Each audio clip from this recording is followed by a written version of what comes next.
Ladies and gentlemen, welcome to the third floor of Universitas Negeri Jakarta Sport Training Center. The event is about to commence in a few moments. To all attendees, please be seated well and kindly set your mobile phones to silent or vibrate mode.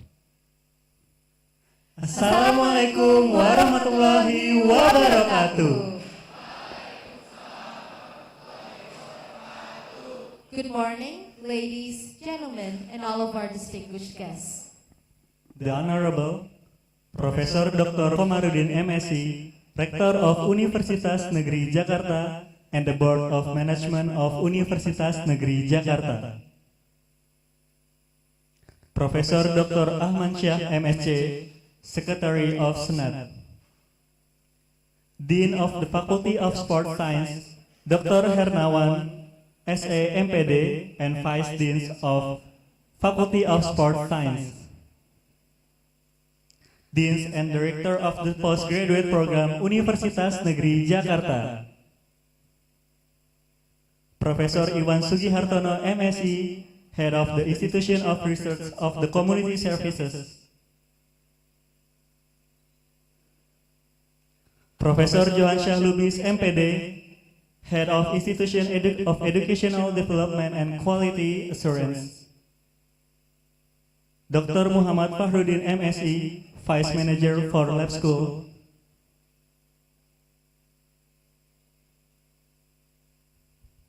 Professors in the Faculty of Sport Science, Universitas Negeri Jakarta.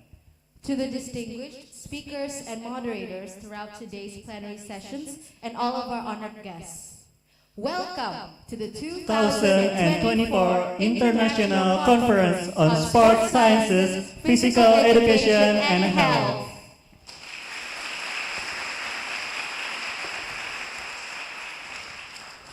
It is an honor for me, Natanya Kaira, and my partner, Icsspeh Maulana, from Duta Universitas Negeri Jakarta, who will be your host throughout today's event.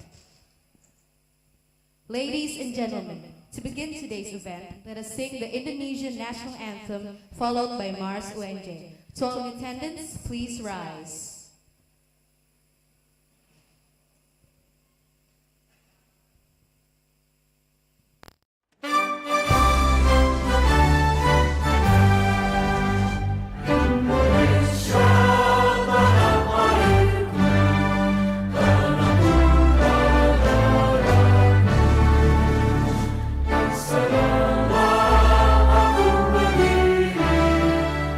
Jadi panggung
Moving on, our next agenda will be the report given by the chairman of the 2024 Icsspeh. To Dr. Ika Novitaria Marani, the stage is yours.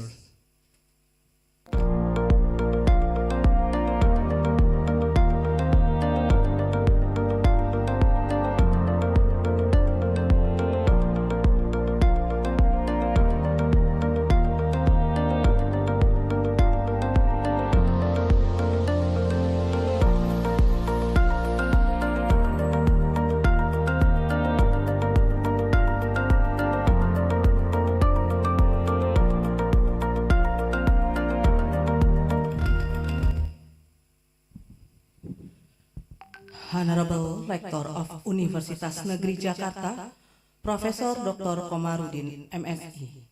Honorable Dean of Sports Science Faculty Universitas Negeri Jakarta, Dr. Hernawan, SE, MPD.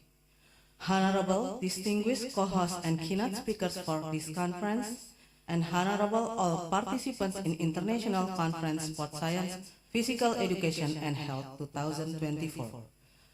Assalamualaikum warahmatullahi wabarakatuh. Salam sejahtera, salam olahraga. We all always praise and thank Allah Subhanahu wa Ta'ala for the abundance of His gifts. We can attend and participate in the International Conference of Sports Science, Physical Education and Health 2024 with theme Realizing the Golden Generation 2045 through physical education, sports science, and sustainable health. This theme was raised with the thought that sports have been an important part of human life since time immemorial. In addition to maintaining fitness and health, sports also have a strategic role in building character and forming a superior generation. Therefore, efforts to advance sports need to be carried out comprehensively and sustainably to produce outstanding athletes at the national and international level. Because Indonesia's vision for 2045 to become a developed and prosperous country cannot be separated from achievements in the field of sport. Ladies and gentlemen, this conference will be held on 28 until 29 August 2024. This conference is a routine conference organized by the Faculty of Sports Science, Universitas Negeri Jakarta every 2 years. The first conference of International Conference of Sports Science, Physical Education and Health conducted on 2022.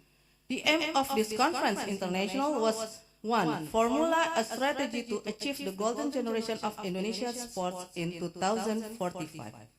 2. Building networks and synergies between stakeholders in the development of national sports, and the last is exchange information and experience in sports development and athlete achievements. We as the committee would like to thank the co-hosts and invited speakers who are willing to share their knowledge and experience with all of us. Acknowledgement to our co-hosts follow. Tektos Limited session by Mikos Fazli, Hungaria, University Teknologi Mara, Malaysia, Icsspeh University, Pakistan, and Universitas Negeri Malang, Indonesia. We also would like to thank to the invited speaker at 2024 Conference International, namely Mr.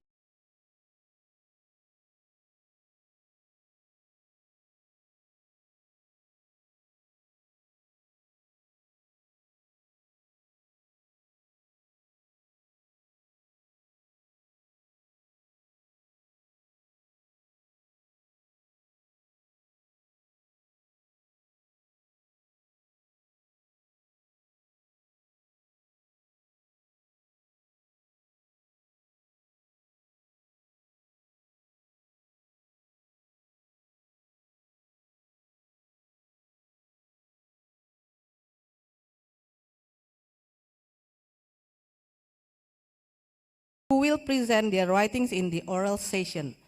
The result of this conference international will be published in the form of proceeding, so it is hoped that the writings of the participants who attended this international conference international can be utilized by sports stakeholders such as academics, researchers, students, and practitioners. Thus, we submit this report. We ask the Conference International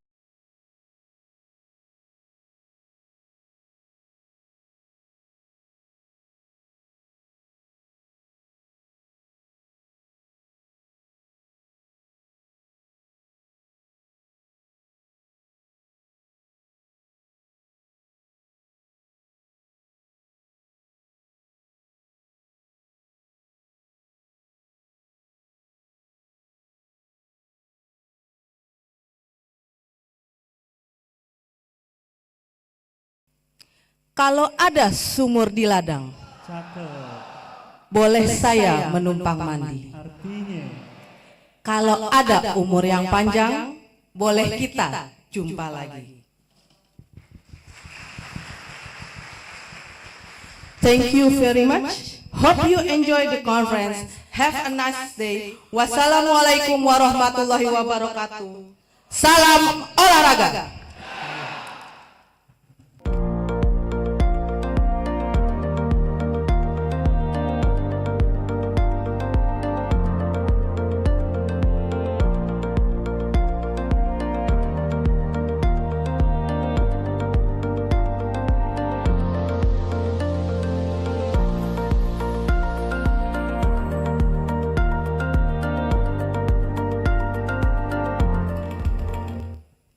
Next will be the welcome speech by the Dean of the Faculty of Sports Science, followed by the symbolic hitting of the gong. To Dr. Hernawan, the time is yours.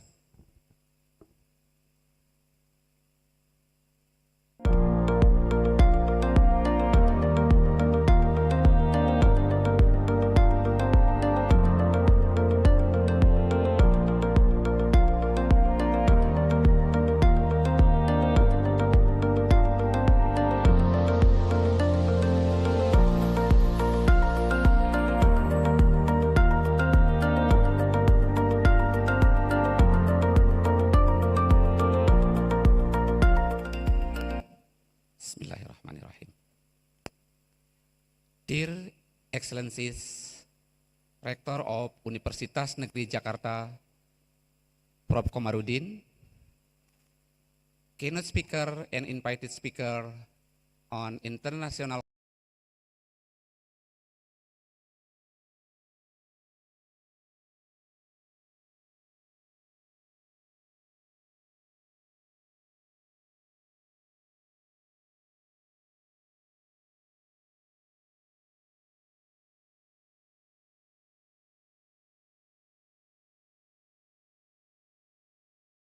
First of all, on behalf of Faculty of Sports Science, Universitas Negeri Jakarta, please allow me to give my warm welcome to all representatives and participants from all over the world to International Conference, Sports Science, Physical Education and Health 2024.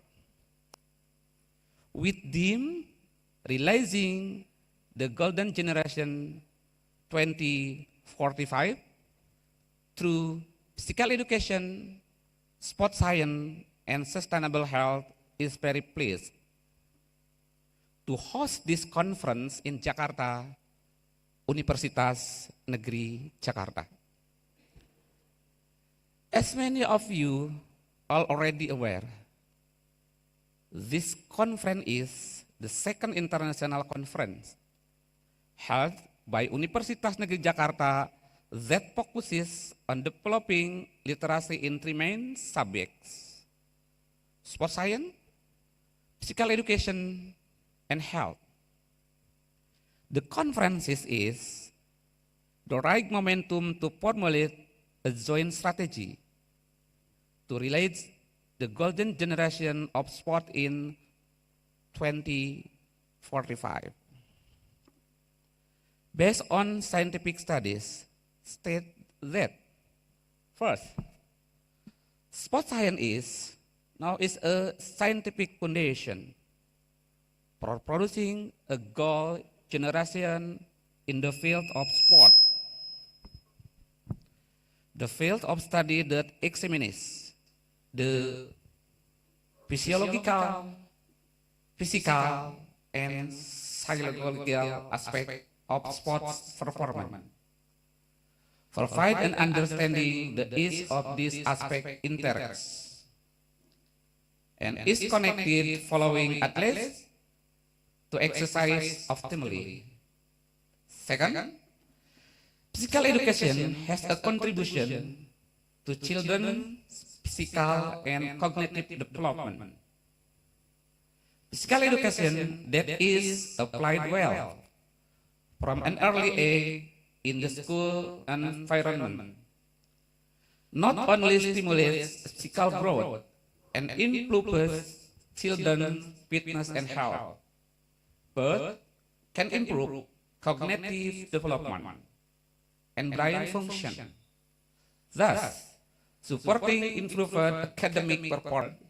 Sustainable health through sport greatly affect in individual lifestyle and health, and also help an individual to be free from health-related problems such as obesity, diabetes, high blood pressure, high cholesterol, etc.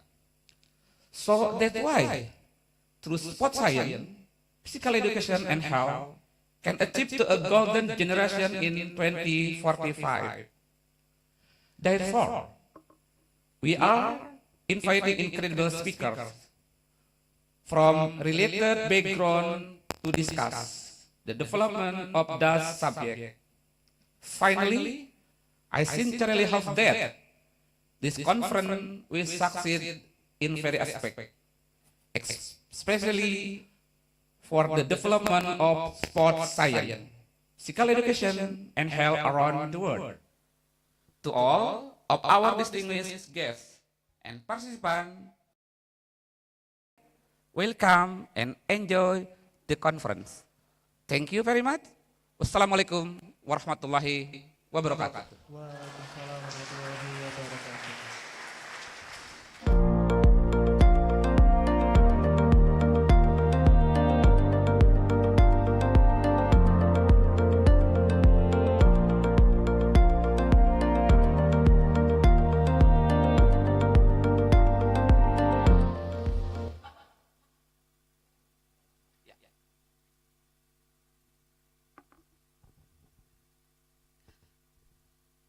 Alright.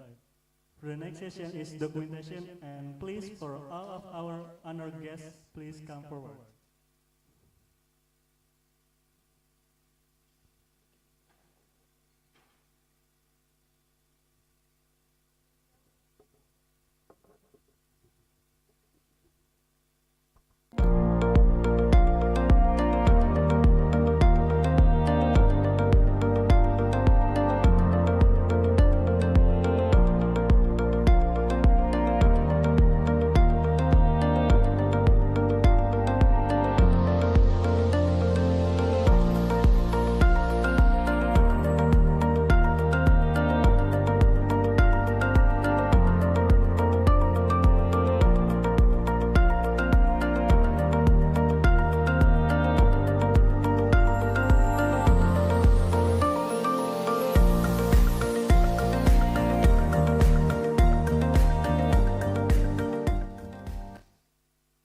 Okay.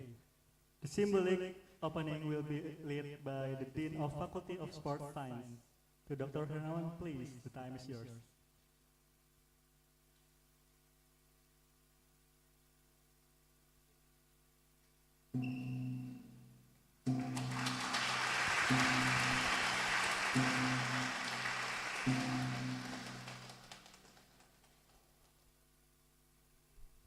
Right. Next is the documentation session.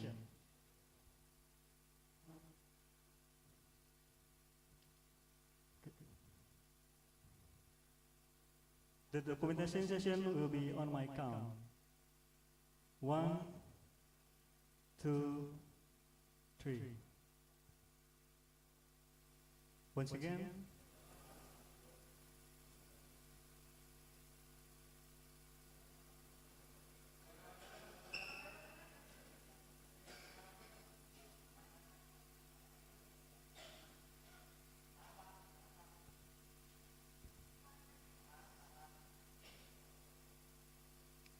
The documentation will be on my count. 1, 2, 3.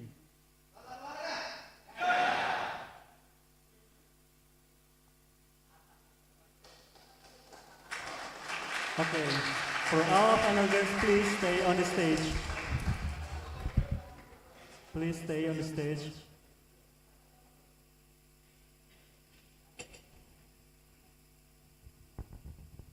We now invite all of the committee members of the conference to come on stage for another documentation session together.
Our next agenda will be the welcome speech by our first co-host from University Teknologi Mara Seremban, Malaysia.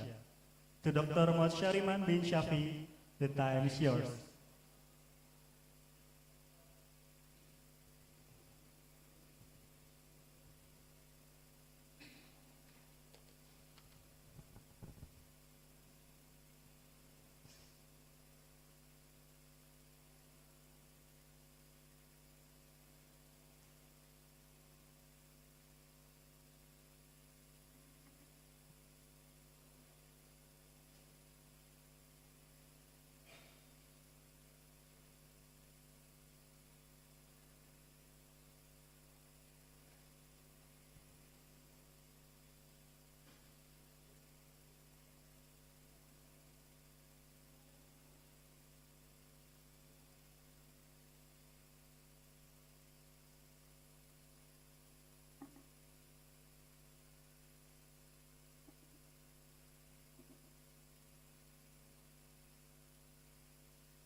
shape the future of the industry.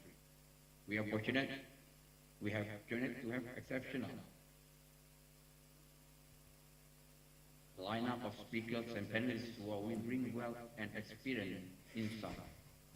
I would like to take a moment to highlight some of the key sessions that we have planned. My apology, Dr. Mod We are Syariman. ready for the present conference. Please, take on your camera on.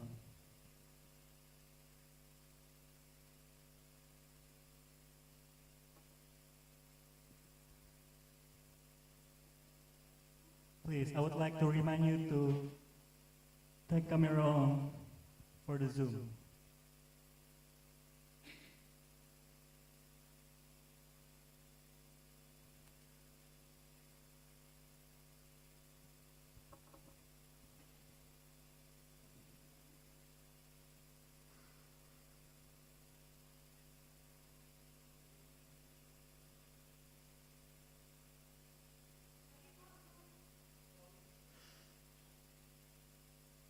Once again, I would like to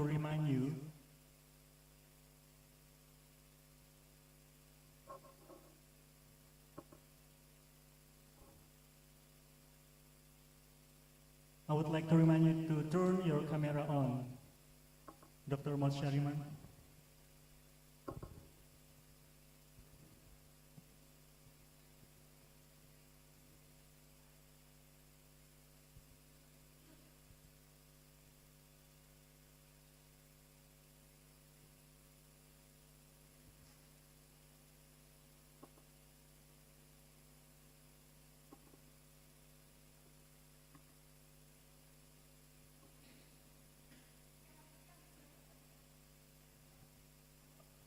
All right, please continue for the speech.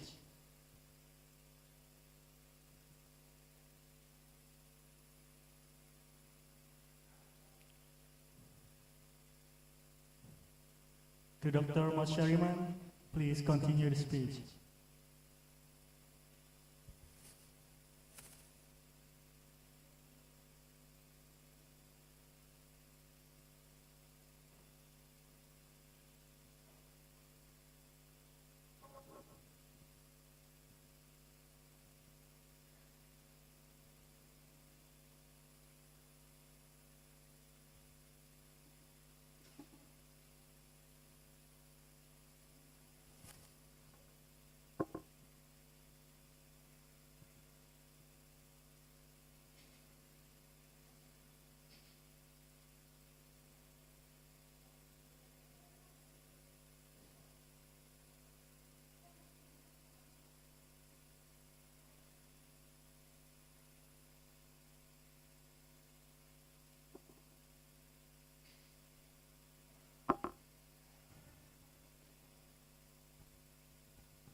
Thank you to Dr. Mod Syariman bin Shafi for the speech given. Next will be the profile video from Icsspeh University, Pakistan. Enjoy.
Ladies and gentlemen, please give a round of applause for Icsspeh University.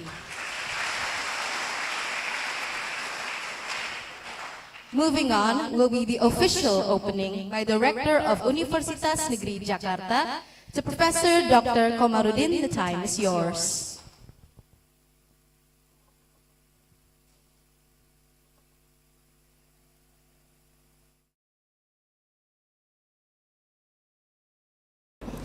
Assalamualaikum warahmatullahi wabarakatuh.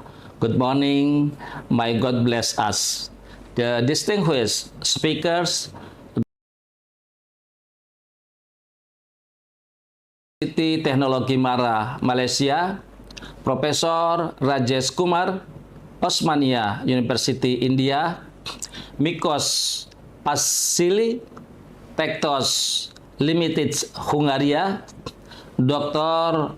Japel Dayisenga, University of Burundi, from Burundi, Professor Zlot Radak, Hungarian University of Sport Science, Hungaria, Dr. Sobia Hasan, Icsspeh University, Pakistan, Profesor Rafael Martinez Gallego, Universidad de Valencia, Spanyol, Profesor Aija Klavina, Riga Stadin University, Latvia, Yayan Rubaini, Representative of Assistant Deputy on Sport for All Ministry of Youth and Sport Republic of Indonesia, the Honorable Colleague Vice Rector and Dean in Universitas Negeri Jakarta, dear participant of the Second International Conference of Sports Science, Physical Education and Health 2024. It is my honor to welcome you in this conference organized by Faculty of Sports Science, Universitas Negeri Jakarta. First of all, I would like to introduce to you about our university, Universitas Negeri Jakarta. UNJ is a public university established in 1964 as one of the leading Indonesian pedagogical universities. We are committed to provide the graduates with the competitive advantage and excellence in education and research. Faculty of Sports Science is one out of 7 faculties in our university. In this regard, I am proud to inform that our Sports Science faculty has been actively supporting the national contingent for various national, regional, and international sport games. In the Paris Olympic Games this year, we sent 2 athletes for artistic gymnastics and judo. In the Asian Games 22 in China, 2 gold medals and 1 silver were made by our students. In the SEA Games Cambodia 2023, 12 medals were made by UNJ athletes.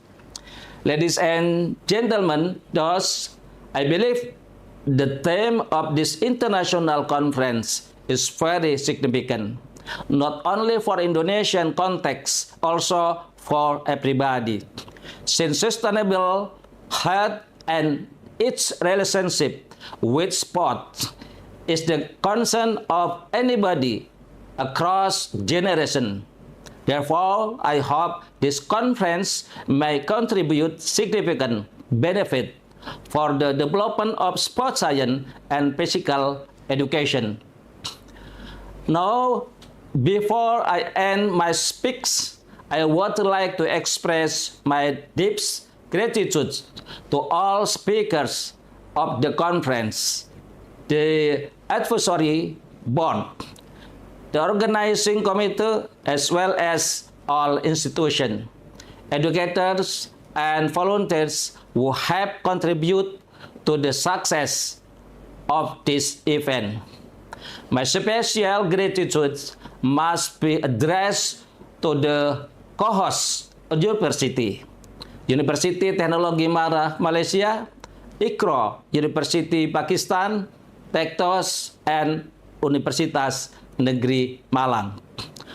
On behalf of Universitas Negeri Jakarta, I wish you all a highly productive conference and valuable exchange of knowledge.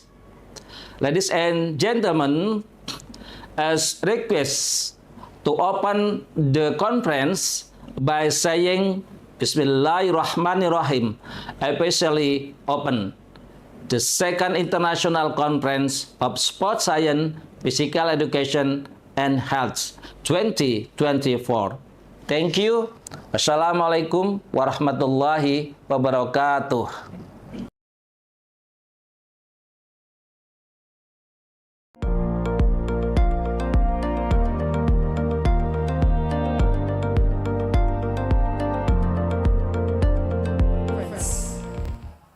Ladies and gentlemen, our next agenda will be a prayer led by Dr. Andi Hasriadi Hashim.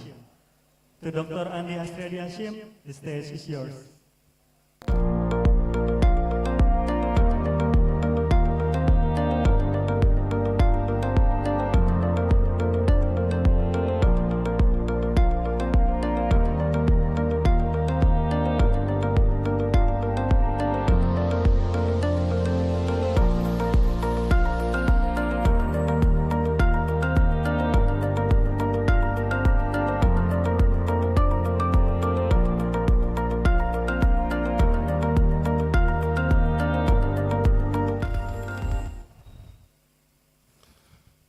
Assalamualaikum warahmatullahi wabarakatuh.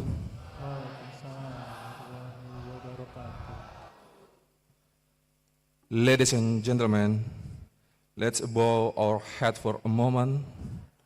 Pray to God Allah Subhanahu wa Ta'ala so that our international conference can be precious to all of us.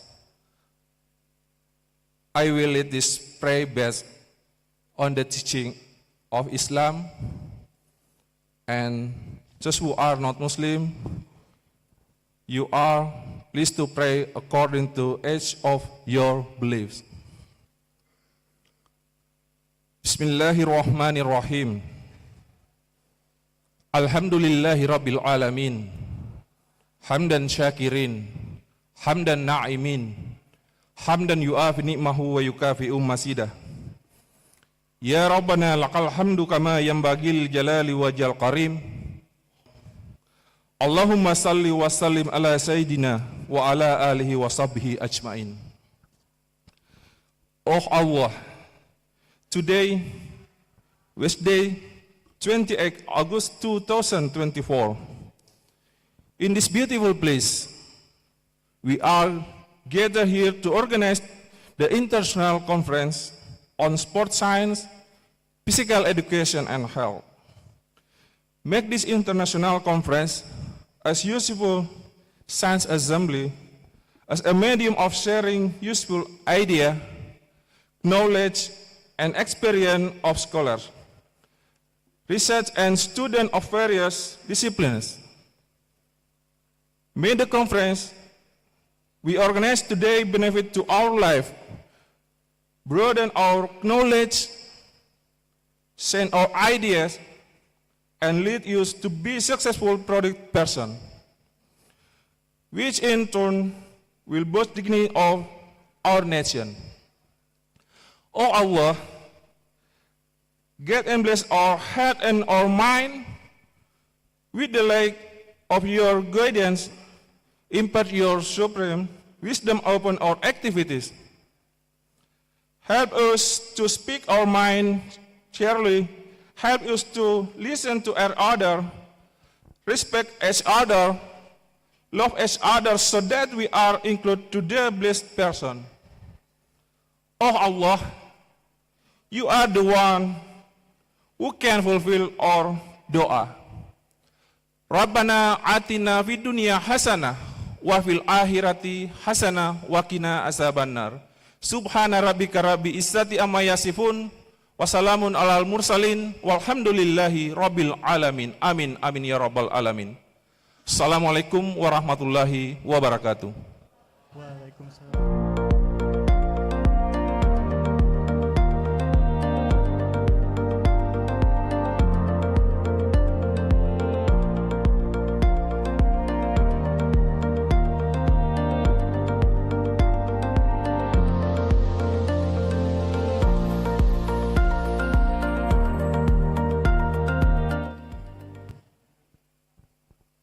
Thank you to Dr. Andi Asredi Hashim for the prayer today.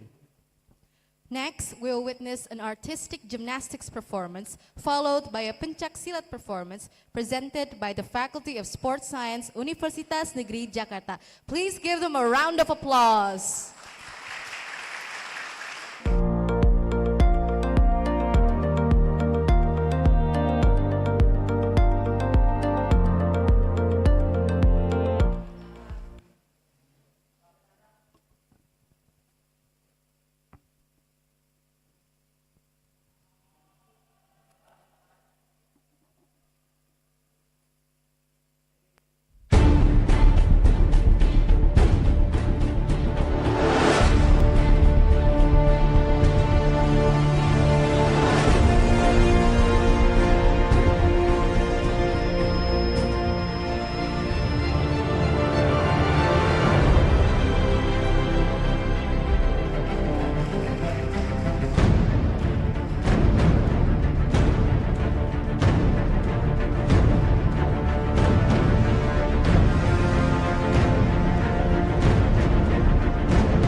Let's give him another round of applause. Next, we will witness a pencak silat performance, a traditional form of sports from Indonesia, presented by the Faculty of Sports Science, Universitas Negeri Jakarta. Give them a round of applause, ladies and gentlemen.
another massive round of applause for the Faculty of Sports Science. Moving on will be our first plenary session with our keynote speakers, Dr. Hernawan from Universitas Negeri Jakarta and Dr. Syariman bin Syafi from University Teknologi Mara Seremban, Malaysia, and moderated by Dr. Marco. To Dr. Marco, the stage is yours.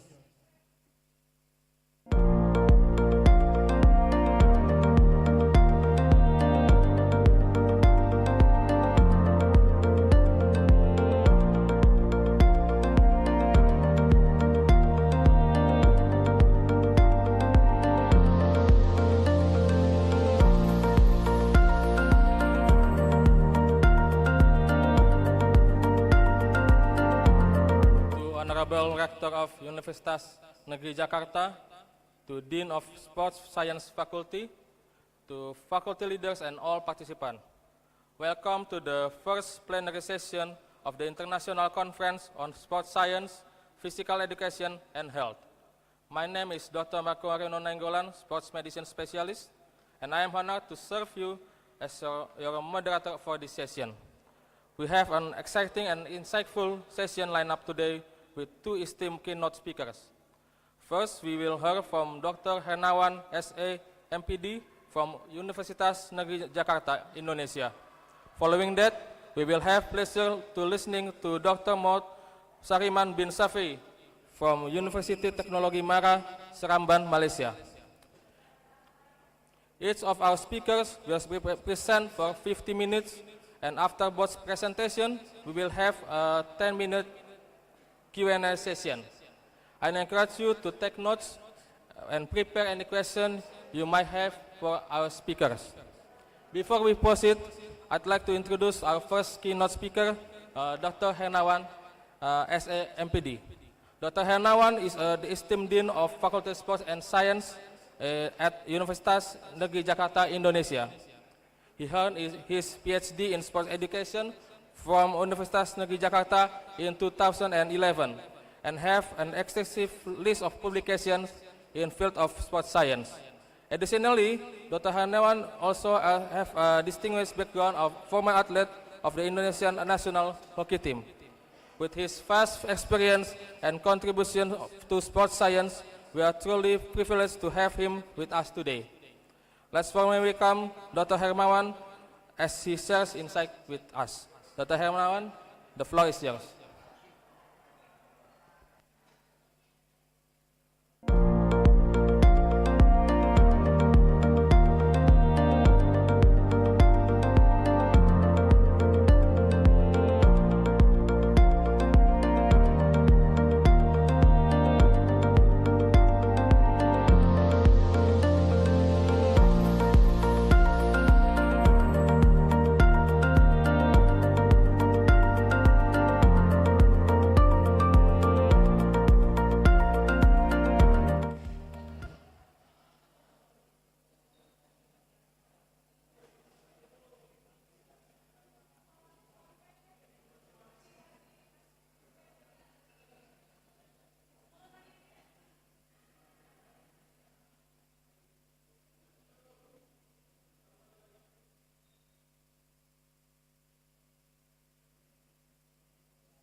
Thank you, moderator.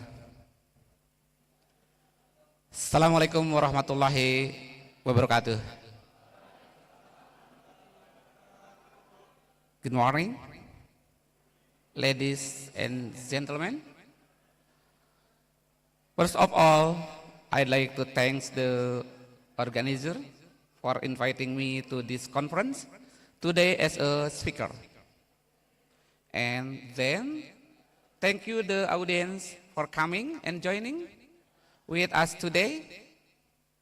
It's great to see you all. Today, we are here to present and discuss about optimizing innovation management in sport industry to support the development of goal generation 2045. For the first, that is innovation management,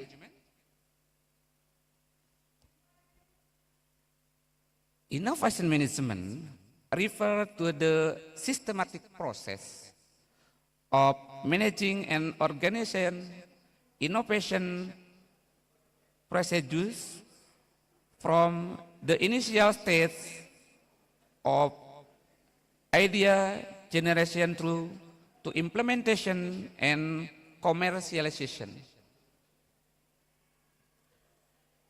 It involves creating an environment that motivates creative thinking, structure, process for evaluating and developing ideas, and strategy for buying innovative solution to market. Okay, next slide. We need expertise to manage innovation, so that it becomes optimal with one,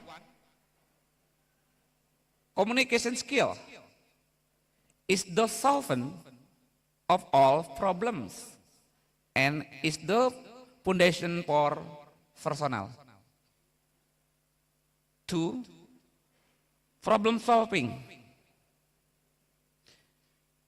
is the only difference between a problem and a solution is that people understand the solution. Number three, okay? Attention to detail. Is correct? Okay. And four, time management. We must use time as a tool, not as a couch. Five, continuous learning. To improve is to change. To be perfect is to change often.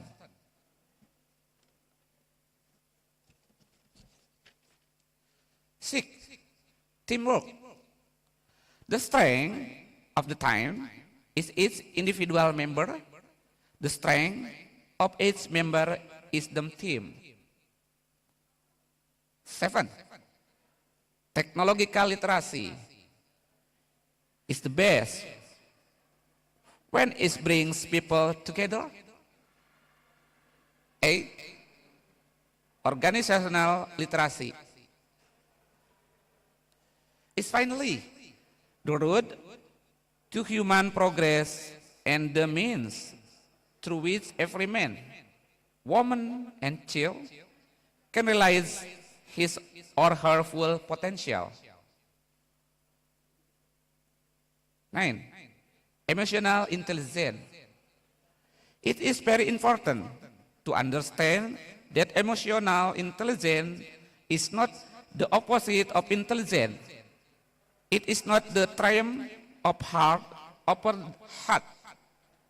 It is the unique intersection of both. Please, next slide. Okay, overview.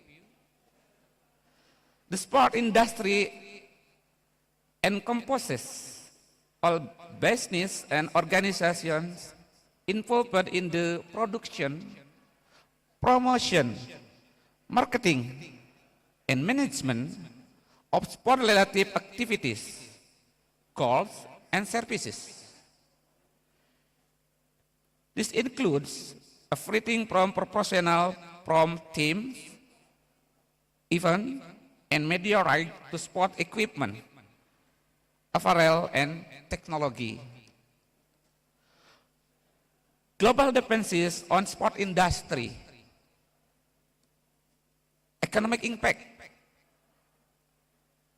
In many countries, the sport industry is a mere economic driver, generating significant revenue through ticket sales, broadcasting rights, sponsorship, and merchandise.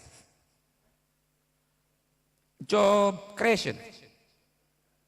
The industry supports millions of jobs globally, from athletes and coaches and coaches, to marketing professional and facility management, tourism and global race, major sporting event, such an Olympic and FIFA World Cup, attack global audience, broadcasting tourism and local economic. Example, United States, through the sport industry with the NPL, NBA, and MLB, can contribute more than $500 billion to the economic. United Kingdom, the Premier League is a major economic asset as well as a major export and attract international investment. Japan, the Tokyo 2020 Olympics showcases the sport industry can drive infrastructure development and global engagement. Last, India, with the cricket industry.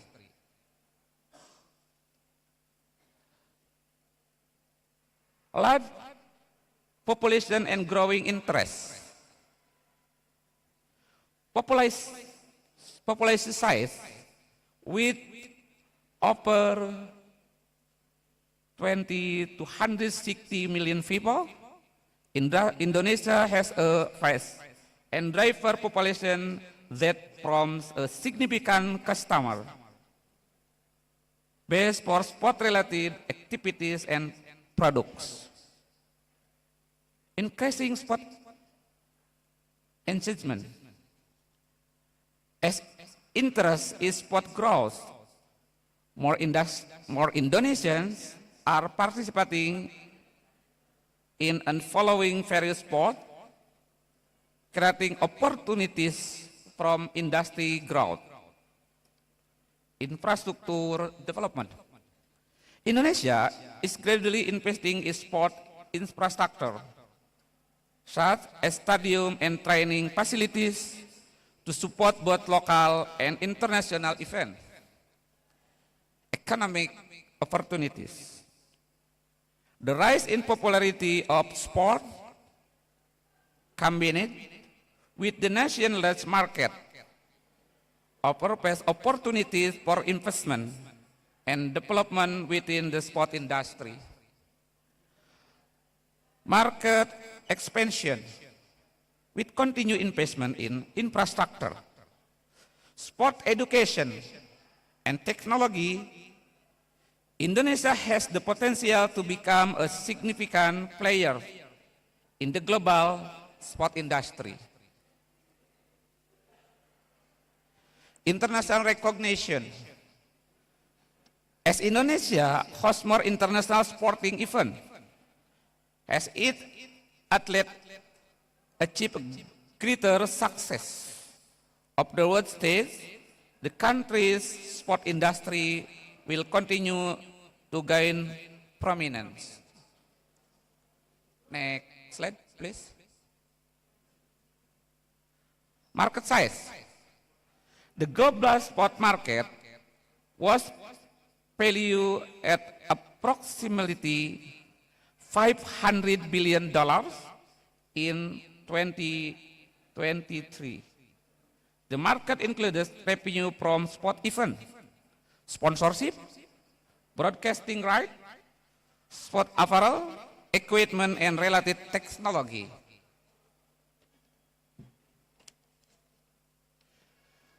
Global sport market breakdown two. Sport event and media rights,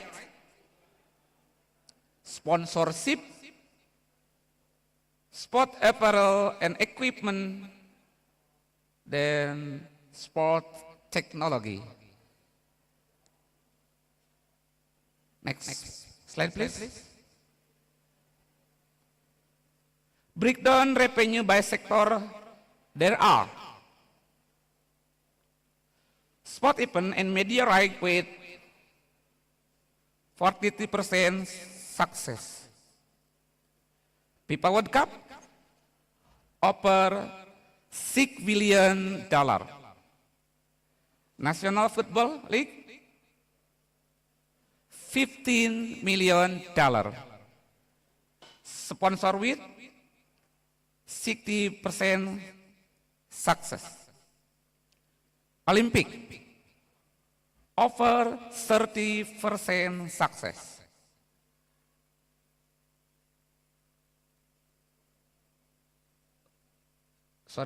Sponsorship with 30% success. Olympic over $2 billion. Coca-Cola, Pizza, and etc. Formula One, Rolex, Emirates, etc. 3. Sport apparel and equipment with 22% success. Nike, $44.5 billion in 2022. Adidas, over $25 billion. Sport technology with 5% success. Between and Garmin, over $10 billion. Hawkeye technology, and etc. Next slide, please. Breakdown revenue by religion, with the biggest percentage is North American with 35%.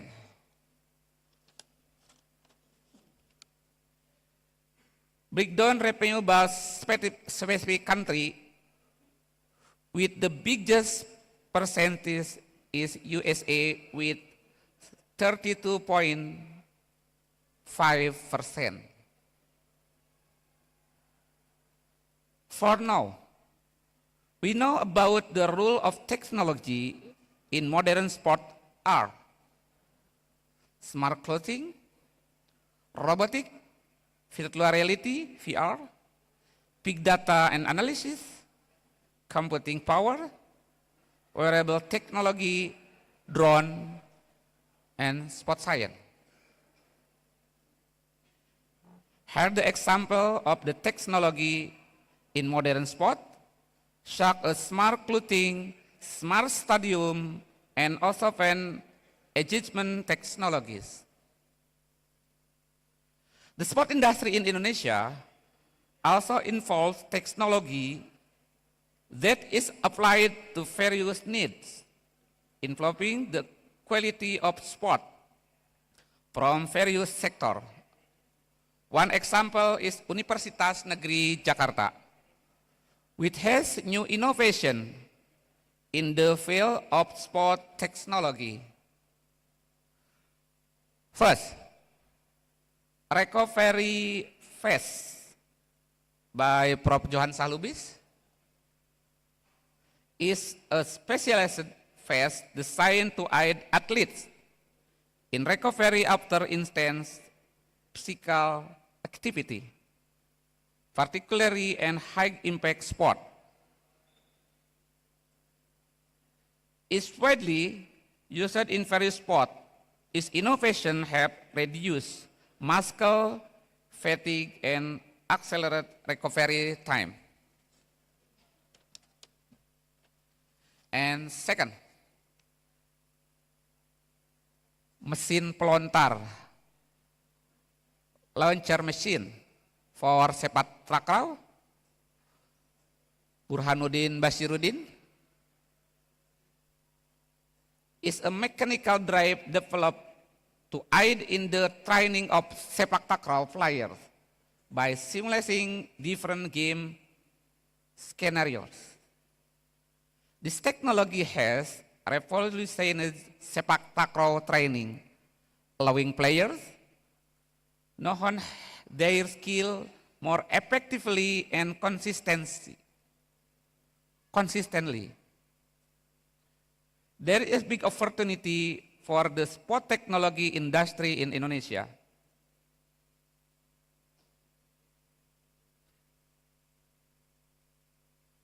Indonesia girl generation 2045 is a gift for the anniversary of the Indonesia nation with it in vision a national with independent, advanced, and sustainable through four elements: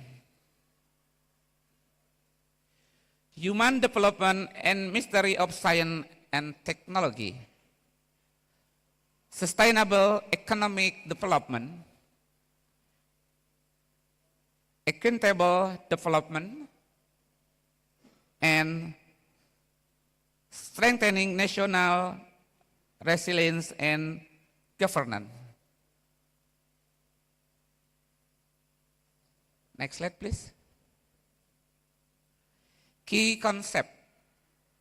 From four elements, this discussion will focus on the first element, namely human development and mystery of science and technology. Here's the key concept. Through optimization of management innovation, supported by sport technology, which is the basis for providing an impact on the element, on other element, on their element.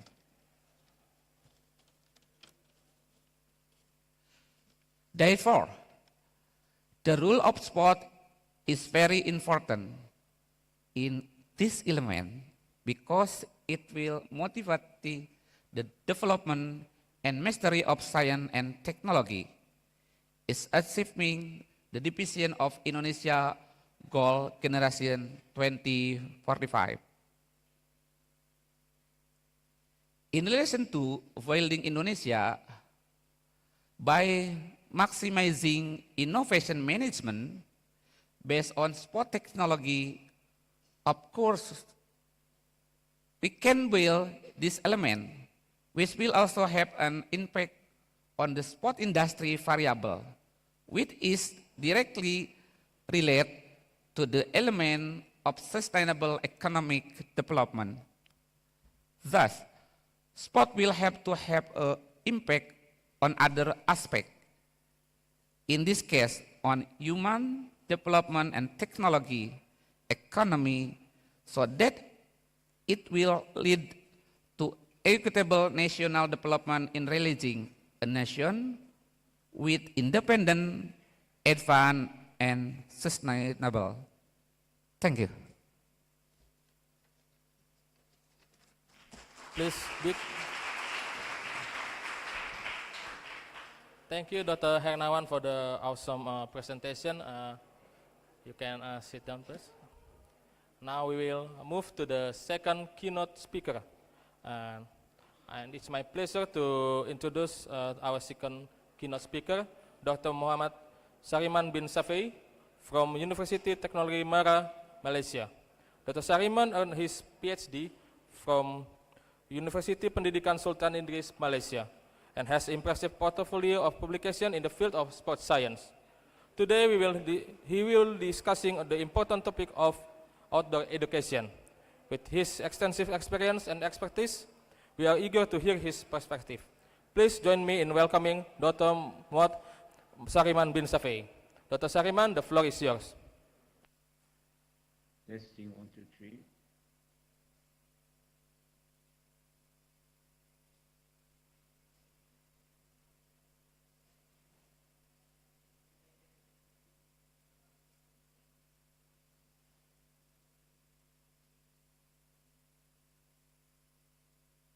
First thing is, my slide will be presented by the host or by me.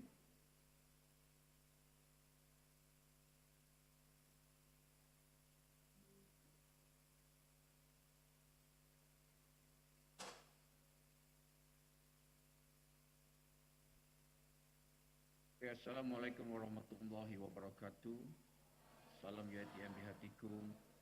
Salam olahraga. Good morning everyone. And respected Rector of Jakarta State University, Prof. Dr. Kamarudin, to the list of keynote speaker, invited speaker, for the conference, to all participants and all guests. So I would like to introduce myself first. I am Muhammad Syairan bin Shafi'i, Assistant Director of University Technology Mara, campus Seremban, and it is an honor for me to be here with all of you today, and I would like to extend my warm welcome to each one of you, especially to our esteemed guests, colleagues, and all the patients mind gathered here. I believe today we are come together to explore, to discuss, and inspire, and to the organizer, a million of thank you for letting me to be a part of this important event. So let's get started with the presentation.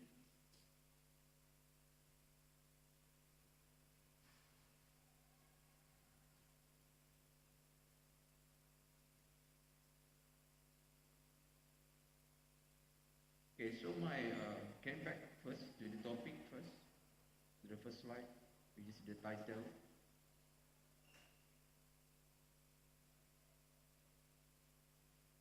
No, back. Yeah. So my presentation is entitled "The 21st Century: The Challenges, Opportunities, and Strategies in Strengthening the Outdoor Education Toward Fostering the Quality of Health."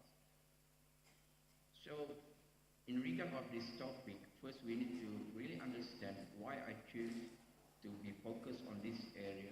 First is the outdoor education.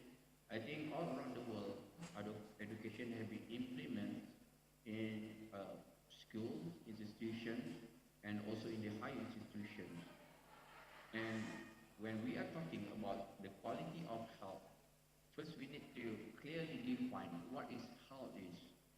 So, generally, if I can share the issues of is a state of physical, mental. So, for presentation, to, to highlight the quality of that can foster quality of health, which is we are not only focusing on to produce an athlete, we are not focusing only to produce a sportsman, but we are also talking about the quality of health for public and for the general people. Okay, next please. So on the background of my topic is, in the 21st century, it is clear outdoor education has become increasingly vital for enhancing the quality of health. This addressing the growing challenges posed by the sedentary life, digital dependence, and urbanization. Because we are very clear in 21st century, the issues of the urbanization and the lifestyle is changes from the back to the 20th or 19th century. And as more individuals, particularly youth, spend significant time indoors on the screen compared to the outdoors. I think it happened in global issues. More youth spend time in indoors compared to the outdoors. And they spend more time by focusing in the screens, to the gadgets and everything that related to the technology. So then outdoor education offer an essential counterbalance, providing opportunities for exercise, exposure to the nature and social interaction, all of which is crucial for maintaining holistic health. Engaging in outdoor activities foster physical fitness, reducing the risk of chronic condition, such as the main issues now for obesity, diabetes, and cardiovascular disease. Moreover, the natural environment serves a powerful antidote to the mental health issues prevalent in modern society, such as stress, anxiety, and depressions. I think we are very clear nowadays. There are lots of cases being reported regarding mental health issues among youth, depression. This is the thing that counters and have become a major concern all around the world. Okay, next. So what is auto education? So on the basis, auto education is a method of teaching and learning that take place primarily in natural settings that involve such as park, forest, or outdoor resources rather than in traditional indoor classroom. So on the basis, I think in Indonesia, in Iraq, in any kind of country in this world, we have this recreation resource. So our educations being implemented is this kind of the resource, which means it still involve the sense of physical activity. Okay, next. So this is the fundamental of our education.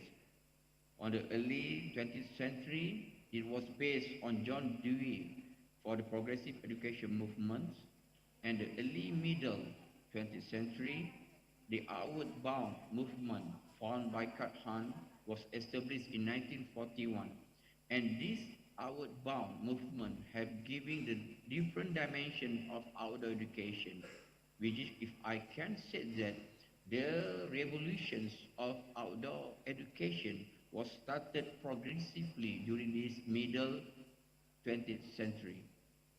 And in the middle 20th century, the environmental movement, especially focusing on the Project Learning Tree by Priest 1976, was established and spread all around the world.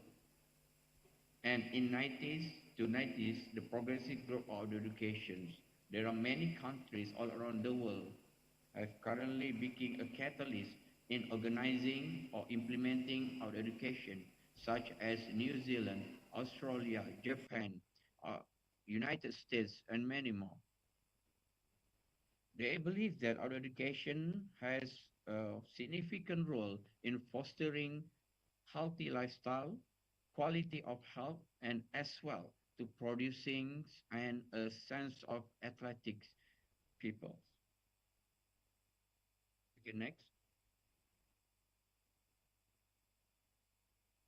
So this is the emergence and the growth of outdoor educations. So according to Outdoor Foundation 2019, 50% of United States citizens have participated in outdoor recreation, include outdoor educations.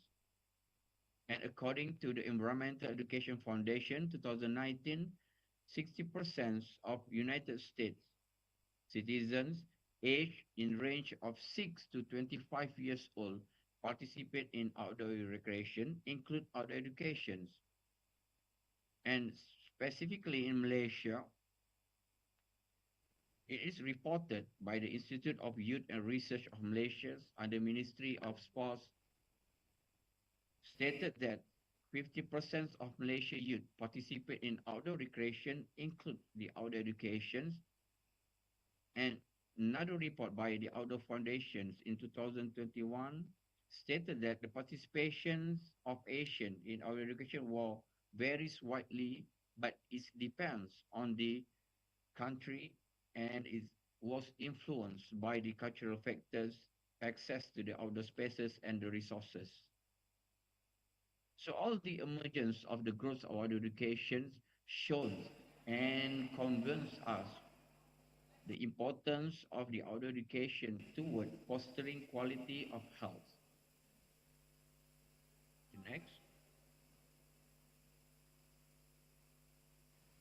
There is the placebo factor contribute to the emergence and growth of the outdoor education. First is the environmental awareness. So on the basis back to the fundamental, outdoor education was taught at first was to focus on to teach and to educate people about the environmental awareness. And the transitions of the transition of a teaching pattern, the educational reform and innovative pedagogy is currently different. The next is outdoor education also been taught because of the improvements and the increasing awareness of the health and well-being. As been mentioned just now, if we focus in Malaysia, 50% of youth are participating in active recreation. Means that there is a high demand to produce an education to educate people to involve in recreations. So we need to have this kind of method that we call as outdoor education. The next factors that contribute to the emergence and the growth of outdoor education is the technological and urbanizations. It is reported that thousands of Malaysian citizens annually will come to Indonesia for hiking and for attached to the recreational resource in Indonesia. And how this can be happen? Because there is the technological advancements. As we can see, the TikTok, the Facebook, and all these kind of social media have influenced and give more opportunity to people to access to the other country recreation resource.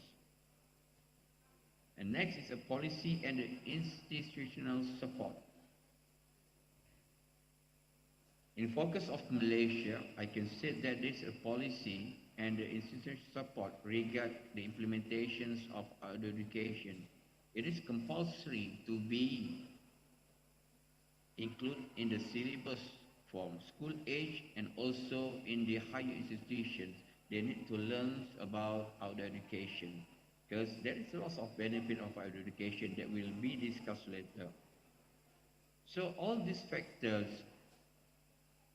are the main that drive outdoor education movements all around the world and increase the quality of life amongst of the practitioners.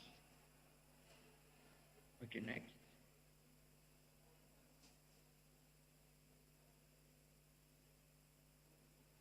Besides the implementation regions of outdoor education, there is a global warning.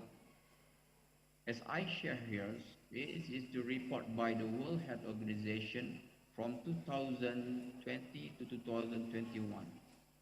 As we can see here, at the first triangle there, in WHO report 2021, it is recorded nearly 340 million children and adolescent age from 5 to 19 years old classified as overweight for obese in 2016.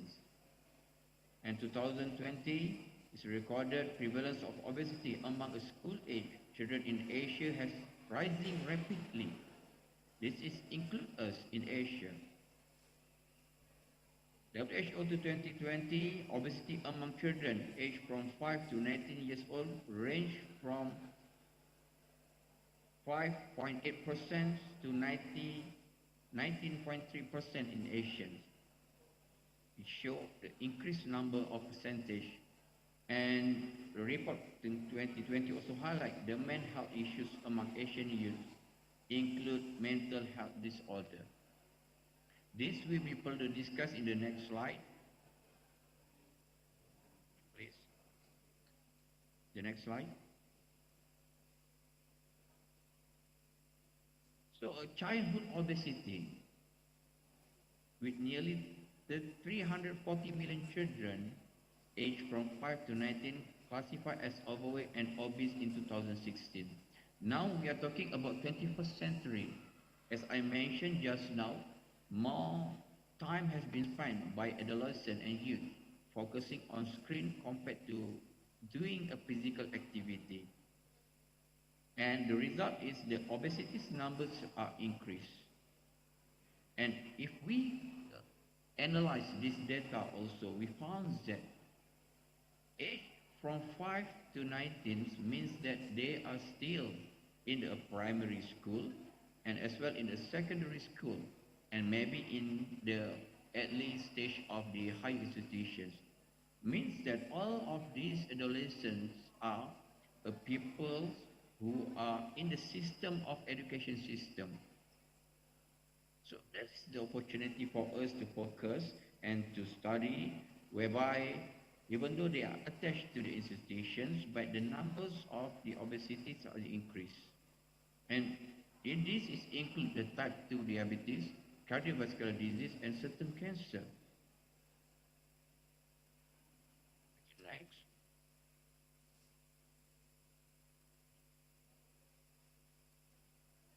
And in focus of Asia, the obesities among school-age children are also recorded being increased rapidly. And it was said it being caused by the attribute to the factor like urbanization, changing dietary pattern, and reduced physical activity. So, a part of that, we can see this the reduced physical activities. As I mentioned at the early stage of my presentations, students or youth nowadays much more focusing on indoors activities, which is a very minimum physical contribution or minimum energy consumptions. So they are much more focusing on gadgeting and focus on screens. Next.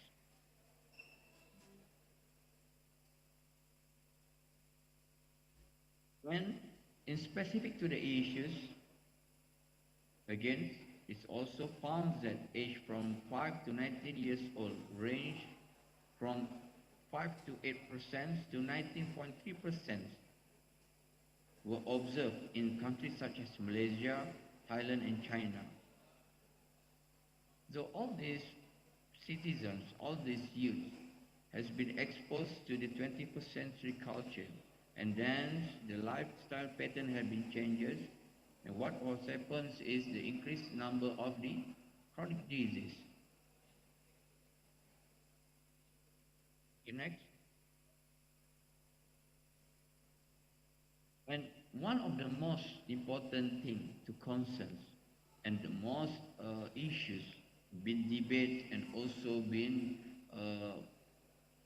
studied by many researchers is about the mental health issues among youth. As we can see here, mental health issues among youth in Asia are growing concerns. A study by Poon, Leung and Wang, they found that about 10 to 30% of respondents of population in various Asian countries experience mental health problems. As we can see here, 30% is not a small number when the study has been conducted in Asian countries. Mental health issues cannot be separated from the current situations now. And Nguyen Lee Pang in 2020 indicated that about 20 to 30% of university students in several Asian countries reported experienced significant mental health problems such as anxiety, depression. So, as we can see here, it's not only focusing on those youth in school age, but also those youth in a university student. Okay, next. So that is why our education, even though it's been mentioned there are 4 cores of benefit of our education, such as the social and interpersonal movement, enhancing cognitive function, improve participant critical thinking and problem solving. But the most important part to be discussed here is the significant influence of outdoor education toward physical and mental health benefits. In terms of the physical, it proves that by many studies that outdoor education can improve motor skills. And because we are participating in kinds of the activity from the outdoor education activity, it will reduce the chronic disease because it is the physical activities. And they regularly, according to the syllabus and the patterns of the teachings, and as well as the learning of our education, will help youth to maintain physical health. And it is important to combat issues such as obesity and sedentary lifestyle, because if we give the opportunity to the youth whether to choose whether they want to go for outdoor or go for the indoors, maybe many will select to go for indoors. So in case it's been stated in the syllabus, so there is no choice, they will participate in our education. And when we have a good health, it will improve our quality of life and well-being. And not to miss the one of the most important part, benefits of our education is to lead to the psychological and mental health. It was proven to improve emotions and cognitive skills. So, as we can see here, our education can be a good instrument as well as a good tool to counter and to combat issues of health among youth. Okay, next.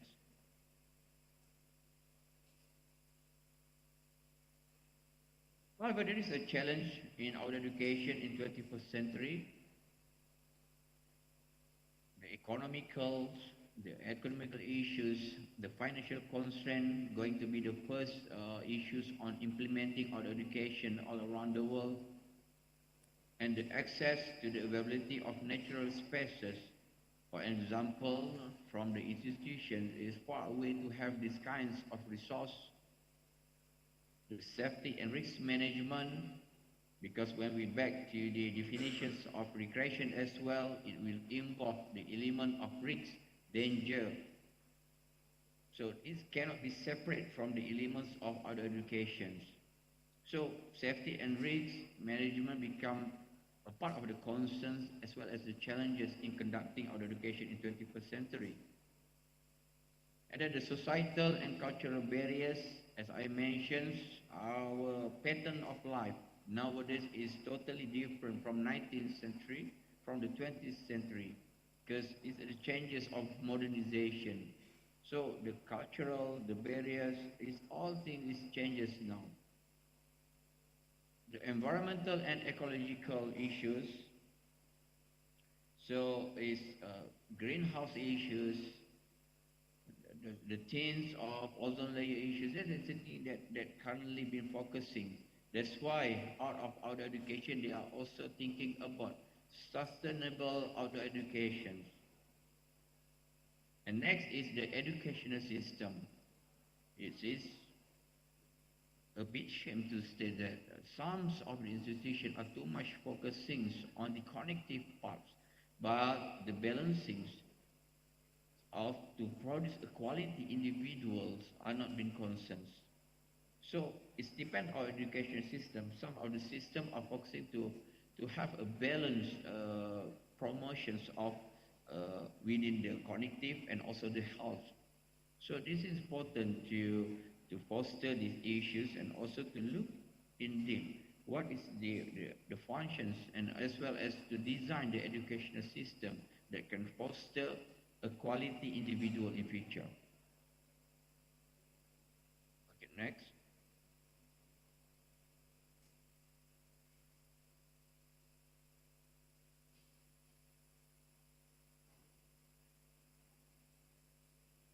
Despite the challenges, there is a big opportunities and as well as the strategies in conducting outdoor education in 21st century.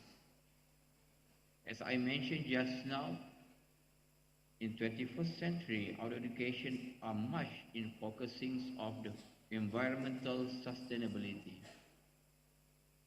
And second is the implementation of outdoor education should be shift from the traditional method, should be shift from the conventional method and been improved accordingly to the technological integrations. And the third strategies and opportunities is to emphasize mindfulness and the therapeutic aspect of nature. Nature is healing, and outdoor educations bring out students to the nature and healings, their spirits, the mind, the physical, as well as the mental aspect. Increase the inclusivity and accessibility, opens the opportunity to youth to participate in outdoor education as much as we can. And it should be aligned with the modern outdoor education, as I mentioned, with the integration of the technological, with the integrations of the more interactive method of teaching, and should be conducted in a global perspective. Okay, next.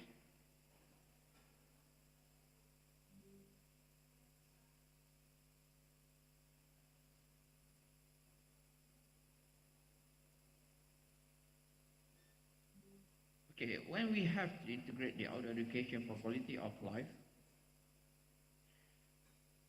the first thing is we can help to reduce the risk of obesity and related chronic condition, as I mentioned. And the study by Icsspeh 2019 state and outdoor activities such as hiking, canoeing, orienteering, and rock climbing are physically demanding and help to improve cardiovascular strength and fitness levels. Next. And integrating order also exposure linked to the reduced anxiety and depression. This is to counter the mental health issues, and according to Barton and Pretty, natural environment provide calming effect, reducing cortisol level and promoting mental relaxations. And the study also found that spending in nature can improve mood and enhance cognitive function and boost creativity. Next is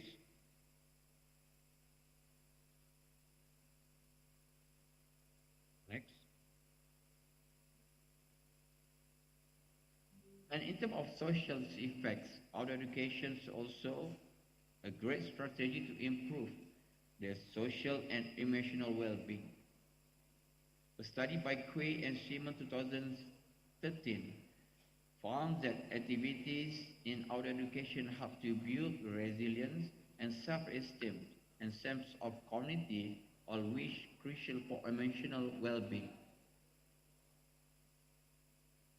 Next.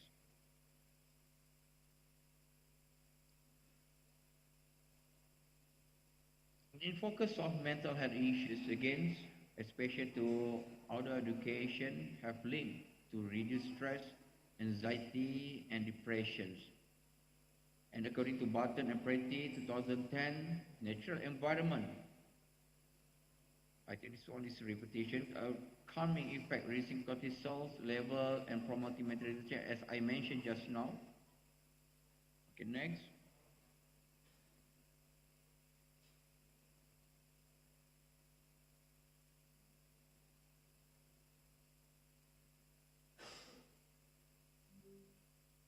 Next.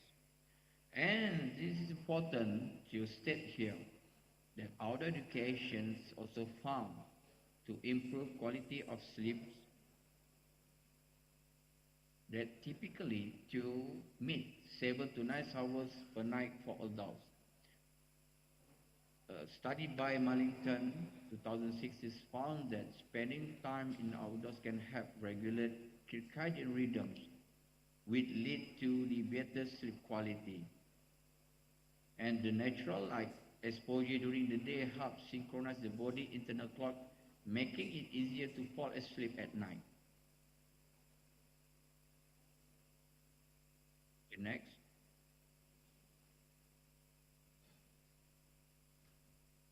And not to forget, which is participation in outdoor education also found to produce and to contribute to the vitamin D productions. A study by Holick 2007 found outdoor education and outdoor activities expose individuals to sunlight which necessarily to the body produce vitamin D. And it is important to stress that adequate vitamin D level are essential for bone health, immune function, and overall physical well-being. Okay, next. So, as conclusions, I can say that audio education is an essential component of well-rounded approach to health and well-being that offering a significant benefit across physical, mental, and social dimensions. Cannot be separate from the current education system, and it must be strengthened in current education system because it provides opportunity for physical activity to help to combat the sedentary lifestyle that finally contribute to the chronic disease.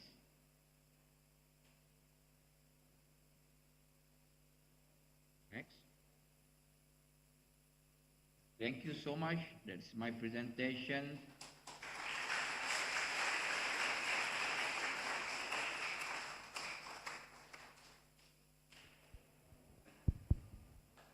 Okay, thanks a lot for Dr. Sariman for that enlightening presentation. Now we will move to the question and answer session. We'll have about 10 minutes for this session. If you have any question, you may raise your hand in this, if you have attend this offline. Any question for Dr. Hernawan or Dr. Sariman?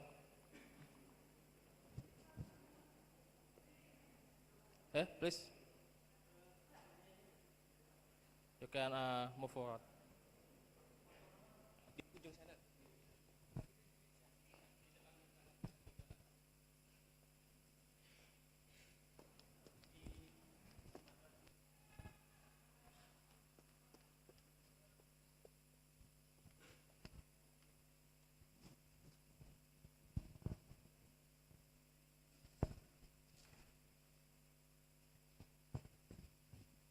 Assalamualaikum warahmatullahi wabarakatuh.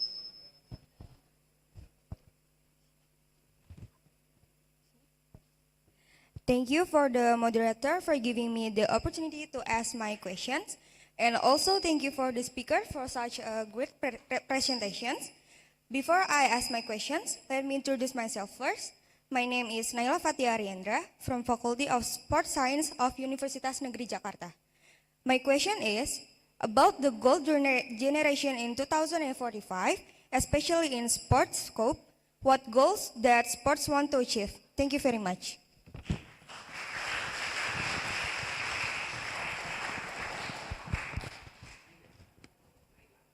Okay, thank you for the first question from Naila to Dr. Hernawan.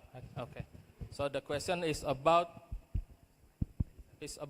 gold generation in 2045, especially in sports scope. What goals that sports science want to achieve? Dr. Hernawan, please answer the question.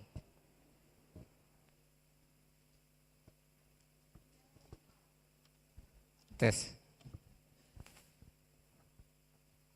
Thank you. Mrs. Naila, is correct? Naila, okay. What goals that sport want to achieve? Is correct? Yeah. Okay. Miss Naila, that's a great question. Thank you.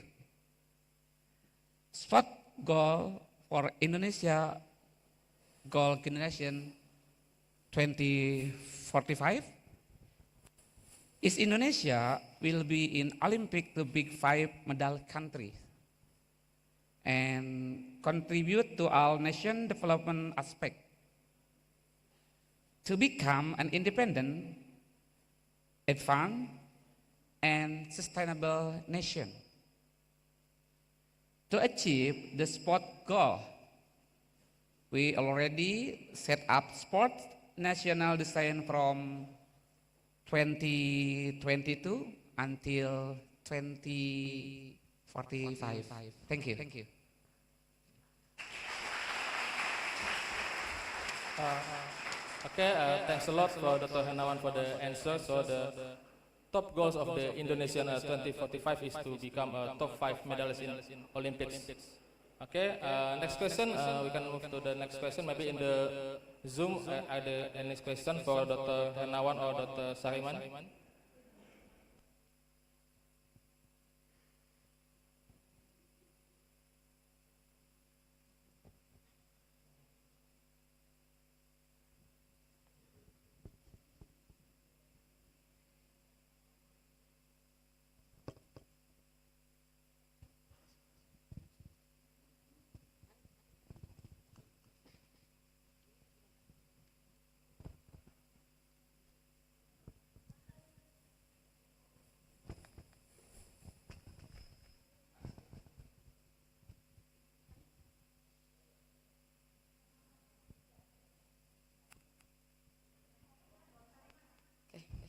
Good morning, Doctor. Good morning, Dr. Sadiman. I have a question regarding the outdoor activity. My name is Rizky Nurulfa. Outdoor sports have various benefits, one of which is improving children's physical and mental health. What is the right sport to get this benefit? I mean, what's your suggestion? Which the outdoor sports that's really beneficial for children?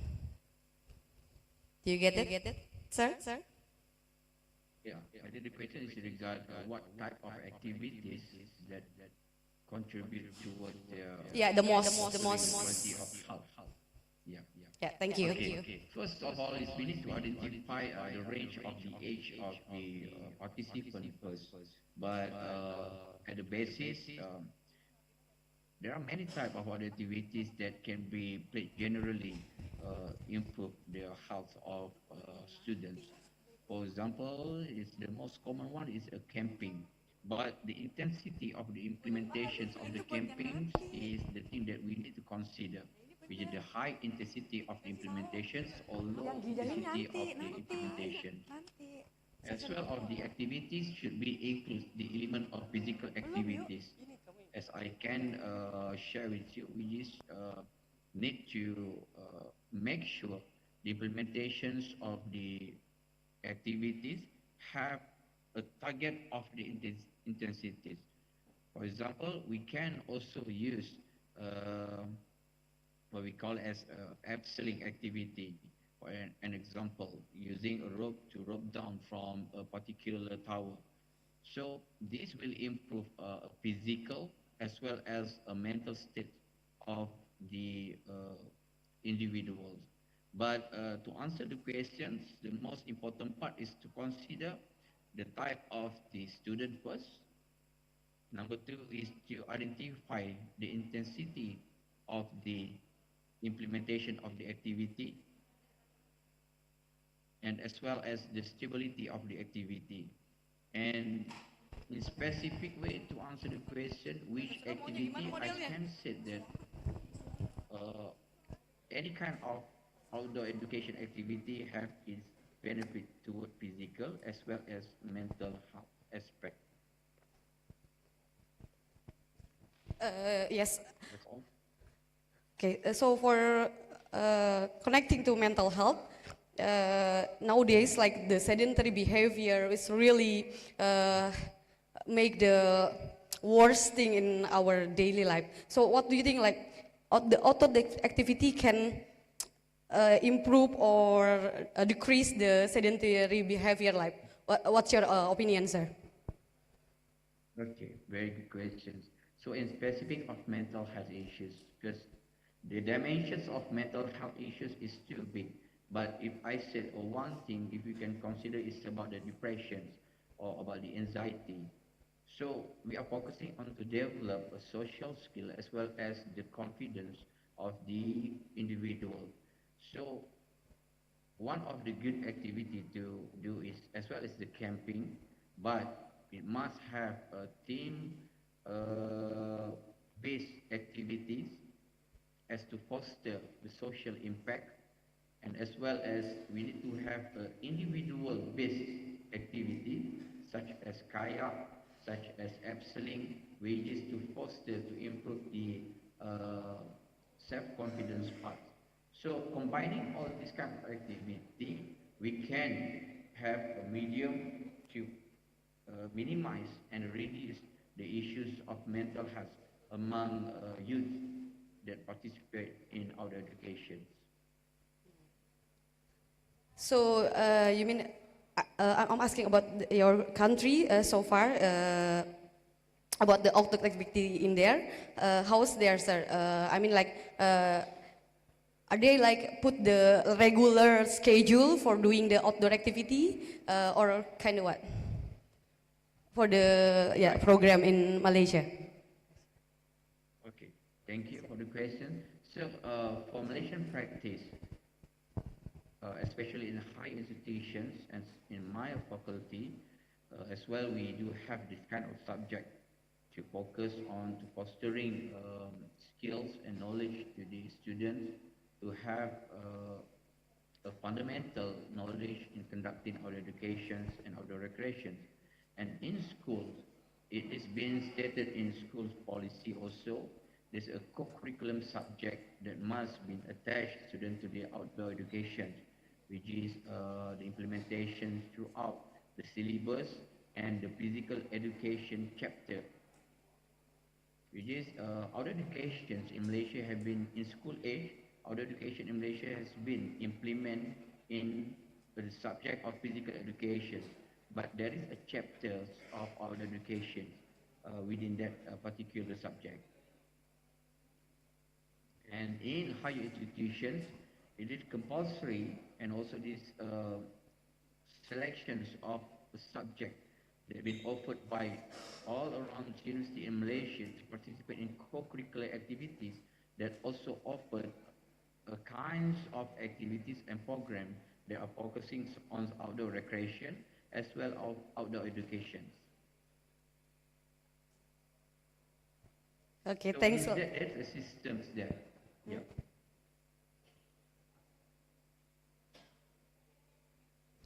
Are you trying to continue? Sorry. Are there? Do you still have your words, please? No, that's it. Oh yeah. Thanks a lot. Thanks a lot, Dr. Sadirman.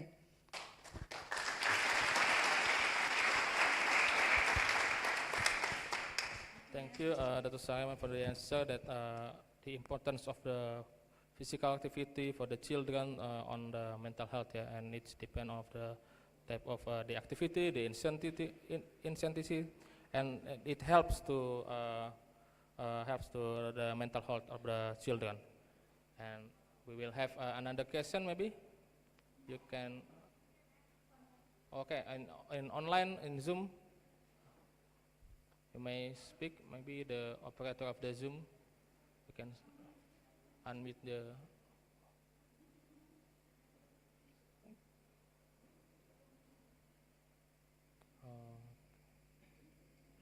Gilang ya.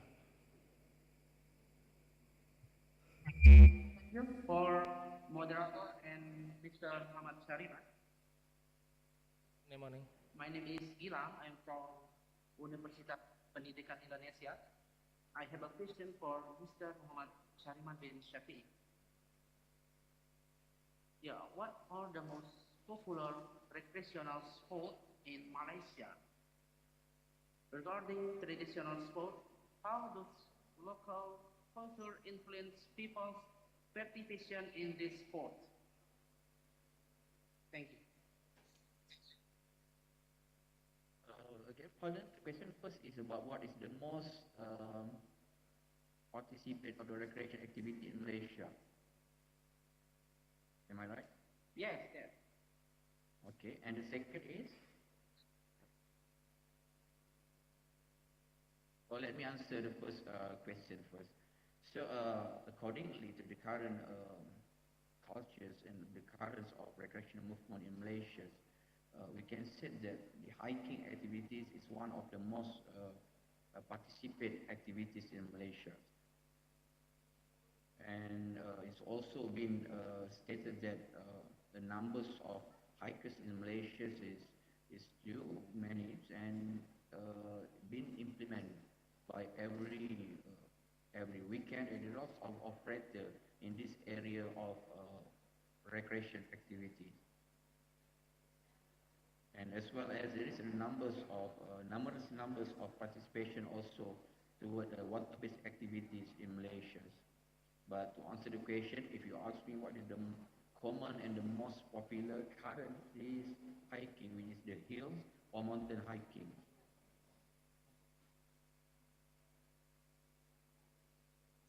Okay, thank you, And Mr. second- Sariman. All right, thank you, Mr. Gila. Yeah, Mr. Mat, yeah.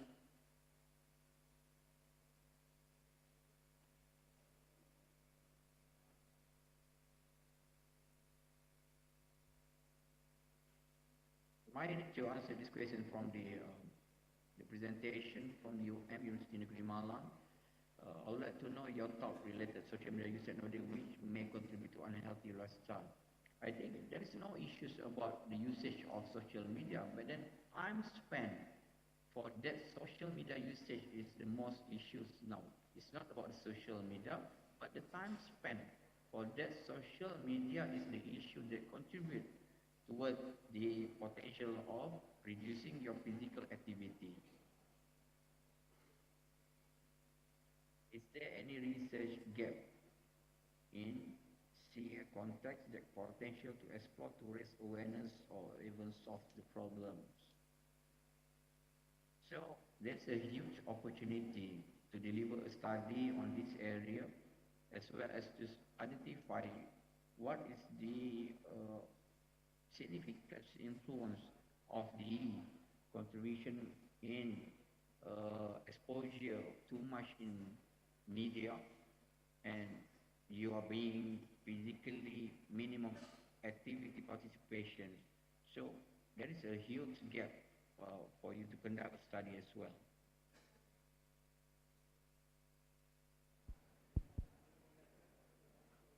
Okay, thank you, Dr. Sariman, for the answer. And next, there's a Sultan Faras that wants to ask from Zoom. Please, you can unmute. Maybe the Zoom operator can unmute the Sultan Faras. Thank you for the moderator for giving opportunity to ask my question. I have a question, Mr. Awan. But before that, let me introduce myself. My name is Sultan Faras Mazhar from Faculty of Sport and Science. I'm the student from Indonesia. Well, this said, for technology and sport industry, in your opinion, what kind of scope can be contribution both significant in 2045? Thank you. Okay, thank you, Sultan, for the question. Is for Dr. Hernawan.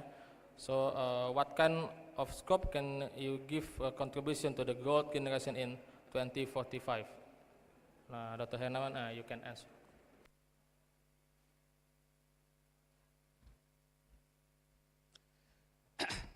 Well, thank you for the question, Sultan Paras. Regarding what I said before, we have sports national design to reach the goal in 2045, and also national sport law in 2022, which started. There are three main scopes, which are sport performance, community sport, and sport education. That thus scope can be the basis to give big contribution for Indonesia to achieve the goal in 2045. Thank you, Sultan. Okay, thanks a lot, Dr. Hernawan, for the answer. So there's to reach the 2045 goal generation, there's three main scope. So sports education, sports performance, and community sports. And maybe another question in Zoom maybe or in offline. Maybe the last question for this session.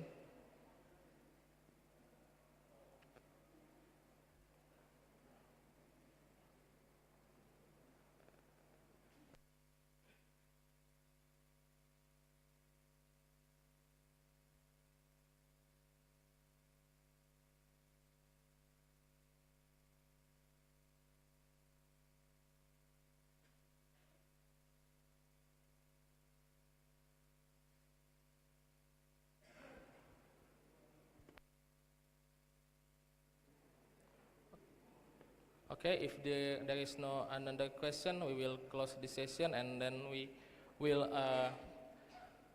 give the certificate to our speaker, keynote speaker, to Dr. Hernawan and Dr. Sariman.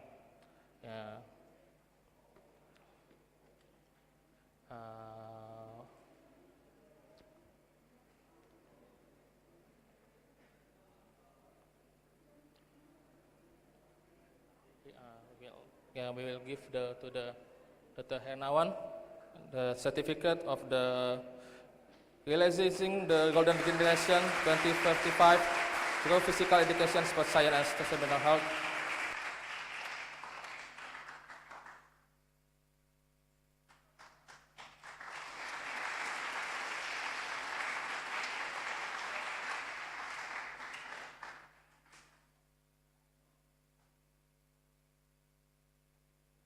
And also the certificate for the Dr. Muhammad Sariman bin Safi from University Technology Mara, Seramban, Malaysia.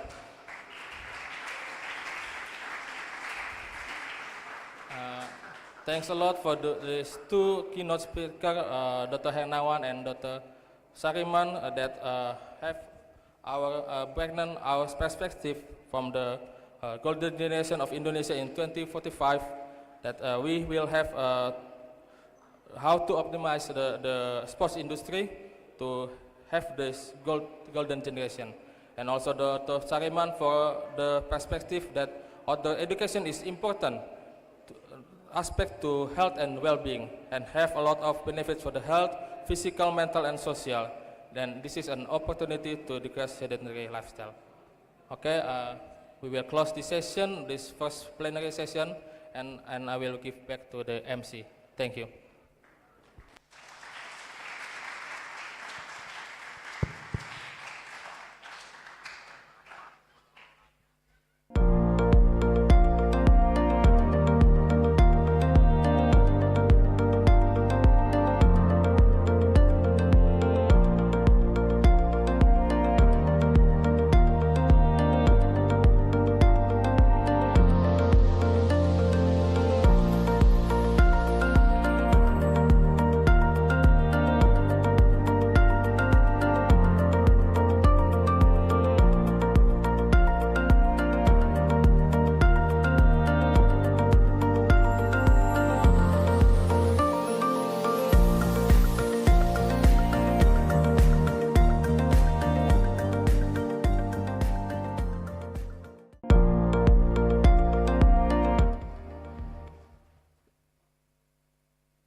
Thank you to Dr. Hermawan and thank you to Dr. Muhammad Sharman bin Shafi for the material given today, and thank you to Dr. Marco for being the moderator today.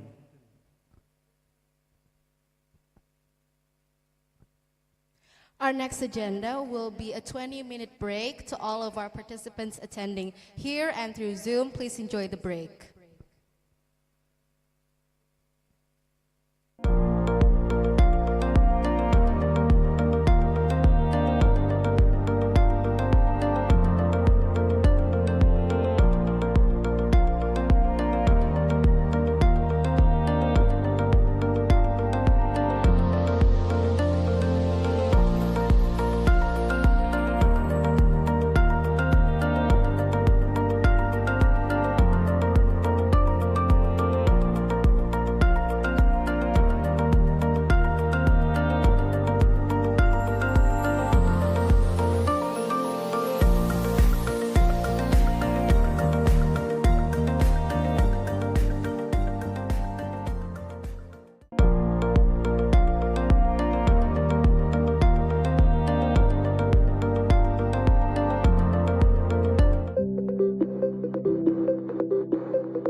Assalamualaikum warahmatullahi wabarakatuh.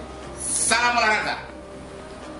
Faculty of Sports Science, Universitas Negeri Jakarta has a vision to become a reputable Faculty of Sports Science in the Asian region in 2025, as well as a mission. Provided access to education and teaching in the fields of education and non-education to realize quality graduates in the field of sports. Developing sports science and technology through research activities for human benefit. Disseminating sports knowledge through community service and empowerment activities to realize an intelligent, advanced, and civilized society.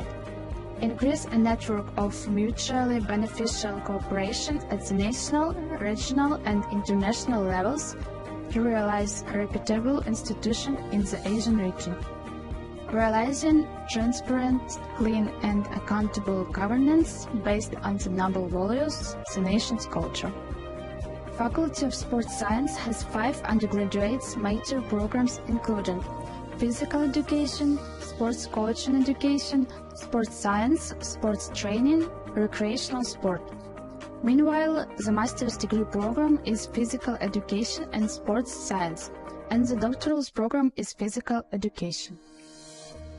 The Faculty of Sports Science is equipped with various modern facilities to support students' academic and practical activities, including sports laboratory, a place to conduct various research related to sports and health, including physiology, biochemical, nutrition, massage, fitness, entrepreneurship, sport medicine, sport psychology, microteaching, fitness study, and development center.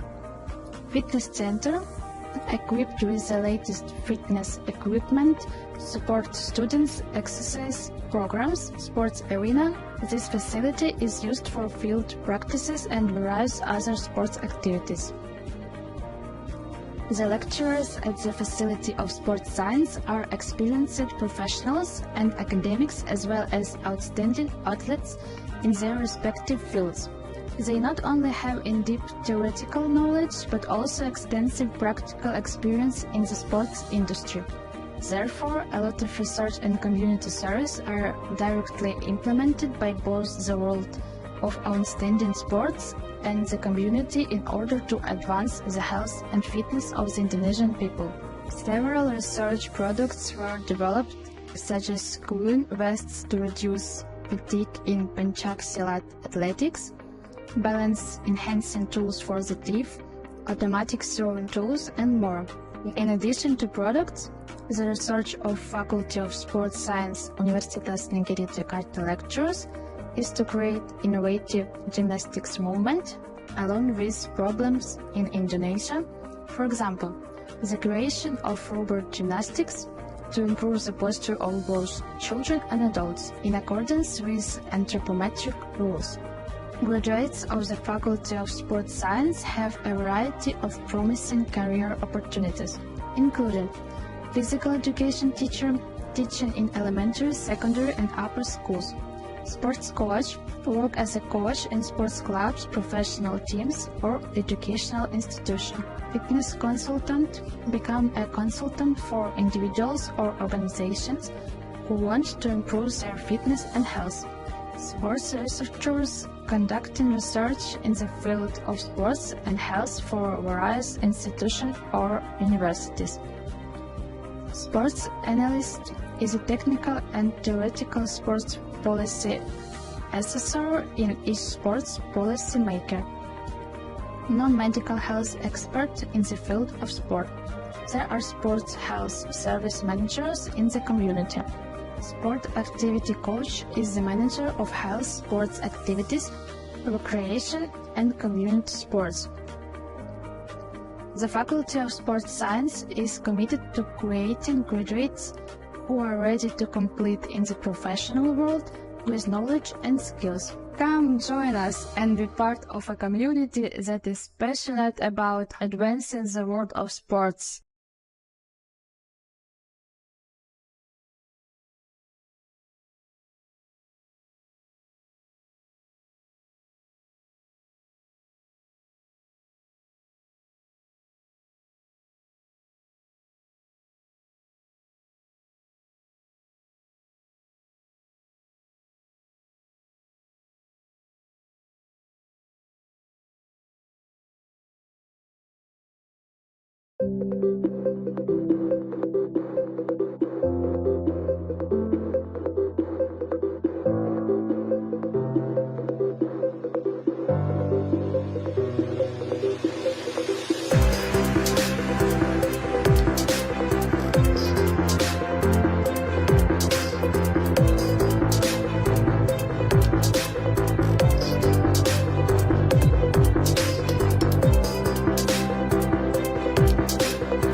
Assalamualaikum warahmatullahi wabarakatuh.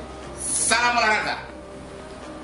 Faculty of Sports Science, Universitas Negeri Jakarta has a vision to become a reputable Faculty of Sports Science in the Asian region in 2025, as well as a mission.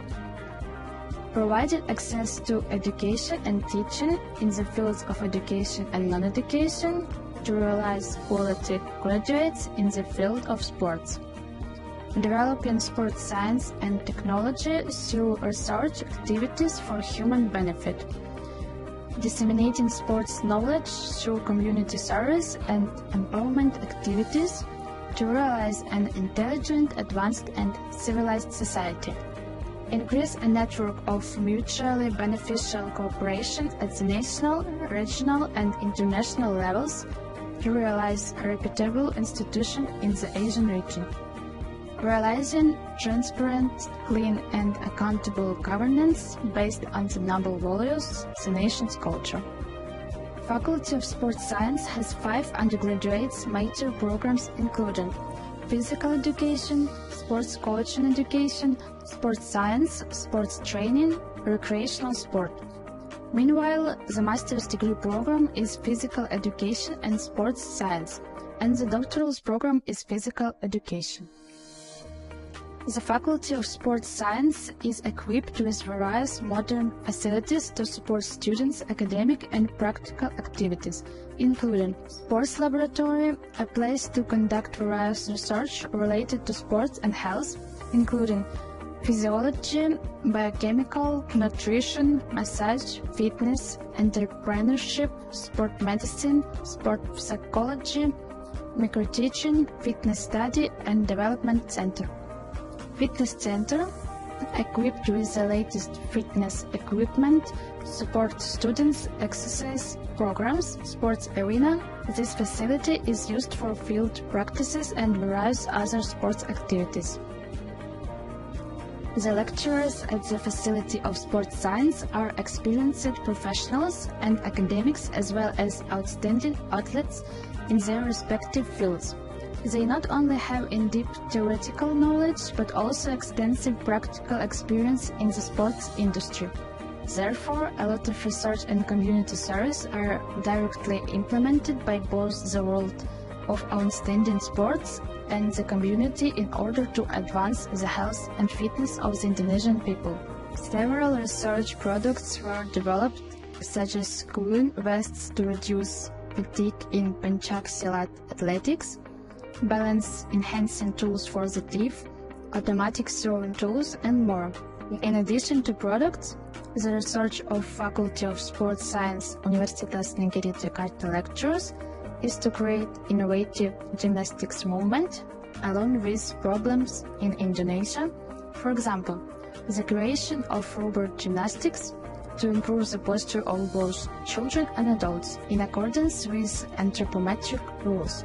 Graduates of the Faculty of Sports Science have a variety of promising career opportunities, including physical education teacher, teaching in elementary, secondary, and upper schools, sports coach, work as a coach in sports clubs, professional teams, or educational institution, fitness consultant, become a consultant for individuals or organizations who want to improve their fitness and health, sports researchers, conducting research in the field of sports and health for various institutions or universities. Sports analyst is a technical and theoretical sports policy assessor in each sports policy maker. Non-medical health expert in the field of sport. There are sports health service managers in the community. Sport activity coach is the manager of health sports activities, recreation, and community sports. The Faculty of Sports Science is committed to creating graduates who are ready to compete in the professional world with knowledge and skills. Come join us and be part of a community that is passionate about advancing the world of sports.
Welcome back, ladies and gentlemen.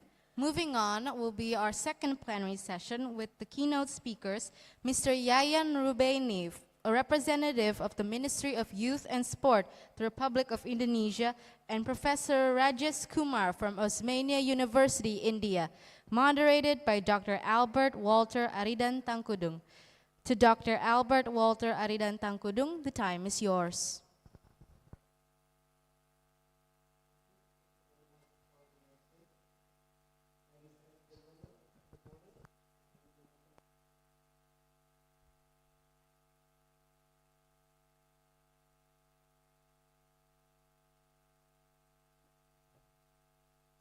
Really honored to be your moderator for this session. And today we have an exciting lineup with two distinguished speakers. First, we will hear from Mr. Yayan Rubaini, MPD, who is a sport policy analyst at the Ministry of Youth and Sports of the Republic of Indonesia. He will share the extensive experience and insight on sport management and policy development. Following Mr. Yayan, we will continue with Professor Rajesh Kumar, a senior professor in the Department of Physical Education at Osmania University, Hyderabad, and the Dean of the Faculty of Education. Let's begin with Mr. Yayan Rubaini. Ladies and gentlemen, it is my pleasure to introduce our first speaker, Dr. Yayan Rubaini, MPD.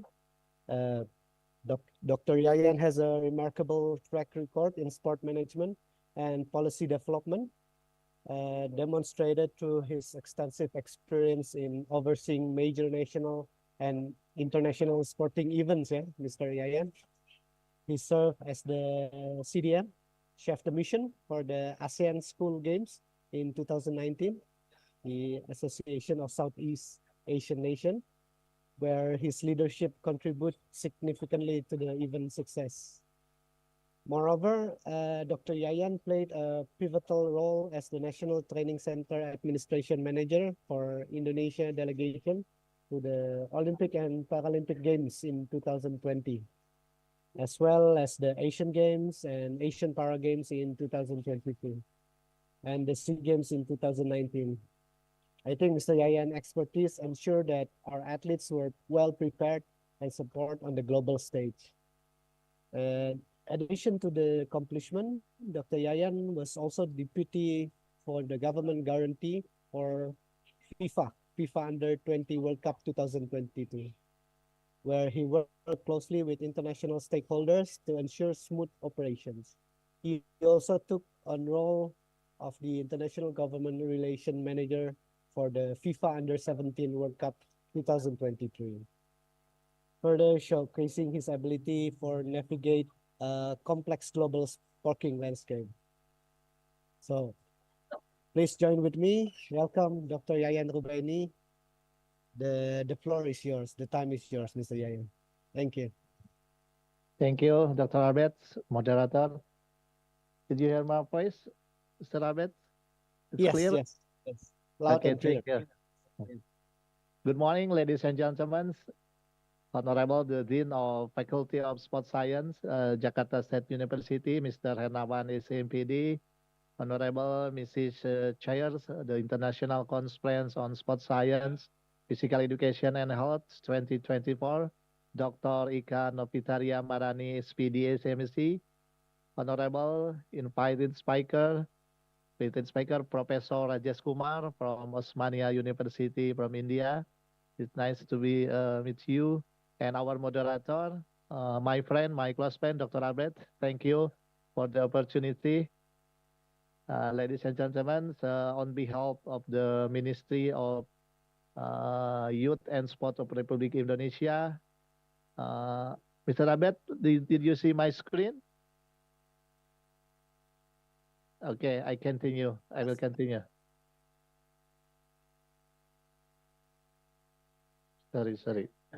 Okay. On behalf of the Ministry Youth and Sport Republic Indonesia, representative for Deputy for Sport Acculturations, first, I would like to express my gratitude and appreciations to the Faculty of Sport Science, Jakarta State Jakarta State University for organizing these great international forums.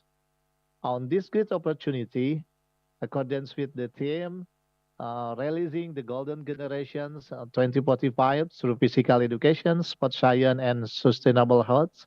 On behalf of the government of Indonesia, I will be presenting the policy and strategy to releasing Indonesia Fit, Great Character, World Achievement 2045. In these occasions, I will be focused to releasing the Indonesia Fit 2045 related sustainable health. Ladies and gentlemen, before I start my presentation, let me introduce my bio like Mr. Albert already announced.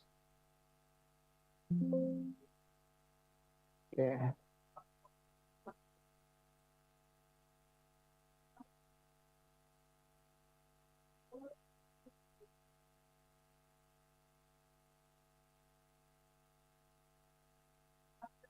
I graduated from doctoral program in 2017 from the Jakarta State University. So I'm honored to be part of this great forum. It's like being back on my campus after 7 years ago. My Dr. Arbet is my classmate at 2017. And last year, like I mentioned by Dr. Arbet, last year I'm joined in the organizing committee at FIFA Under 20 and also FIFA Under 17 World Cup in Indonesia as a deputy government guarantee. So I have a little bit experience to share here because we still have strategic plan with the FIFA in upcoming futures, among which FIFA has opened as a representative office in Indonesia for East Asia in Jakarta. We hope this can be accelerate the development of football and our sport in Indonesia. Ladies and gentlemen, my presentation consists of 5 sections. The first section is about the background of the Indonesian Golden Age 2045. And the second section is about basic concept of our policy. The third one, I will present our national sport policy and the fourth policy implementation strategy. And the last one, I will share few sample about the national and international collaboration in order to realizing our visions. Okay, let's start to the first sections. Background. In 2045, Indonesia will celebrate 100 years of independence. As a nation, Indonesia has a long-term vision for the next 20 years, namely Indonesia Goals 2045.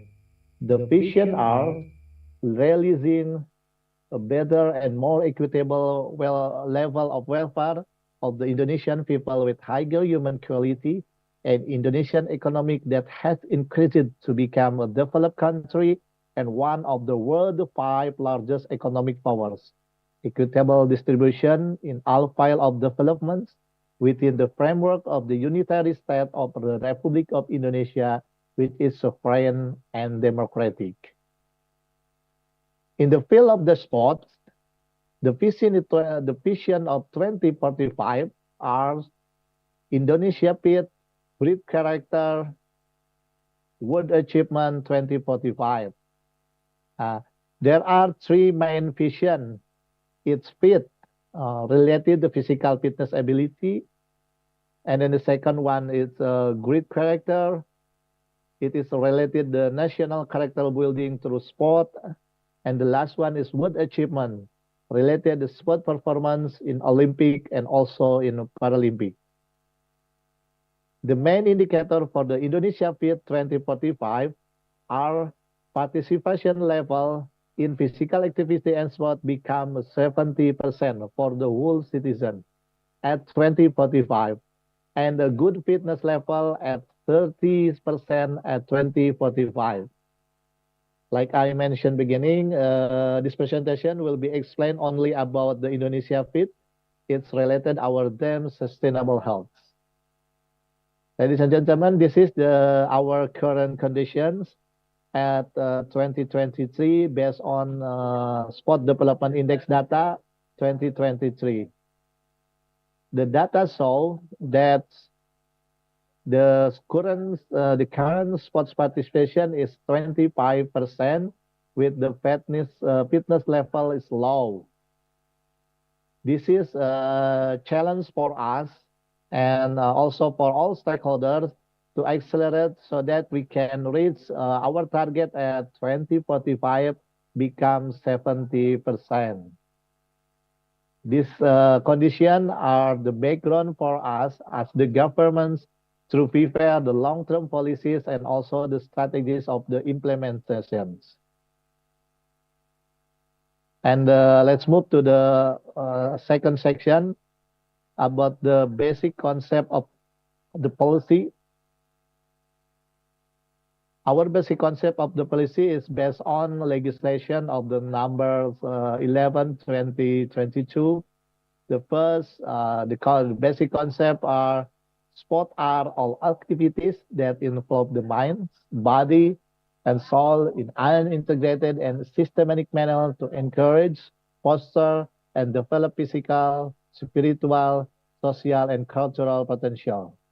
The second one, sport is all aspects related to sport that require regulations, education, training, coaching, development, improvements, supervision, and evaluations.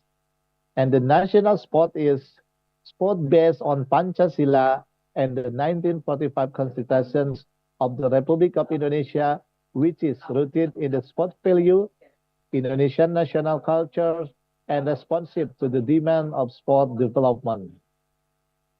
Sport functions to develop physical, spiritual, and social ability as well as forming the character and personality of the dignified nations.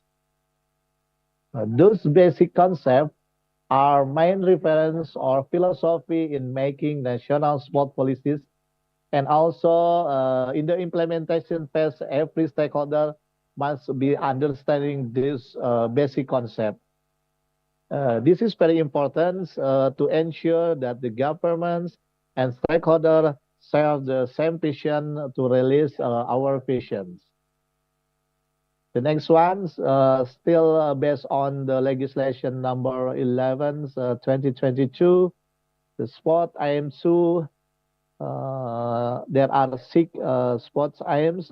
First, maintain and improve health and fitness achievements, intelligence, and human equality, and also human beings.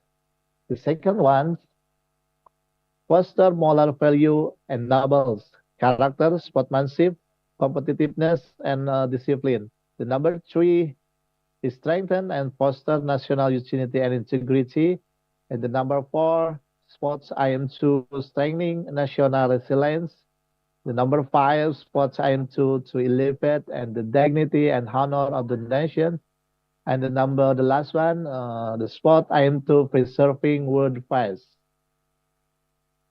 National sport is in principle are developed to achieve this goal. So every goal must be understand and become main reference in various physical activity and sports.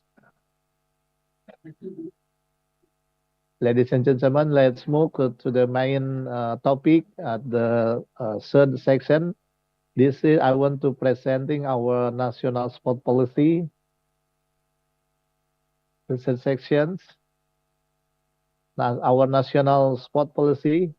National sport policy is outlined in document namely the Grand Design of National Sport, or in Bahasa we call it DBON. So in the generals, in the English, it's the Grand Design of National Sport, but in Bahasa we call it daily DBON. So in this session, I will call it our Grand Design is DBON. DBON, the vision of DBON is Indonesia fit, great character, and world achievement 2045. And DBON have 5 missions.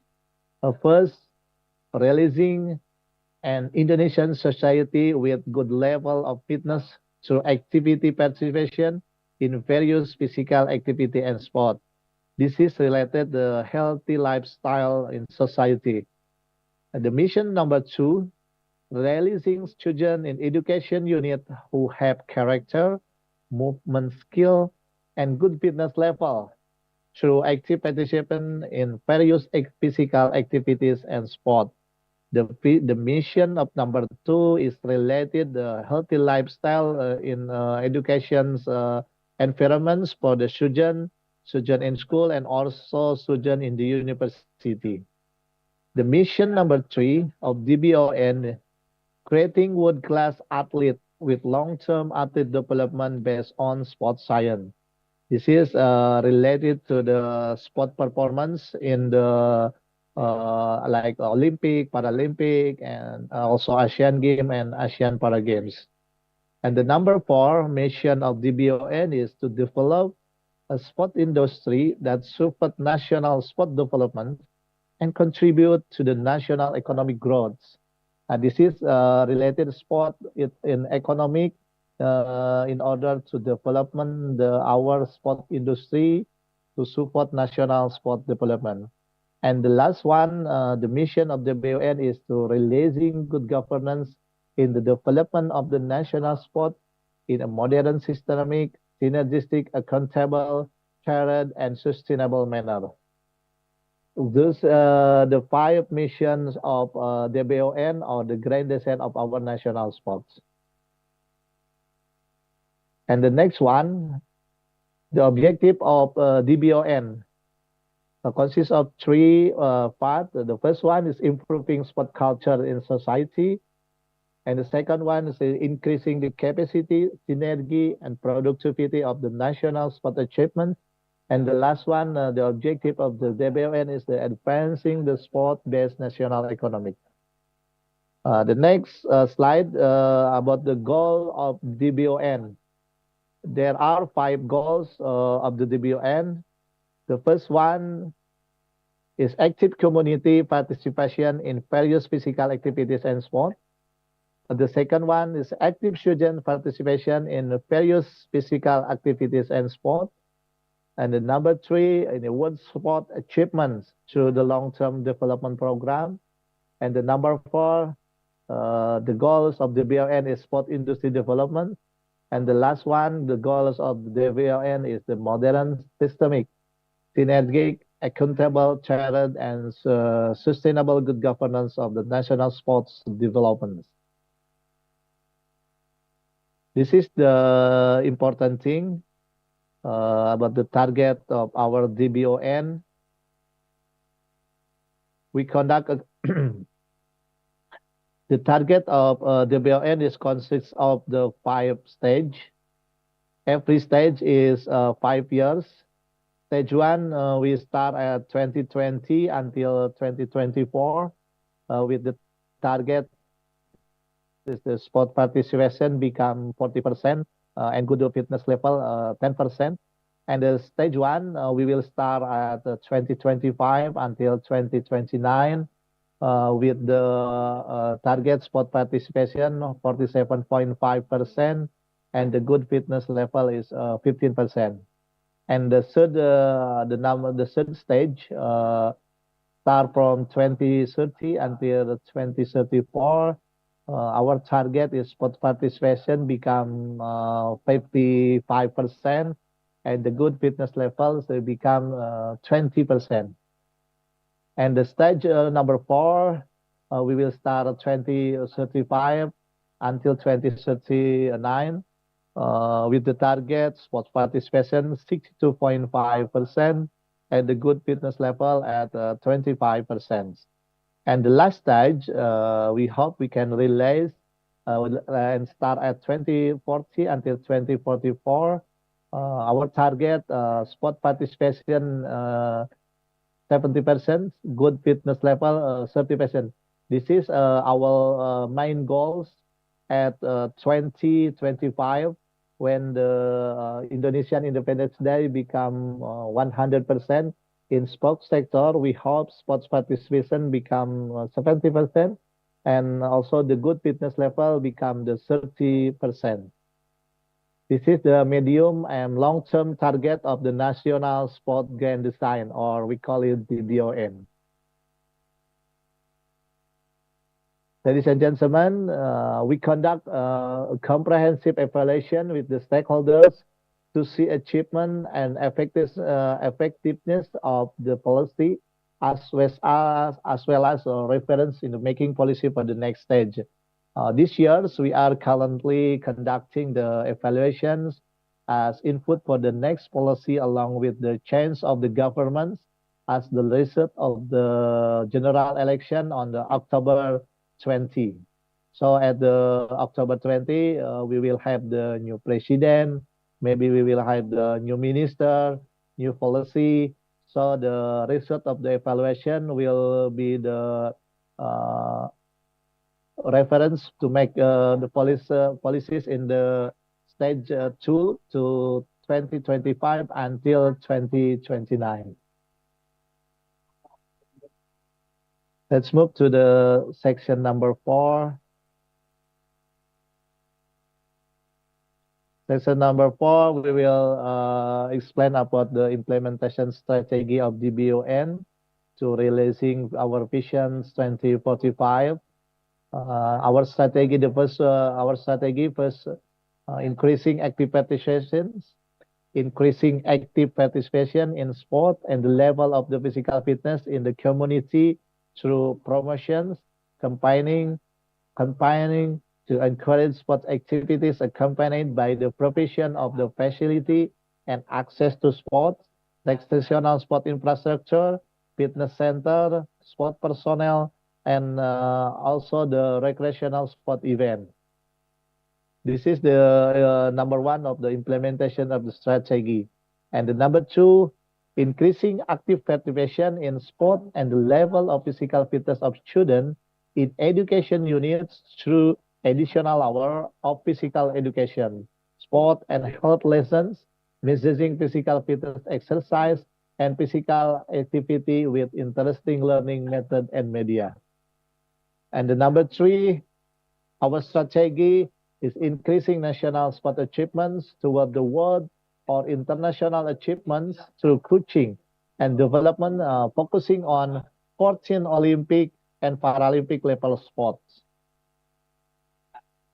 The number 4, increasing the participation of the sport industry in fostering and developing sport through sport events based on sport tourism, utilizing domestic product, building and facilitating micro, small, and medium business center on the sport industry. And the last one, our strategy is improving the quality of the national sport development governance.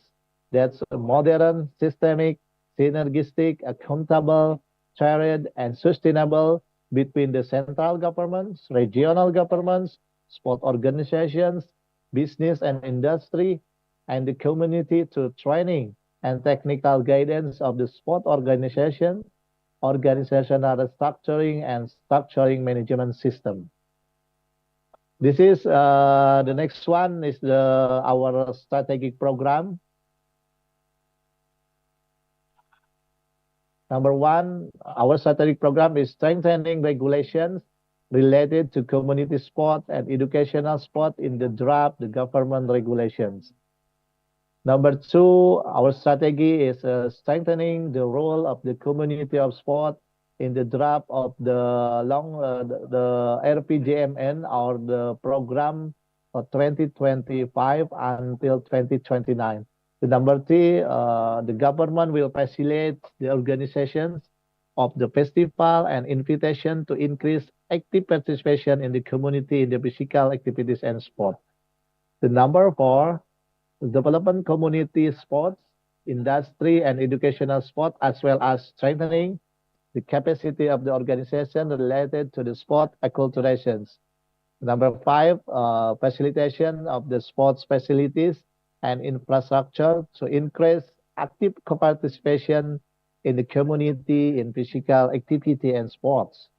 And the last one, our strategic program is strengthening collaboration with the ministries or institutions local government, state-owned enterprise, private sector, and also the community in sport acculturations. Ladies and gentlemen, let's move to the last section in my presentations about national and international collaborations. This is the structure of the national collaborations, our stakeholders in order to implement our visions, to realizing our vision 2025. The first one, this is the structure sports community, the sport community who have the organizations. And the second one, the unstructured sport community.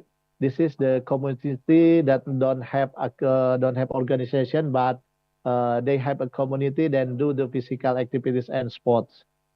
And number three, this is supporting from the university, school, practitioner, and also the sport experts. And the number four, collaboration with the private sector, families. Number five, this is the important thing as the leading sector, central governments.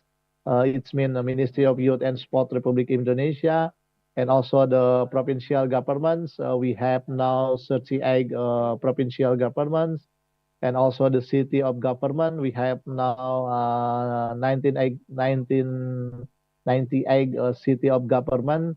And the last one, this is the district governments. We have now 496 district government. All stakeholders must be collaborations to implement and to releasing the Sport Vision 2045. Without collaboration, this all parties like the community, the private sector, university, the experts, central government, I think it is difficult to realize our visions 2045. This is the example of the collaborations in the central governments. There are at least 8 ministerial. Number one is the Ministry of Youth and Sport and also the Ministry of Health. As the coordinate interagency collaboration leading sector of the BON, we collaboration very close with the Ministry of Health. And the second one, we collaborate with the Ministry of Education. We ask the minister to development the sport curriculums and also the Student Sport Development Center for the Ministry of Education. And also we collaborate with the Ministry of the Home Affairs, who have the authority to the local governments. And we ask the Minister of Home Affairs to synchronize the BOM with the local government program and encourage the preparation of the regional sport design. So beside the national sport grand design, through the Ministry of Home Affairs, we also ask the local government to make the regional sport design every province. And the number four, for the Ministry of the Finance, we asking, this is the very important thing, Ministry of the Finance to support budget support in DBON implementation in the central government and also in the local governments. And next, the Ministry of Public Work and Housing, we ask the minister to building the youth and sports center. And this year we have building 2 sports center, 2 youth sports center. The first one, youth and sports center in Cibubur, already I think about 40% in the process. And then the second one, youth and sports center for the youth disability athlete at Karanganyar, Central Java. It's already start also to build. And number 6, the Ministry of the National Development Planning. This is also the important. We ask the minister to synchronize the BON with the National Development Planning. So we hope the BON can be part of the strategic of the National Development Planning. And then we also ask in collaboration with the Ministry of State-Owned Enterprise, currently is Mr. Eric Thohir, to support the implementation of the DBON, especially for the to support budget through the sponsorship, professional sponsorship from the state-owned enterprise to the any activity in DBON. And the last one also we collaborate and with the Ministry of Industry and Tourism to support the development of the sport industry because sport industry is very close with the sport tourism. This is and then we will international collaboration. This is few example international collaboration, ladies and gentlemen, that in Asian community, we had an agreement to develop sport in Southeast Asia regions with outlined in ASEAN Work Plan on sports, like shown in our screen. The ASEAN Work Plan on Sport 2021 and 2025 consists of 5 priorities area with 15 program and 36 main activities. The first priority area in the ASEAN Work Plan is the sport contribute to key development outcome and peace. And the priority area of number 2 is promotion of healthy lifestyle through sport participation and physical activities. Yeah. This priority is very related with our vision and our program. So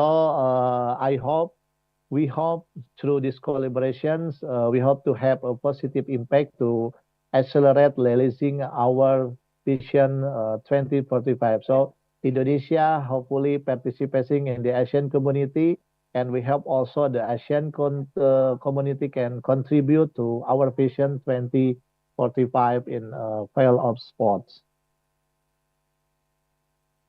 And the second one, the sampling collaboration, international collaborations.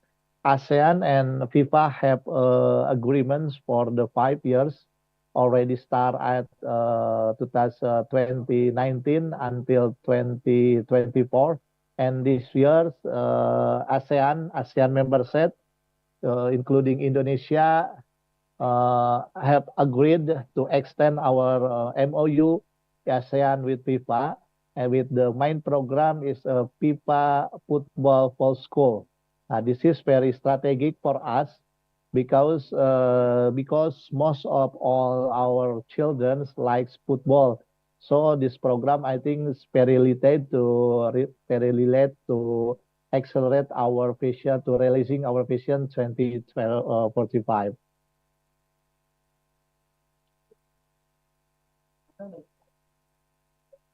Mr. Abed and ladies and gentlemen, we are now entered to the conclusion of my presentations.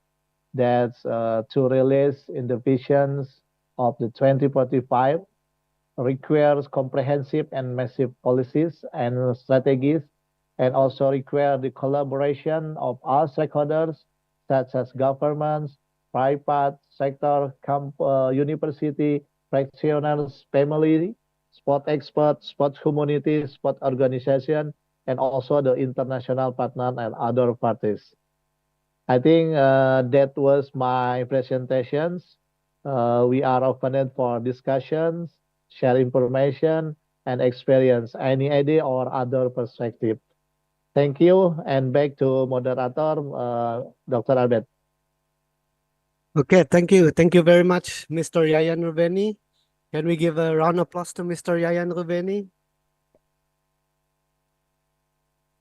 for the insightful presentation about vision and mission of the grand design of national sport and about the gold, Indonesia Gold, 2045. So Mr. Yayan discussing about the philosophy of the policy and Indonesia Fit for 2045. National sport policy and the implementation itself. Yeah. Please note that we will have a combined question, Mr. Yayan. So the question and answer session's gonna be after the session with Professor Rajes. So for all others can wait for the questions, yeah. So I kindly ask you to hold your question until Mr. Rajesh finish present his presentation. Now we will continue with our second speaker, Professor Rajesh Kumar, who will share his expertise in physical education and sport policy. It is my pleasure to introduce him as an esteemed academic with impressive qualification, Mr. Rajesh. He holds a B.com MPAD, a diploma in coaching from NIS with a specialization in athletics, and has successfully cleared the GRF and NET exams conducted by the UGC. He also holds a PhD. Currently, Dr. Rajesh Kumar serves as a senior professor in the Department of Physical Education at Osmania University, Hyderabad. Additionally, he is the Dean of Faculty of Education at the same university, a role he has held since December the 3rd, 2022. And with his deep academic background and extensive professional experience, Professor Rajesh Kumar is set to share valuable insights into physical education and sport policy. So please join me in welcoming Dr. Rajesh Kumar. Professor Rajesh, the floor is yours. Yes. Good morning. Morning. Yes. Can I share my PPT? Okay. Moment, please.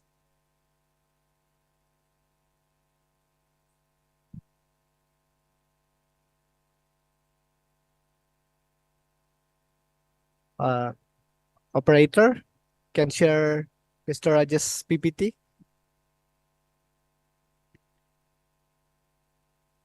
Yeah.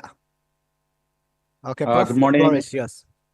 Good morning, all the participants, speakers, and organizing committee members. It is respected chairperson, Dr. Albert, my friend, scientific session chairman from the organizing university, and all the participants all over the globe, especially from Indonesia, and my co-speaker. He has given a wonderful presentation on the sports policy of Indonesia. Today, my talk is the role of physical education for development of skills among school children. As you are aware, everybody aware that physical education plays an important role in the development of kid and also for the skills among the school children. You change my slide. Change my slide.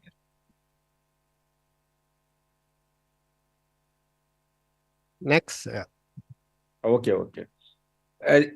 Everybody, our participants are PE professionals.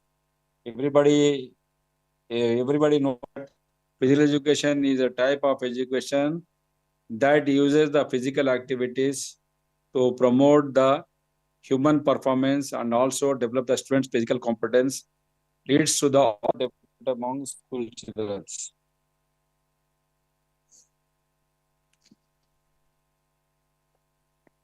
No, same slide only. Training stages in the for the children. The child between the age group of 0 to 6 years is the active age where the child is born and try to learn some small things.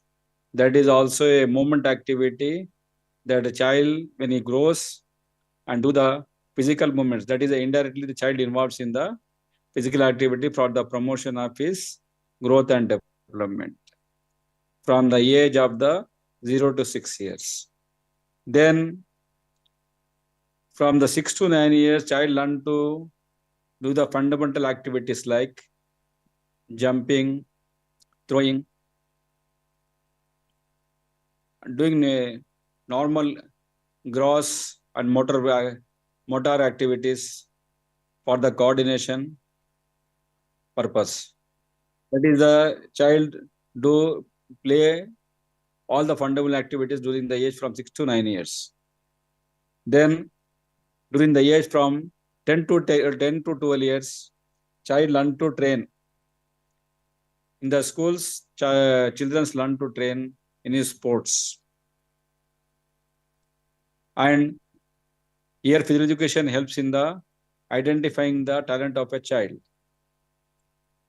The child speed, strength, endurance, flexibility, agility, coordination can be measured by the PE teacher to know his physical ability to take part in the sports and games. The age of 10 to 12 years is the period learning to train in sports. Then the child in the school goes between the 13 to 16 years. This child learn training to train. So these all the stages: infancy period, early childhood, middle childhood, late childhood, where child has to go compulsory physical education activity. Physical education activity helps the child to develop his all skills in his life. So that is why physical education is a basic education for all children to improve his human performance and physical skills and all skills in the body. As you all aware that all children in the school, they play sports compulsory. We may not play sports in degree and college level, but in schools, the physical education is the important part for the growth and development of a child. So that is why it plays very important role. Next slide. The kids has to go for a kid development stage and multi-event stage in the schools. They will develop physical education, develop children in 4 ways. Physical development, child body becomes strong and his fine and large motor skills gets improved. Coordination will be improved. Physical ability will improve. Agility will improve. Stress also will come down by playing the activity. That is a physical development a child occurs when by playing to the sports and game. Then cognitive development. Cognitive development means his thinking ability will improve. Scientific and mathematical thinking of the children will improve when they go to the physical education activities. Research and inquiry skills will improve. Independent thinking, language skills, literacy skills, they all will improve in the during the schools by children's. Then children's do by doing physical education, they go for social development. They learn how to cooperate each other, how to negotiate, collaboration, socialization, conflict resolution, everything they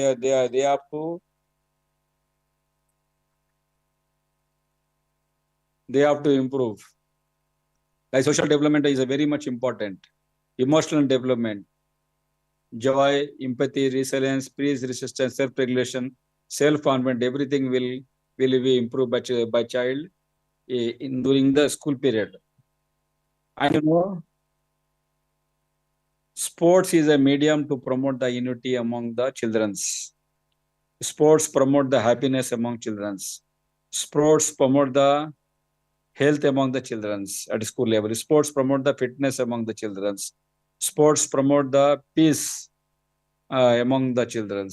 Children develop unity in schools through sports. Sports and physical education is the medium for the strong development of a human being in the life. Next, Albert. Next. You all aware physical education in the school plays a crucial role in establishing a foundation for athlete development. It helps them make the future champions of the country. Physical education helps in the talent identification of a child in the school level, and it also helps to put a student in a sports coaching so that it makes the student a future champion of the country. So that is why physical education teacher must identify a child ability in the school compulsory to make him a champion athlete all over the globe. In coming, I know that many physical education, many sports achievers in our country, they are identify the physical education teacher in the school. All has identify the physical education teacher in the school to play sports. So that is the role of physical education is very much important for the foundation of the athlete development in the country. So like this, physical education is a important foundation for the sports development. Next, physical education in schools also promote the recreation among the children. Whenever children come to the class, they are happy to play sports. It has an impact on the good health promotion, reduces the stress, helps to relax from the classes, and a social benefit, refreshes the stress, refill the energy level, and sharpen the skills. And also it improves the effective time utilization and quality of life. So, many minor games in the school by PE teachers help the students to promote his other skills in the human body. Next, Albert. Physical education plays a main role in identification of talent and selection of sport child at school level and to guide a correct coaching. The talent identification will be done by the parent first. Many parents call me and tell that my son will play sports good. My son is very good in sports like this. But at the school level, the PE teacher will identify a talent of a child, and he can help the selection of a correct sport so that he can guide a student for the correct coaching. Next. Physical education curriculum constitutes an integral segment of Indian school education. Physical education is important in physical education, not in the school. Physical activity the child play before the school and after the school at home. That also a physical education. Child involves in the physical activity at his home, at his community level programs like this. All this child activity, many children do cycling, running, and throwing at home also. And they do a lot of physical activities. That helps for the physical education, promotion of physical activity, help for the students to be very much fit and the active child in the school level. Next. Categories of outdoor play activity in physical education. Children's in physical education, they develop the schools by these activities in our country. Number one, they go for traditional games. Traditional sports and games they play at their home, they play at the schools, and they play everywhere, whatever they want. Number two is indigenous sports. Number three is the global sports. Next slide. Traditional play activities have several traditional sports. Some of them been played for 1,000 years. Many of the sports, many of these sports don't require much equipments and playing space. India has several traditional sports and games, and they are played by 1,000 years. Many of these don't require much equipment or playing space. Some traditional Indian games are only played in certain regions of India or by different names and different rules and regulations in different regions of the country. Many Indian games also similar to traditional South Asian games. So traditional sports helps the physical education to promote the skill among children. Next. You see, these are traditional activities. This is called the one activity is called the Gilli Danda. Another is Atta Chamma. That is our Indian name. And you may be having a different play activities in Indonesia also. You know this they play in at village level, rural level, and at their homes. This automatically improving their playing skills unknowingly. So that is why not physical education, traditional play activities also help to promote the skills among children. Next slide. You see, this is a poor child. They play these games. Like all these games is they promote the fine motor skills. Lot of the skills are improved indirectly. You don't know the skills are improved. Next. You see all these sports, these are all traditional sports. It's all traditional sports. Indigenous sports of India. Throughout the history, indigenous have many traditional sports and dances. This helps to improve the physical skills among children. Next, Albert. You see, that is a game called Kabaddi. Kabaddi, you know, Kabaddi is a game where India is a Asian Games gold medalist in Kabaddi many times. We are trying to introduce an Olympic Games in 1936. Then Kho is another sport that is played in all over the India. This type of sporting activity played in the schools level, and it is not required big ground. It is played in small grounds. Ground of 10 to 13 meters is enough. Like the small ground, this also promote the skills among children, physical skills. Next. You know, this is a wrestling in the mud. And you see Malcolm activity. This is very hard. They do by the students in the schools. By climbing on a wooden pole. It develop the acrobatic skill among the student. You see? This all are the is physical education only. Next.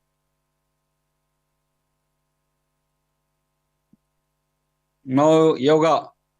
Yoga is also a traditional sport of India. Yoga helps in all-round development of children's. Next, Albert. Global activities, you know. Cricket. Cricket is the game the boy born in India play cricket. Recently, Albert met our ICCI president, Mr. Jayesh, in cricket. Cricket is a familiar game in India. Then we have a football, volleyball, all these activities, outdoor activities are helpful for the development of skills among children. Calisthenics, handball, all these activities are there. So that is why the role of physical education is very much important for development of skills among the school children. This is my presentation. I promote the physical education is a integral part of the sports persons to play activities. This is my presentation is over, but this is a short one, and then we can have question and answer regarding this. So thank you. Yeah, thank you very much, Professor Rajesh Kumar, my friend as well. Thank you for the wonderful presentation, and give a round of applause to Mr. Professor Rajesh Kumar. The audience has to know that Professor Rajesh Kumar knowledge on physical education has been used for learning in all provinces around Indonesia as well. I believe there's also a commitment, yeah, next time with Yes. North Thank you. Sumatra, yeah, North Sumatra and West Yes, Java, everywhere around Indonesia. Yeah? Yes. Thank you. We'll have a workshop, small workshops, practical training, Small but big impact, yeah. For Yes. Indonesia, it's big impact. Thank you very much. Thank you. After both presentation, we will have a question and answer session for about 5 to 10 minutes, where you can engage directly with our speakers, or you can put your question on our question box. And for the first question is for Mr. Yayan. Yes, Mr. Yayan, Dr. Yayan. Yes, Mr. Albert. There's a question from Eka Fitri, one of our lecture. Uh, she's asking about talking about sport industry. How does Mr. Yayan view the potential for sport development, and what is the most important thing to support the sport industry? Thank you.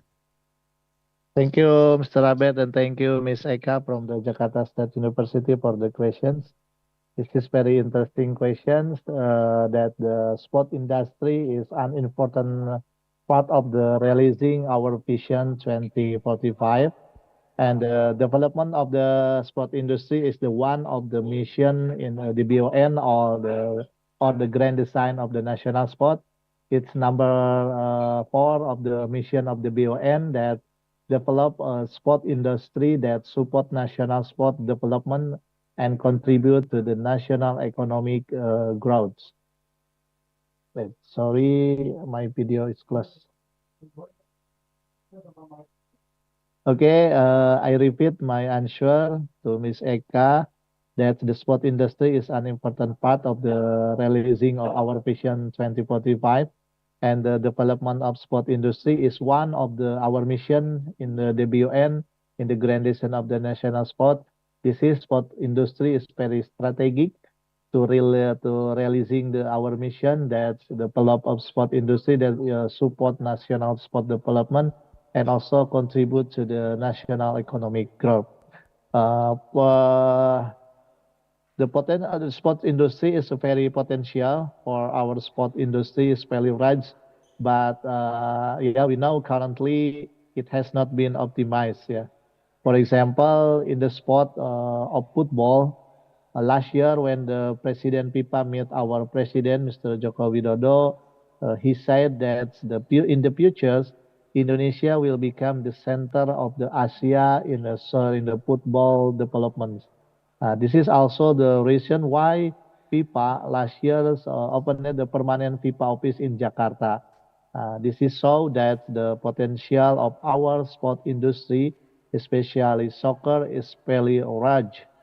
Other that, Ministry of Youth and Sport, in order to develop the sport industry, relate the sport tourism, we also have an agreement with the Minister of Tourism, Mr. Sandiaga Uno, to host the international event in the tourism area, like in Bali, like in Danau Toba. We collaboration to host the F1 power boats, and also we collaboration in the Mandalika to hosting the MotoGP in the tourism area. This is our agreements.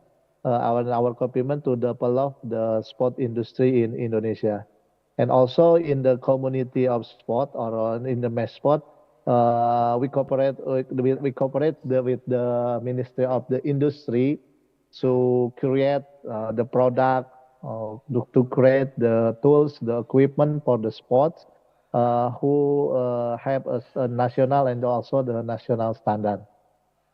I think that's it, Mr. Abed, our policy about the sport industry. Okay, thank you. Thank you very much, Mr. Yayan. Hopefully it could answer the question, Mrs. Eka. And now we have a question for Professor Rajesh. It's from Mrs. Dinan Mitsalina. It's about physical education, the basic foundation for athlete development. The question is how we can identify the talent beside the curriculum of physical education, because it's only 2 hours class in a week. So how we identify the talent with the short amount of time? Professor Rajesh, thank you. But in our country, every month,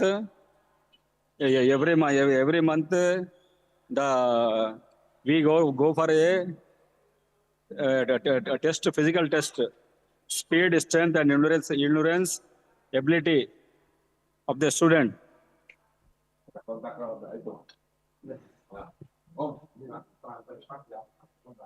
Like this, no, physical tests help to identify the motor ability of a child, and we will put some skill test also. That is skill test also help in the identifying the that is sports which the child is fit or not, but not in the our PE class. We will take the as a physical test selection fitness test. We will take another class, extra classes to conduct this. As per the my idea, we are having a 1 month test and 3 month test to know the physical abilities among the children. Okay, Prof. Thank you. And this is other question related to that questions. The first questions is, given the increasing focus on academics, many schools tend to reduce time allocated for physical education. How do you think schools can strike the balance between academic and physical education to ensure the children receive the full benefit of both? This is the problem all over the globe. Many schools they give importance to academics only. Even schools don't have the playgrounds for the students. So like this, every school must give the importance to the childrens to play sports. Otherwise, if the school don't have the playgrounds and school don't give the child for the sports activities, then compulsory our field will be neglected. That is why we are now telling in our physical education policy, every child must play sports compulsory every day 1 hour. So that is why the school must give the importance for the PE classes compulsory. This is problem all over the globe, not here, all over the globe. All My over the country. globe, Prof. To say. Okay, thank you, Prof. Rajesh. I believe there's another question from the floor in the Zoom meeting.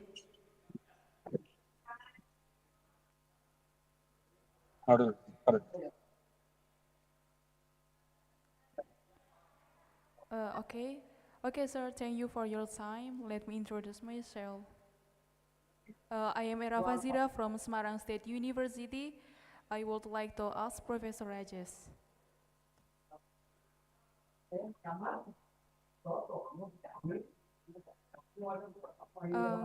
Prof, in Indonesia have many kind of traditional games which there are physical activities when we play the games as well as in India traditional games.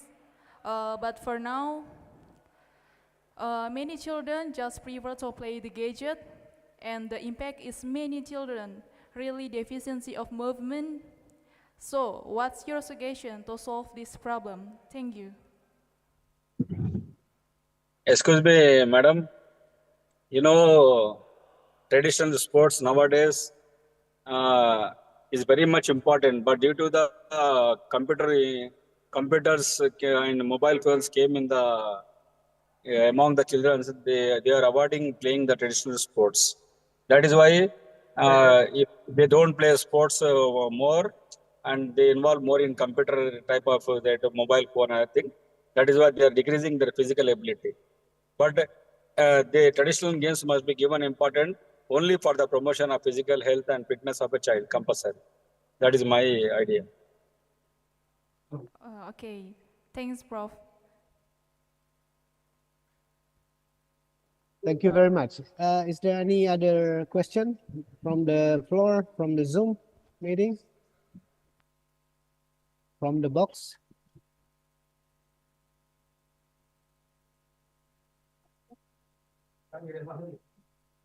Okay, Albert, can I leave? Albert, I have to go somewhere. Okay, thank you very much for Professor Rajesh Kumar.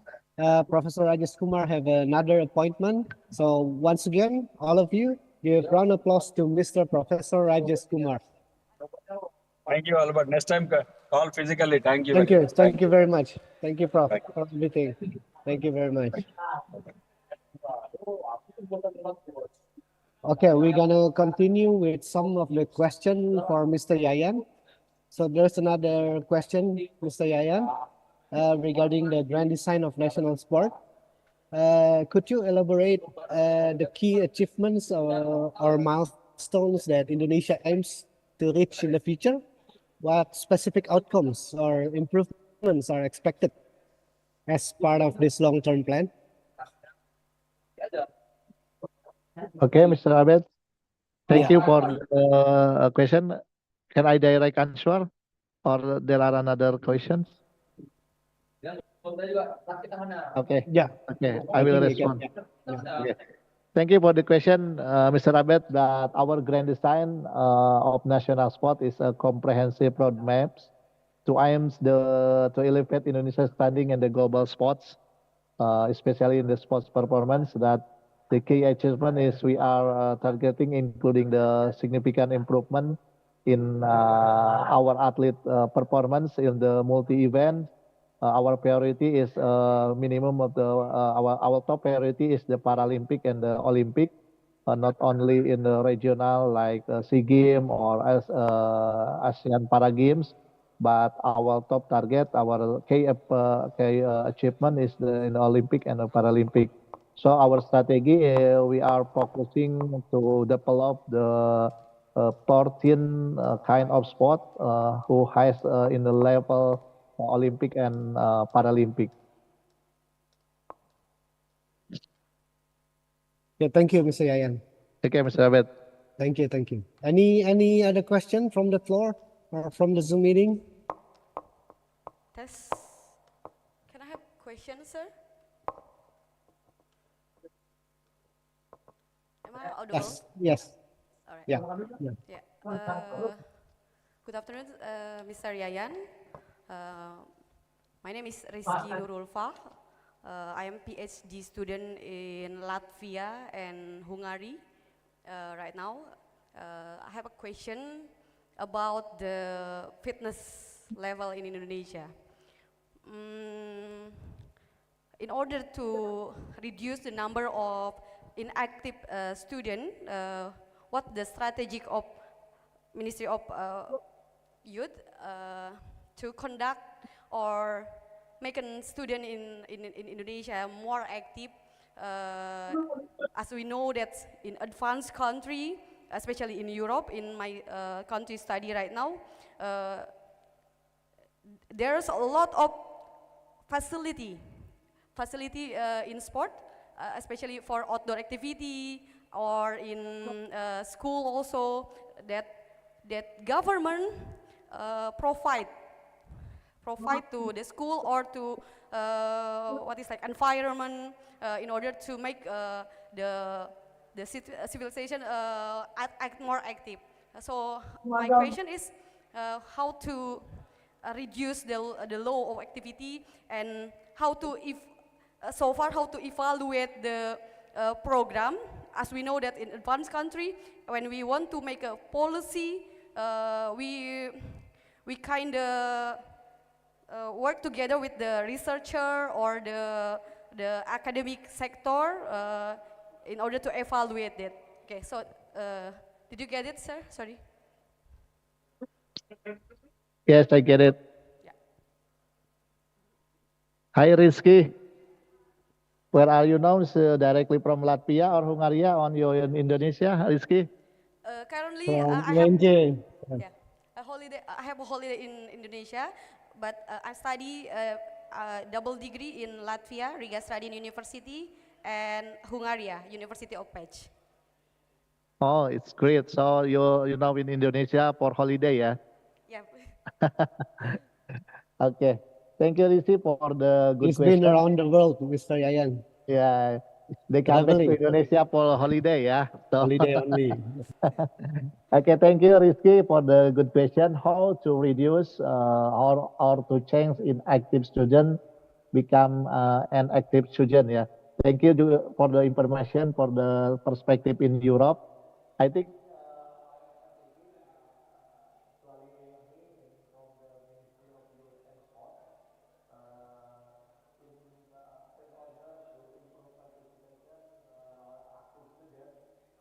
Actually, the authority is not in Ministry of Youth and Sports.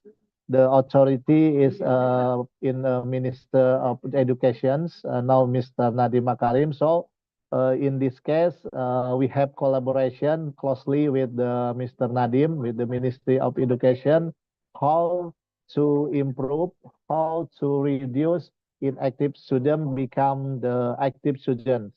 One of our collaborations we have now have an finalize the agreement with the Ministry of Education to have like maybe you know the SKJ like gymnastic dance.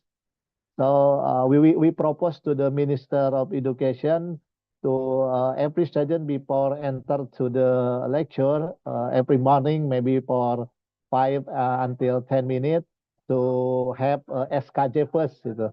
Like maybe in the 90 years, 30 years ago. So this is our collaborations with the Ministry of Education. And about the facility, so we also propose to the Ministry of Education to prepare more facility to the children so they can make physical activities and also the physical education or sports in school environments. I think that's it, Rizky. Thank you for your perspective in Europe. That's I will note it and I will bring it to call when I meet with the Minister of the Education.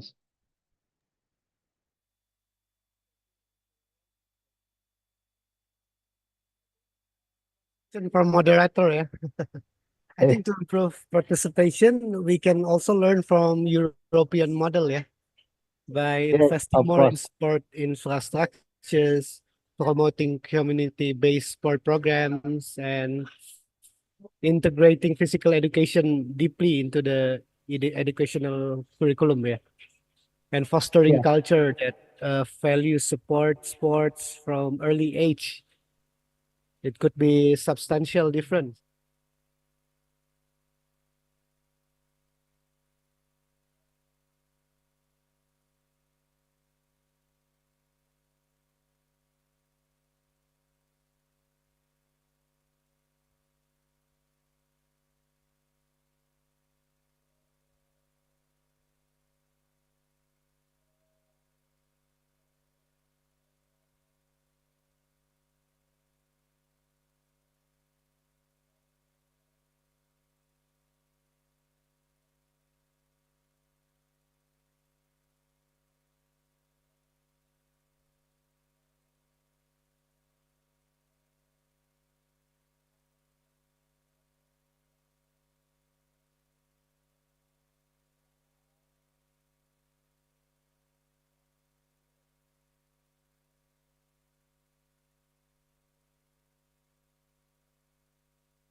So, Mr. Yayan, your contribution today have provided us much valuable insight into the future of sports policy and the crucial role of physical education.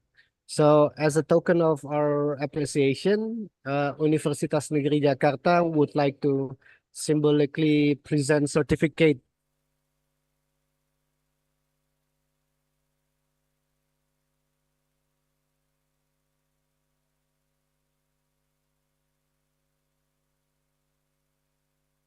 meeting virtually. The recognition of your expertise and contribution remains just as significant. Yeah, the certificates will be sent to you shortly. We will send it to your address, Mr. Yayan. Thank you once again to everyone for making this session a success. Let's continue to apply the knowledge gained today in our efforts to enhance the field of sport and education. We look forward to seeing you all in our future session. Thank you. Have a great day and wassalamualaikum warahmatullahi wabarakatuh. Thank you. Salam Mr. olahraga. Abed. Thank Jaya. you, Doctor.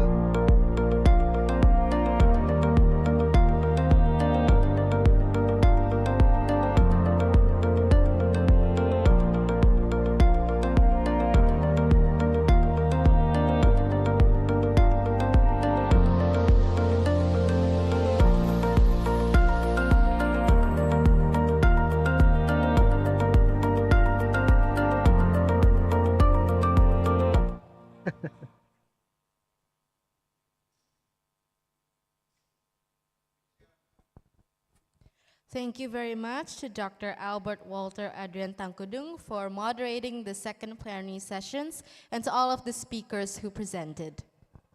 Ladies and gentlemen, next there will be a lunch break. To all our guests, enjoy the break and we'll see you again after.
Welcome back, ladies and gentlemen. Moving on to our third and final plenary session for today with the keynote speakers, Dr. Japet Daisenga from the University of Burundi, and Mr. Niklos Vasili from Tektos Ltd, Hungary, moderated by Dr.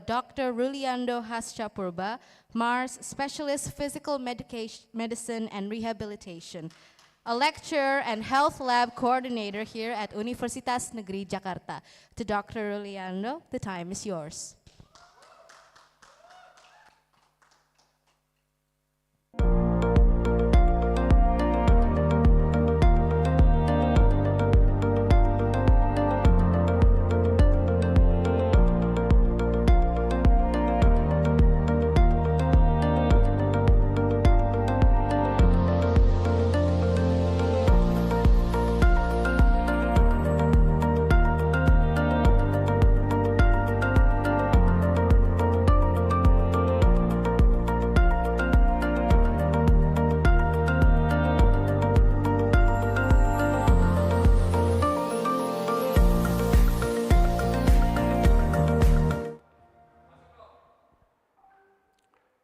Good afternoon, ladies and gentlemen. Welcome to the second International Conference on Sports Science, Physical Education and Health 2024. My name is Ruliando Haschapurba. I'm a physical medicine and rehabilitation doctor, and I'm honored to be your moderator for today's conference. We are thrilled to have distinguished group of participants and speakers who will share their insight and expertise on realizing the Golden Generation 2045 through physical education, sports science, and sustainable health.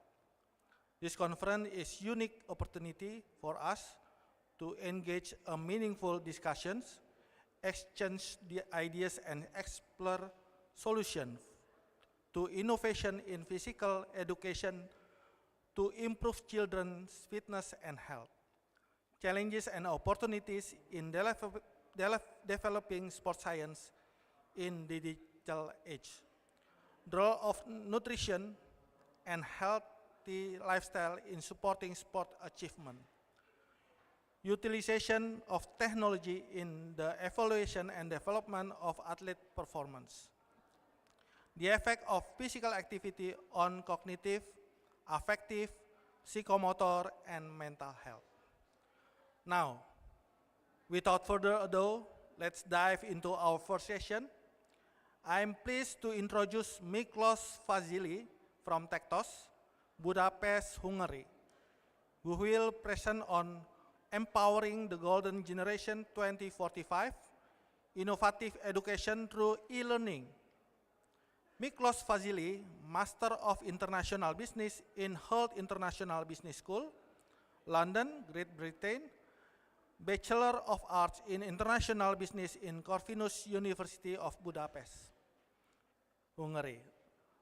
Relevant working experience in Tektos as a manager, senior consultant, and consultant KPMG Hungary as an intern at advisory. Mr. Niklos Vasili, time is yours. Time 50 minutes. Thank you.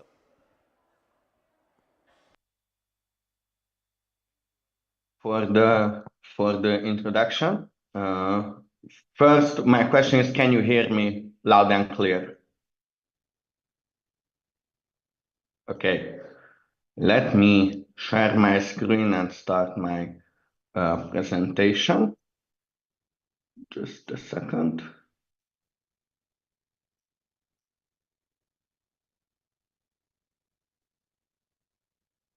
Yes. Can you see my screen? Yes. Okay, cool. Thank you very much for your response. Good morning and good afternoon, everyone. Thank you for the invitation for today's conference. I welcome everyone after the lunch break. I've just finished my breakfast. As well, it is 8:30 in the morning for me. My name is Niklos Vasili, and I'm excited to present our approach on empowering the golden generation 2045, innovative education through e-learning. So my presentation is quite long, so without further ado, let's start right away.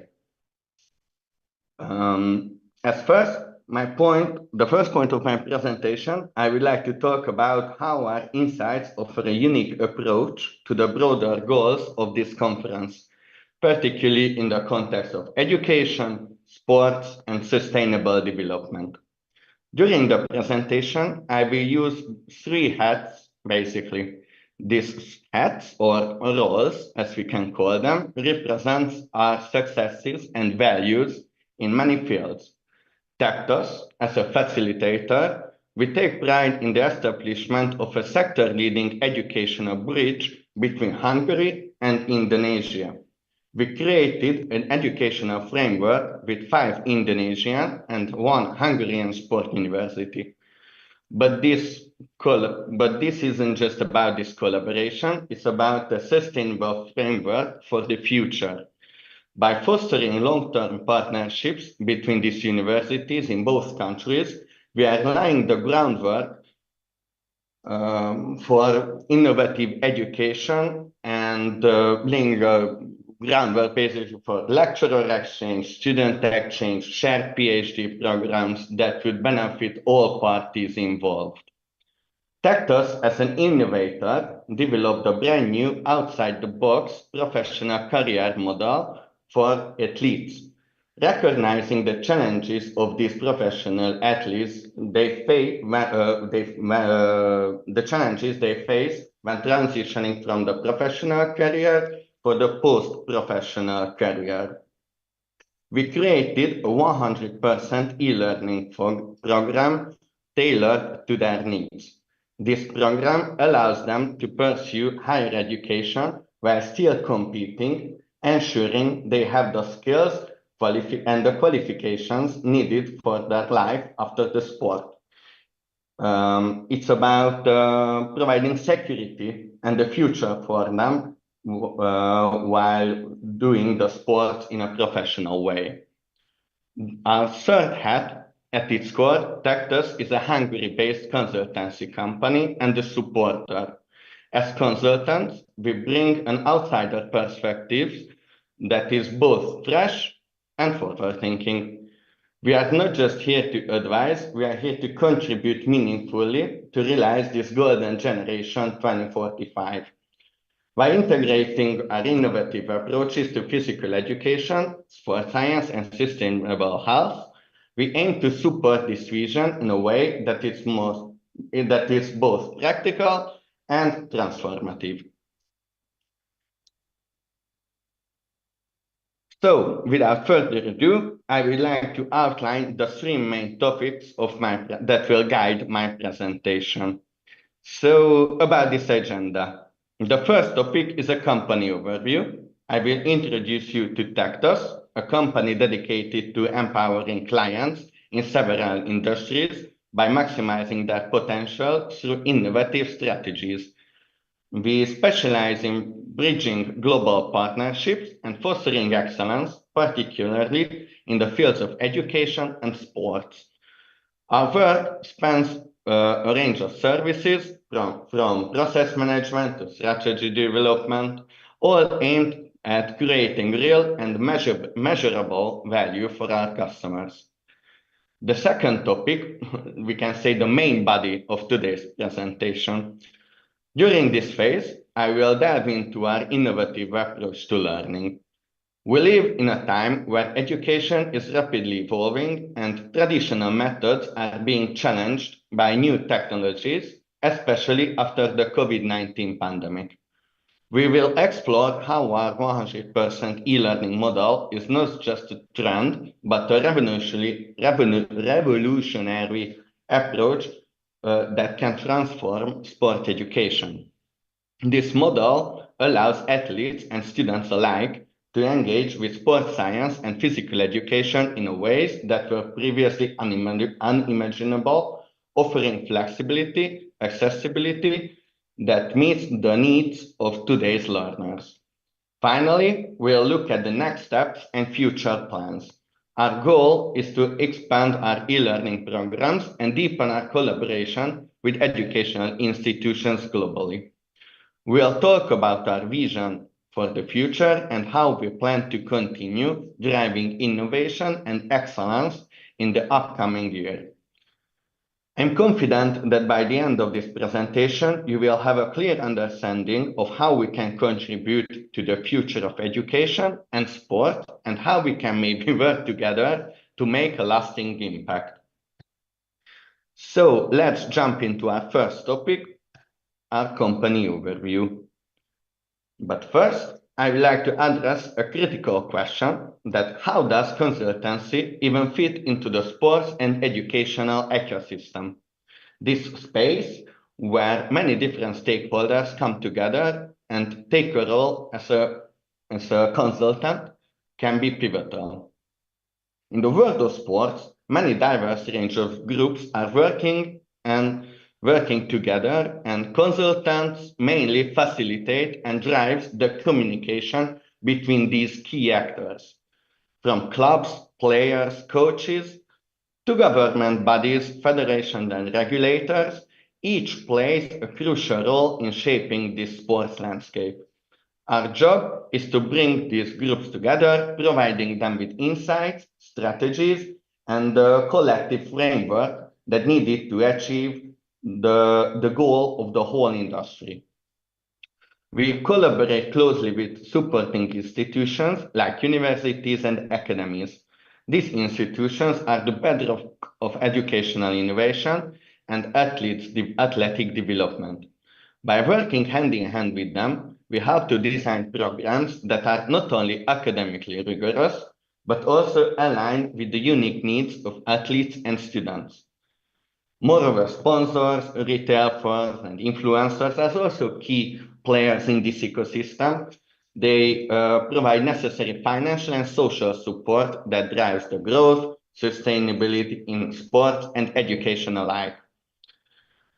So in essence, our role as consultants is that we are the glue that holds these various elements together. We provide strategic oversight and practical solutions that allow these different groups to work in harmony towards a common goal, that advancing sports and education in a way that's sustainable, inclusive, and forward-thinking as well.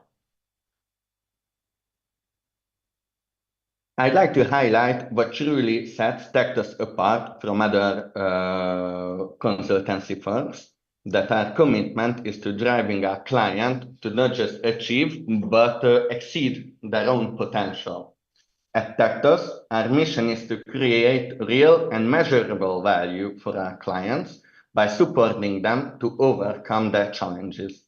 This mission guides everything we do. We believe that the true measurement of our success lies in the success of our clients.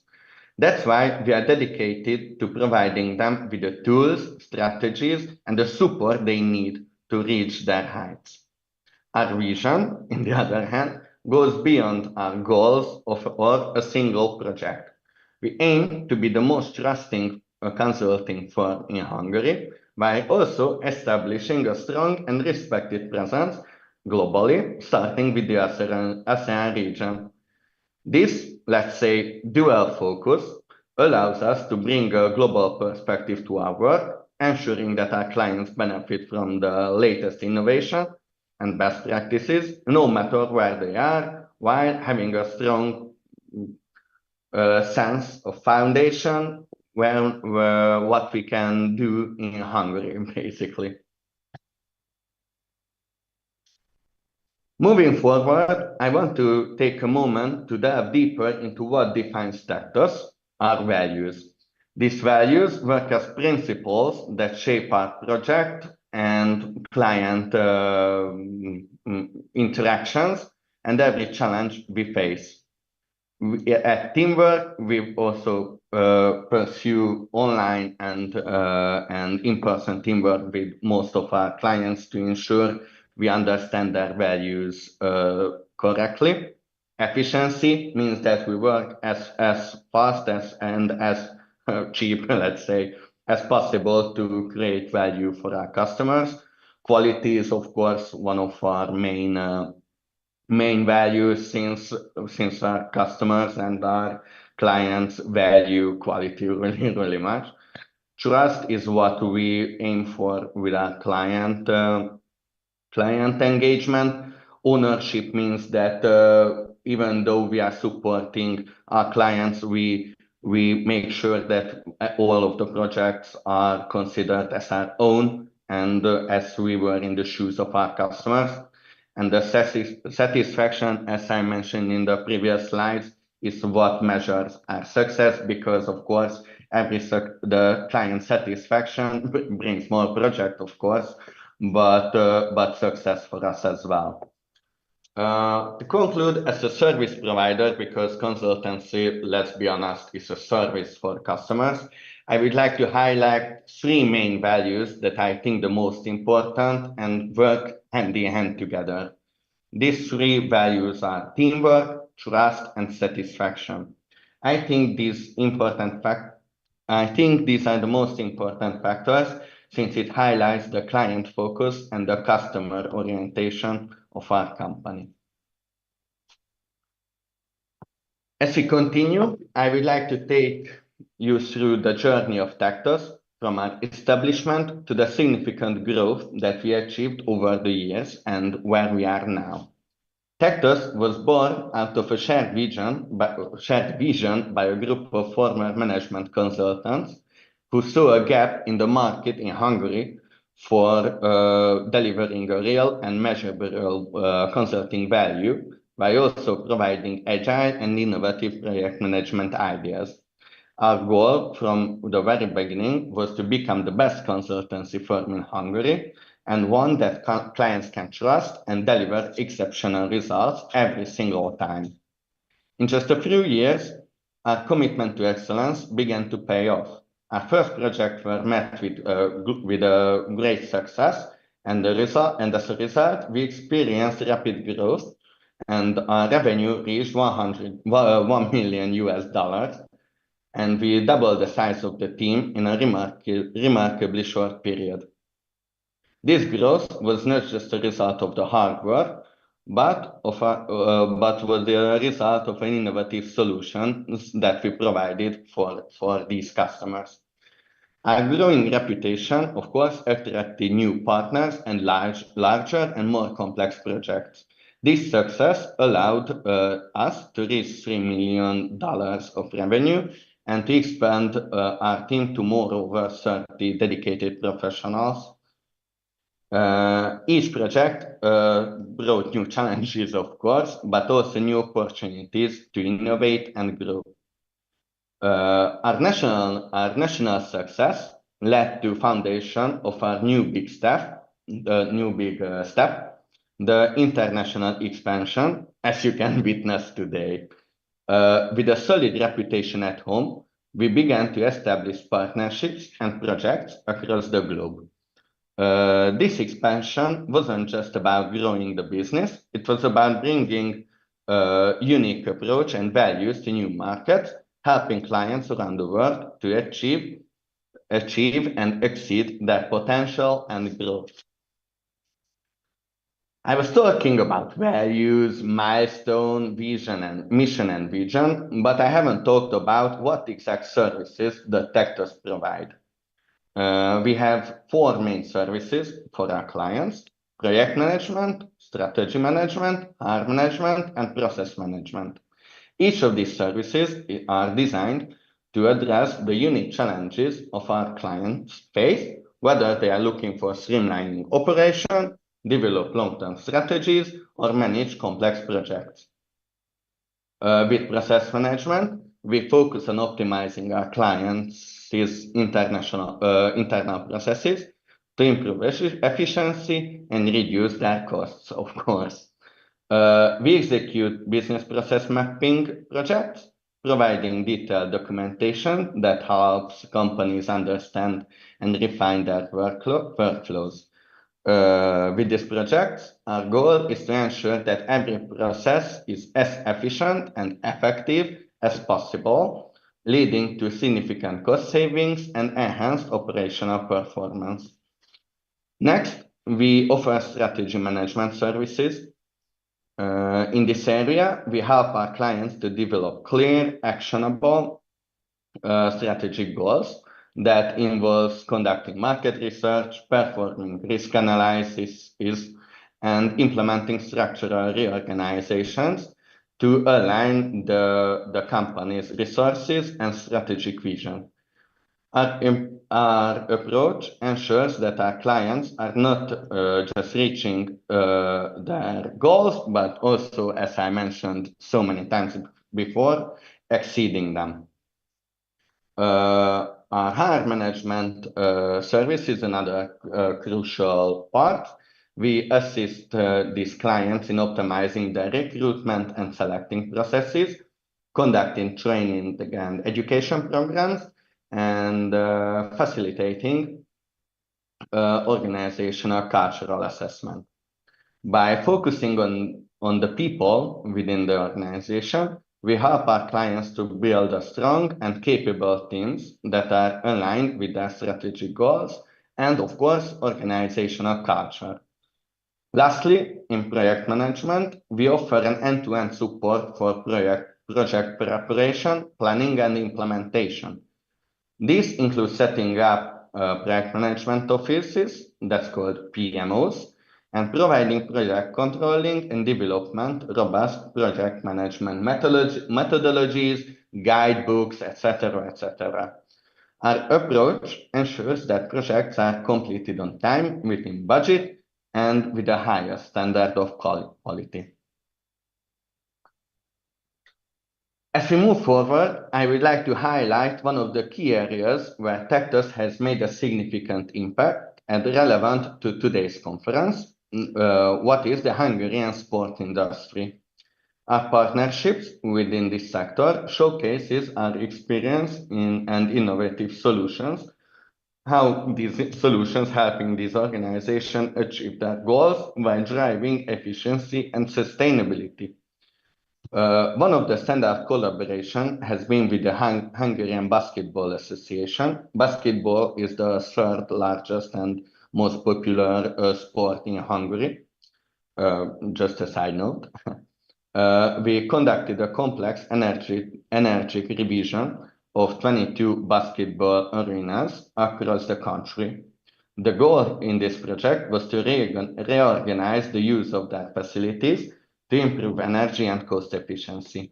By identifying energy-saving opportunities and implementing cost-saving measures, we have not only reduced their expenses, but also helped them to create a more sustainable operating model for all 22 arenas.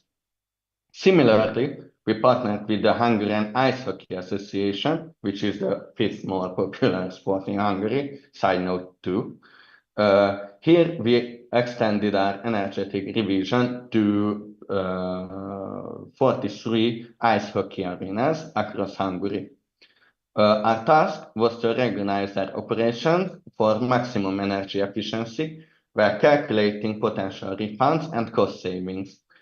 We also prepared plans for closing inefficiently operated arenas, ensuring that these athletes and visitors could be redirected to a more efficient facility without any disruption of the supply chain. This project not only optimized the resources, but also supported the long-term sustainability of the whole ice hockey sport in Hungary.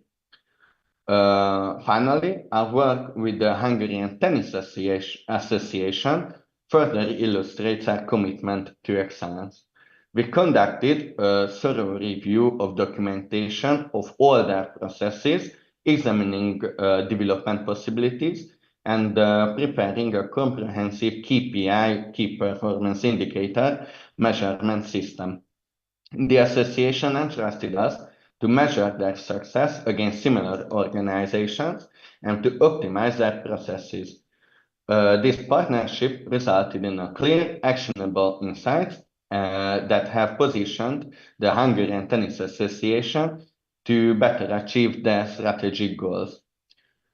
In each of these cases, Tectos brought a combination of strategic thinking, operational efficiency planning, and deep understanding of the sports industry. Our work didn't just meet the expectation of the client, but of course exceeded them, leading to a long-lasting partnership with all three main federations.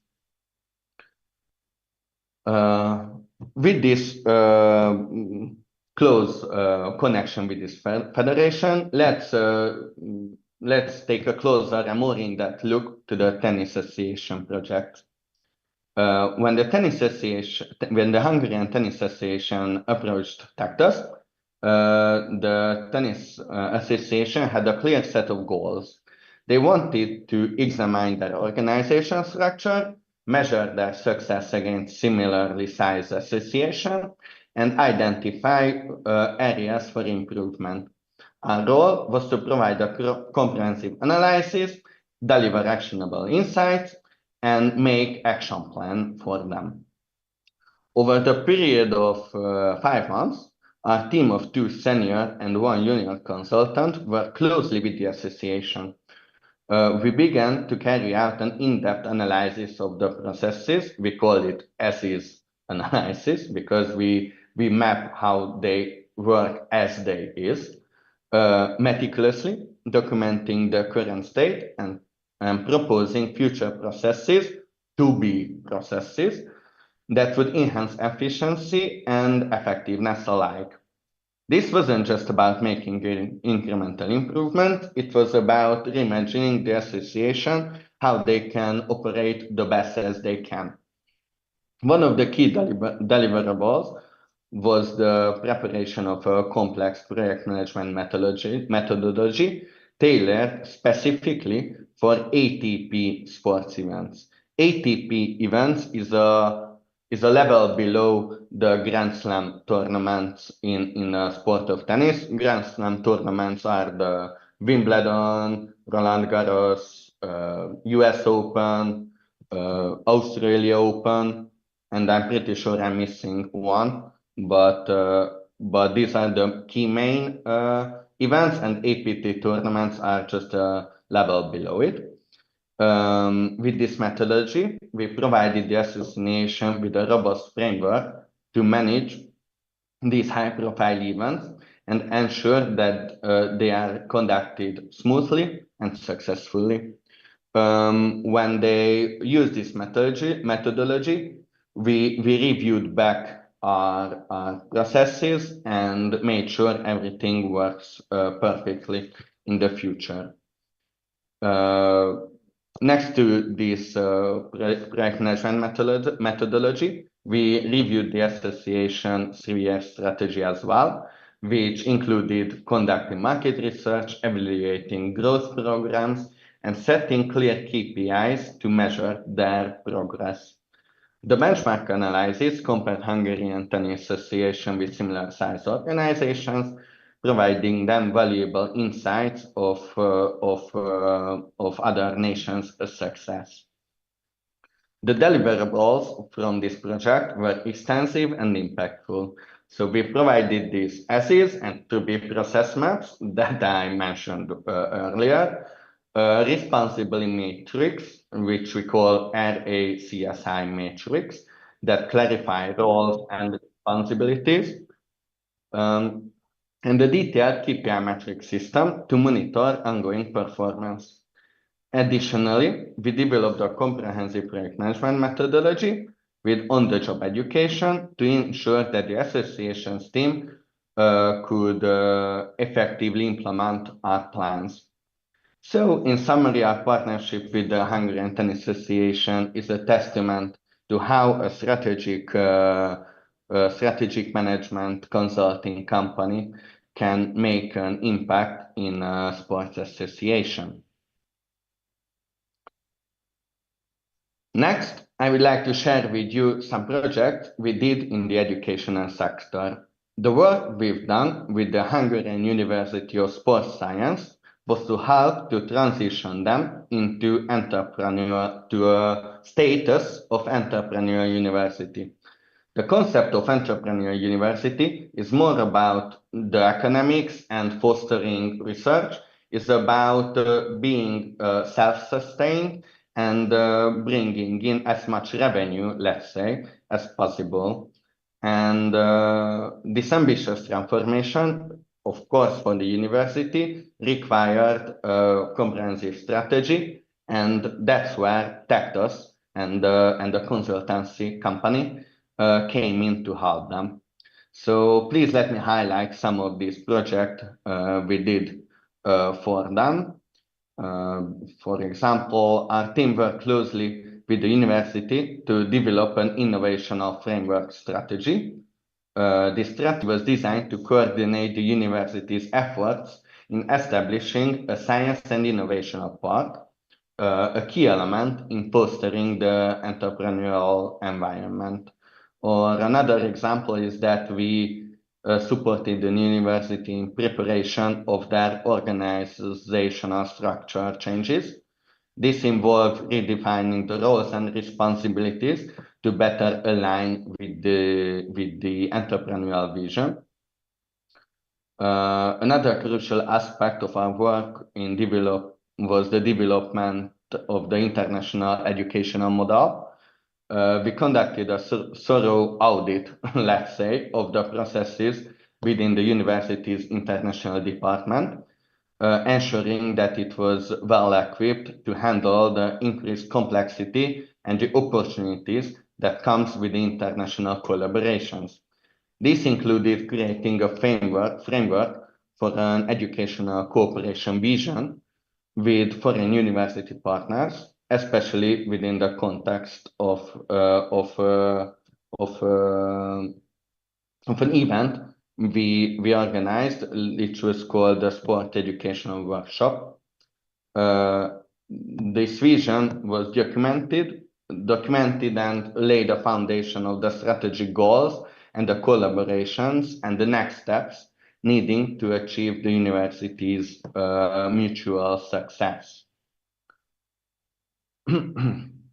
Let's take a closer look into this project. Over the course of the project, our team consisted of 4 senior and 3 junior consultants. We worked intensively for 3 months. The goal was to widen the university's partnerships and internalizational portfolio, if you can call it, with a specific focus on creating meaningful collaboration with institutions in the ASEAN region. One of the most significant outcomes of this partnership was the signing of a powerful 6-party Memorandum of Understanding, MOU, documentation. This MOU wasn't just a formal agreement, it was outlined concrete areas of future collaboration across key fields, including student exchange, lecturer exchange, dual degree programs, shared PhD programs, and joint research initiatives. These agreements have set the stage for the university to become a truly global institution with strong ties across the ASEAN region. In addition to this collaboration, we helped to organize and host the first Sport University workshop under the Tectos banner. This workshop brought together leading academics and industry professionals to share insights and discuss opportunities for future collaboration. You can see a photo of that event in the right-hand side of the slide. This event was pivotal because it not only reinforced the university's commitment to international collaboration, but also positioned it as a thorough and tough leader in the fields of the sport education.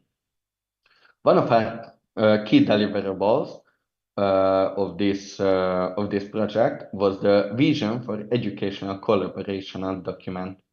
This document summarized the ideas, proposals, and guidelines discussed in the Sport Education Forum, providing a clear roadmap for future strategic collaborations.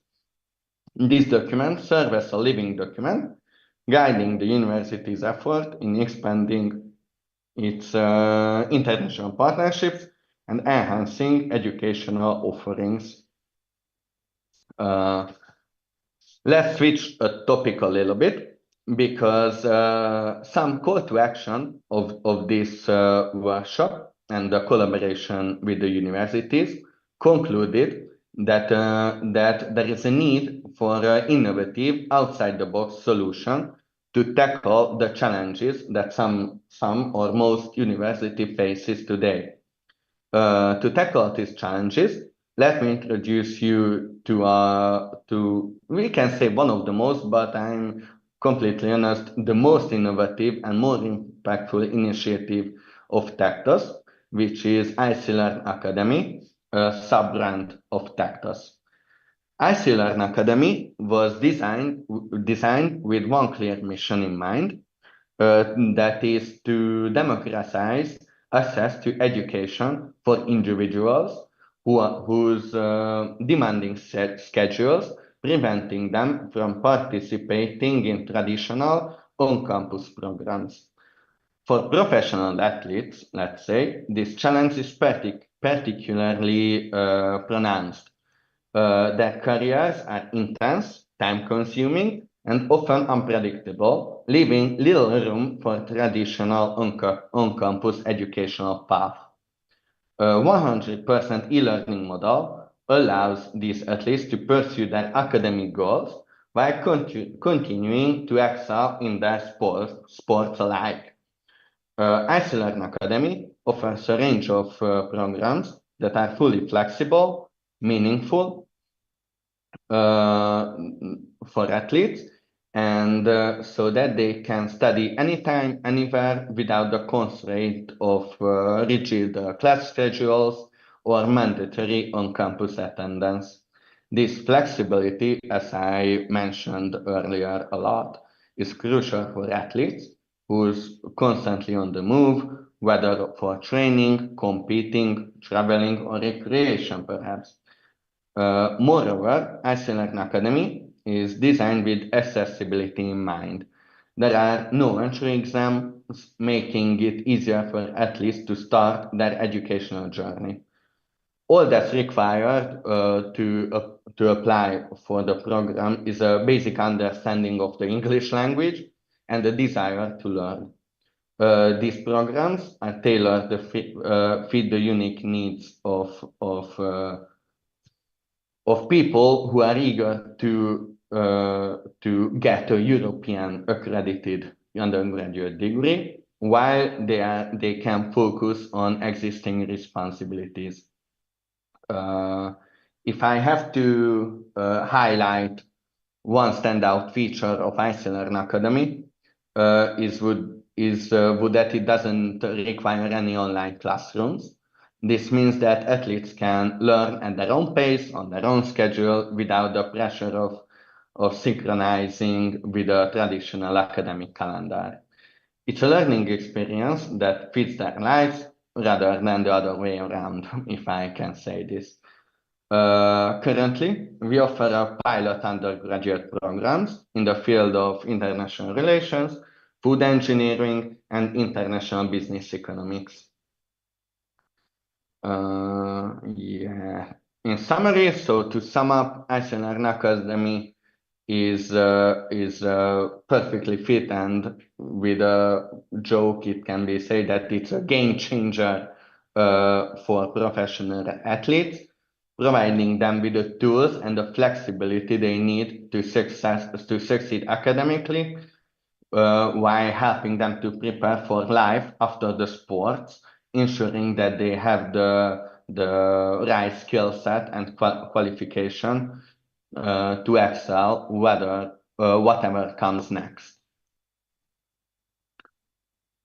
So we are not letting this innovative approach go, because we are moving on to the main topic of my presentation.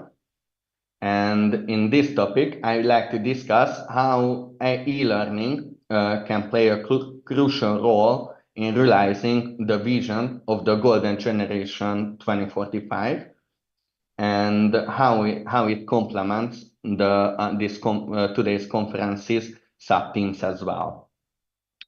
E-learning offers a unique perspective of education, as you can imagine, especially when it comes to physical education, sports science, and sustainable health. Traditional educational models often struggle to reach everyone, particularly in a diverse and sprawling regions, just like Indonesia, perhaps.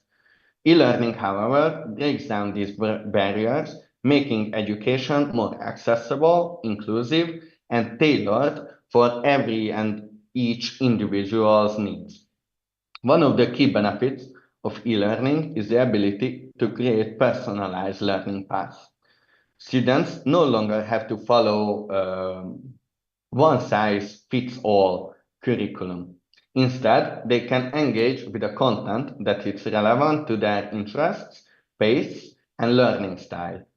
This personalized approach not only improves engagement, but also leads to better learning outcomes, even in physical education and sports science.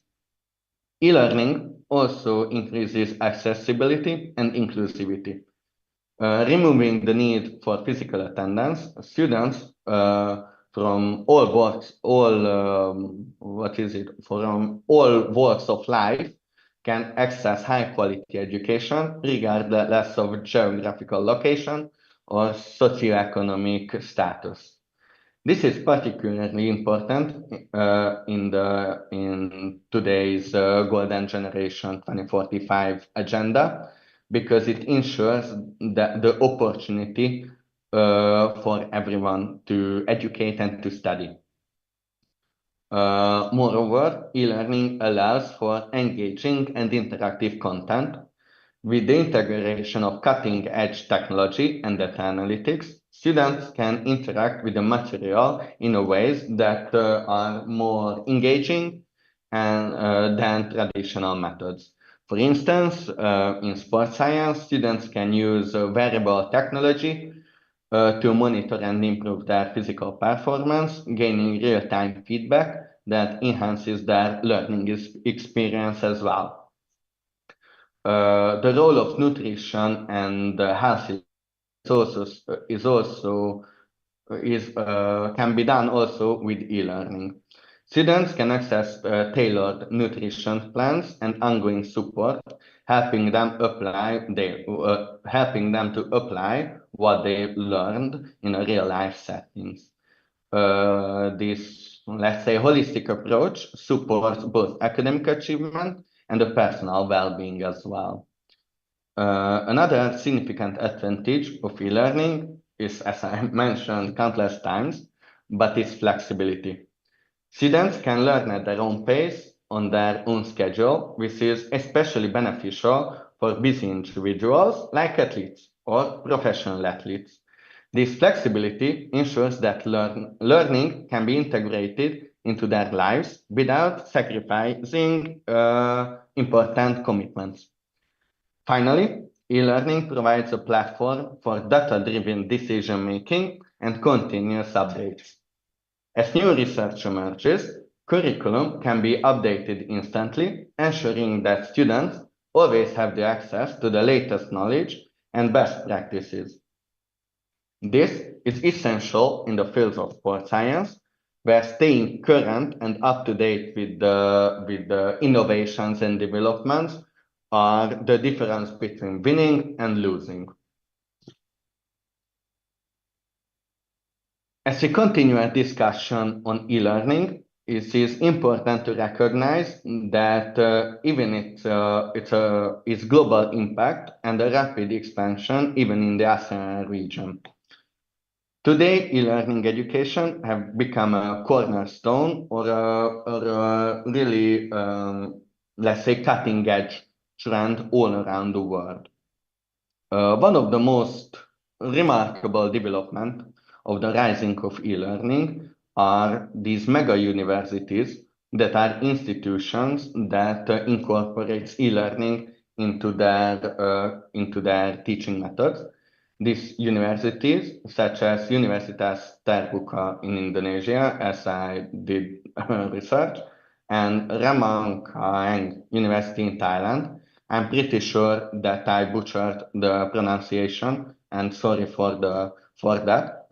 That was my best. These universities have enrolled hundreds of thousands of students that cannot be done with a classic on-campus model.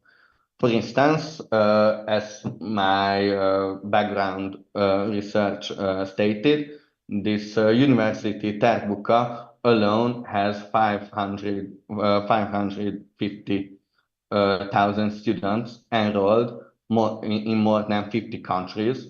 This is huge, and it couldn't be done without this e-learning operation. These universities offer a wide range of programs, from undergraduate degrees to master's and doctoral programs, all e-learning or online learning. This topic will come back later in my presentation. And they even provide professional qualification studies, just like teacher training, management, and scientific discipline trainings. The primary goal of all these institutions is to overcome regional disparities and to make education accessible for everyone, regardless of location or, as I mentioned, socioeconomic backgrounds. Sorry. However, the expansion of e-learning isn't without challenges. Of course, everything has challenges. One of the most significant hurdles is the development and implementation of informational and communication technologies, just like internet, in underprivileged regions.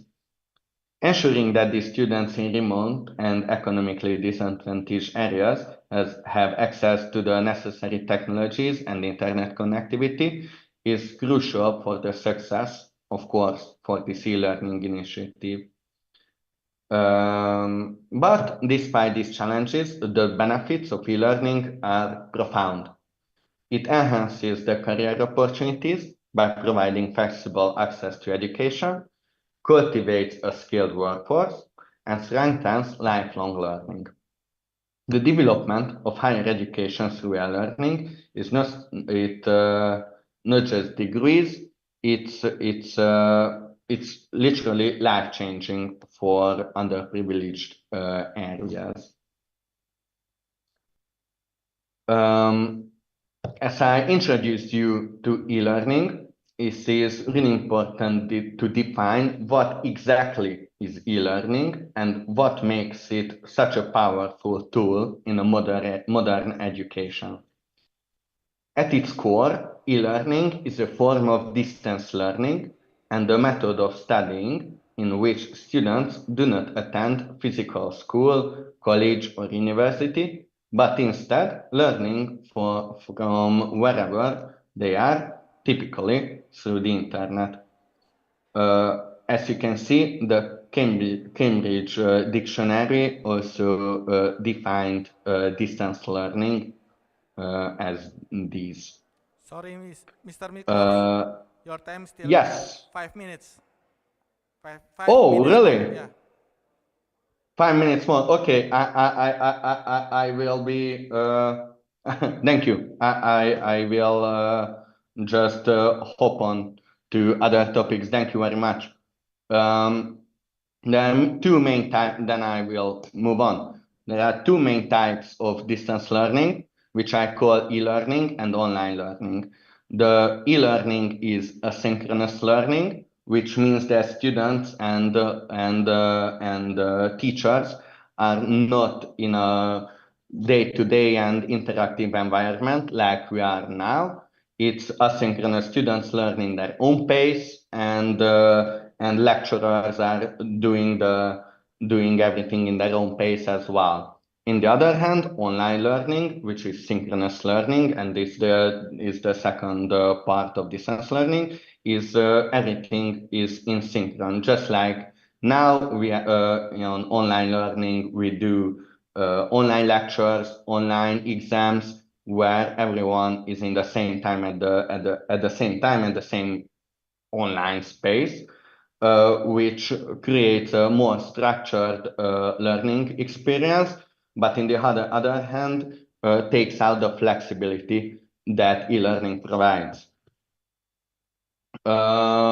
We developed a methodology to compare the traditional teaching methods with e-learning, and with 3 main categories and 8 subcategories below that. The 3 main categories are financial aspects, quality of education, that is the content basically aspect, and the student experience, which is really important because the student is the customer, let's say, of a university or an educational program. Moving on, because the time is really short, we concluded that e-learning exceeds the classic approaches of teaching in many aspects, especially in the flexibility and the financial point of view. So providing an e-learning platform, it doesn't need any infrastructural investments. So the CapEx and the OpEx, so the capital expenditure and the operative expenditure part are much lower than the traditional method of on-campus and even in the hybrid method. Moving on. We piloted this iSealer initiative in the ASEAN region for a month, and we concluded that there is still a large demand for new ways of e-learning and new programs.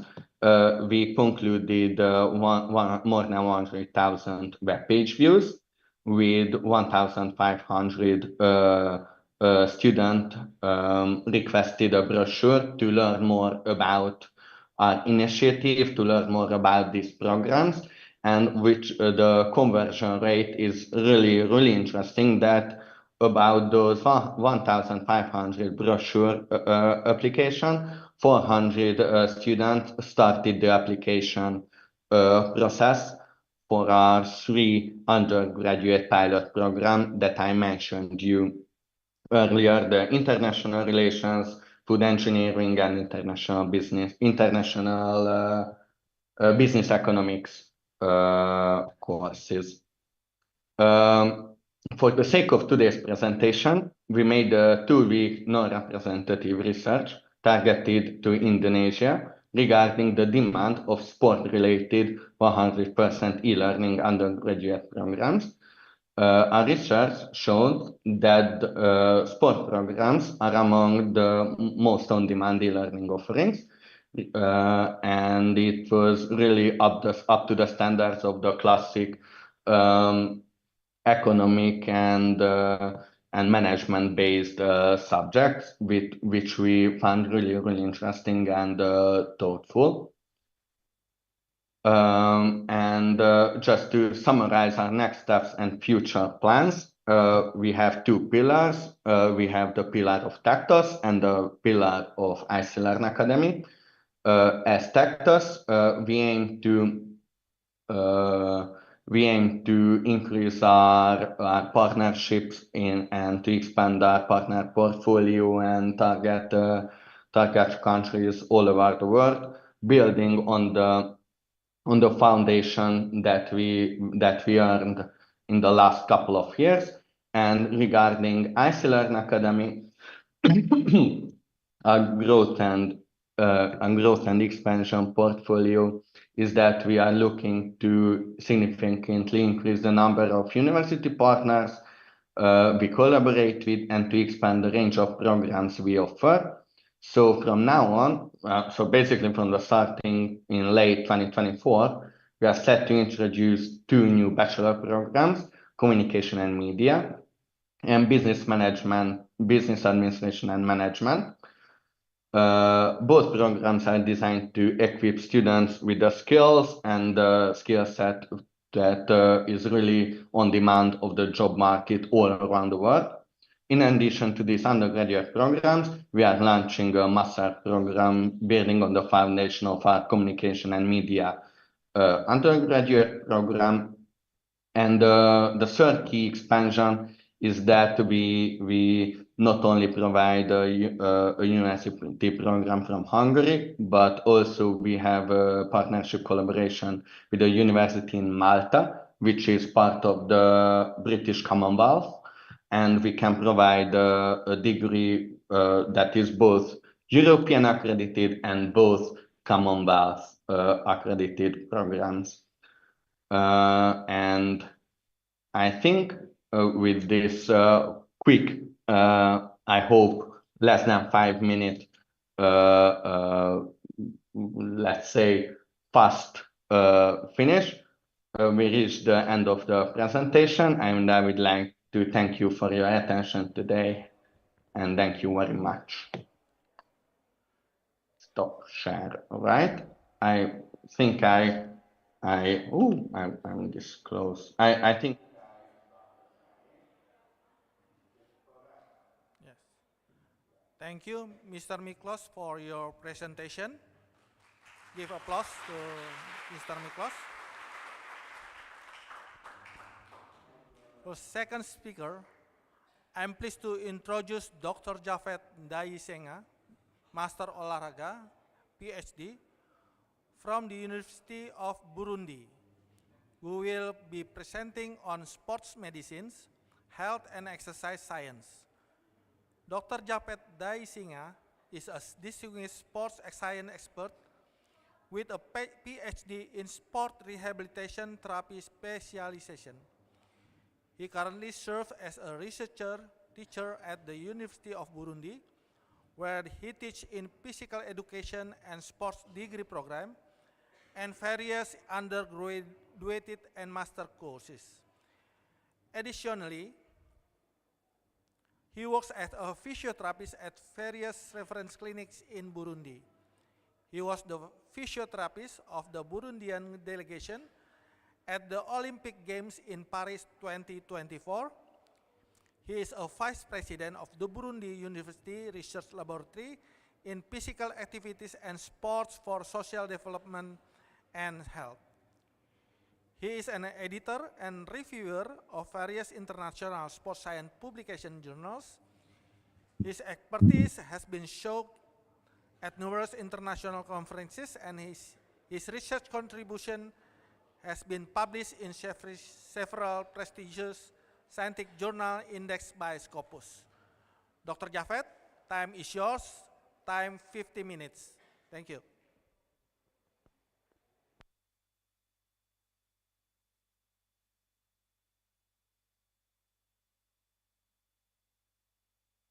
Belum ada suara.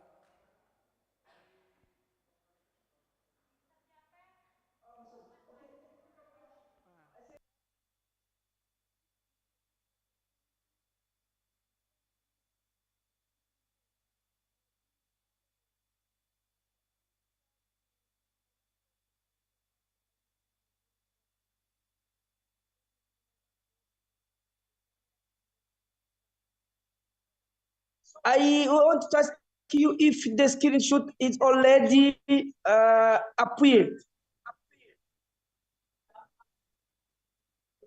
Did you see my screenshot? Hello? Hello? Yes. Okay. Okay.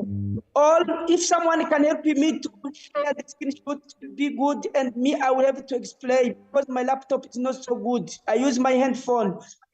The host can help me to share the PowerPoint.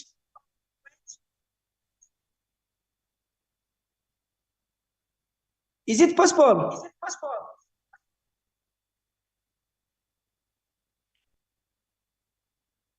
I asked the host. Moderator.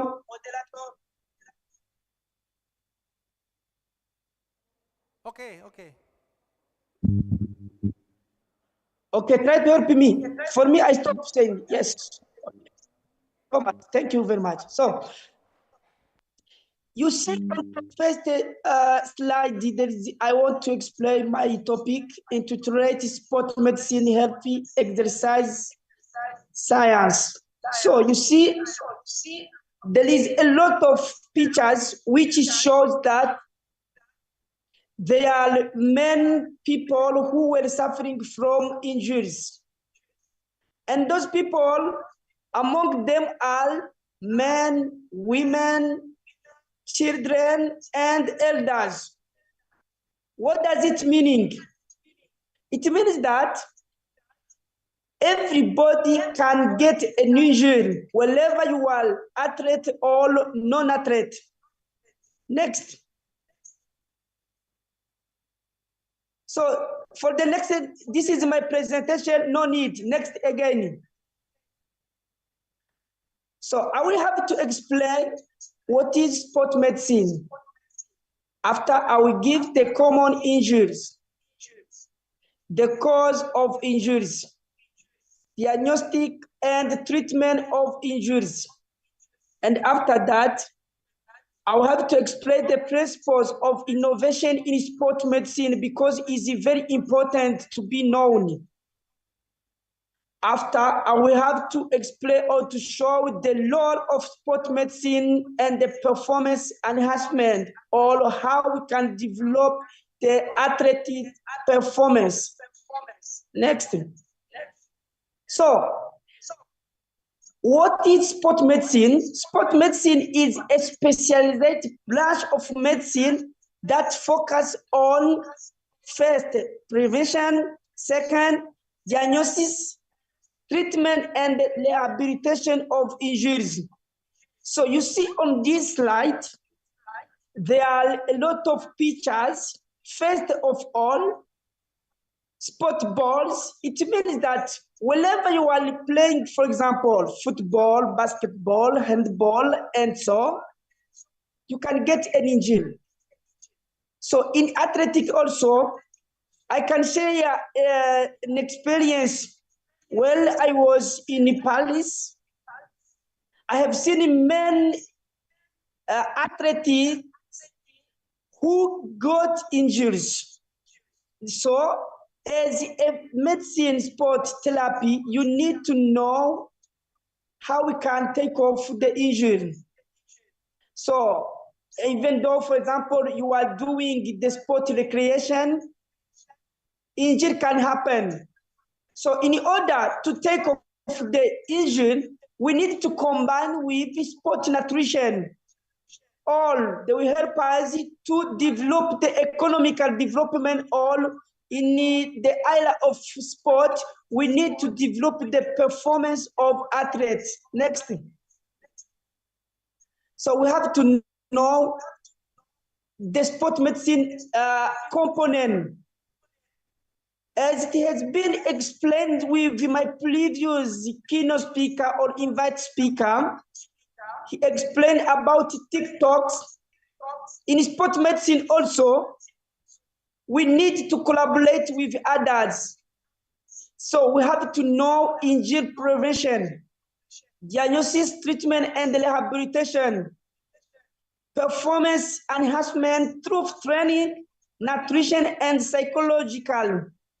Why we need psychological? You know, for example, before competition, athletics, they have some stress, anxious, and so and so. The reason why they need to get some information about psychology, how they can take off stress.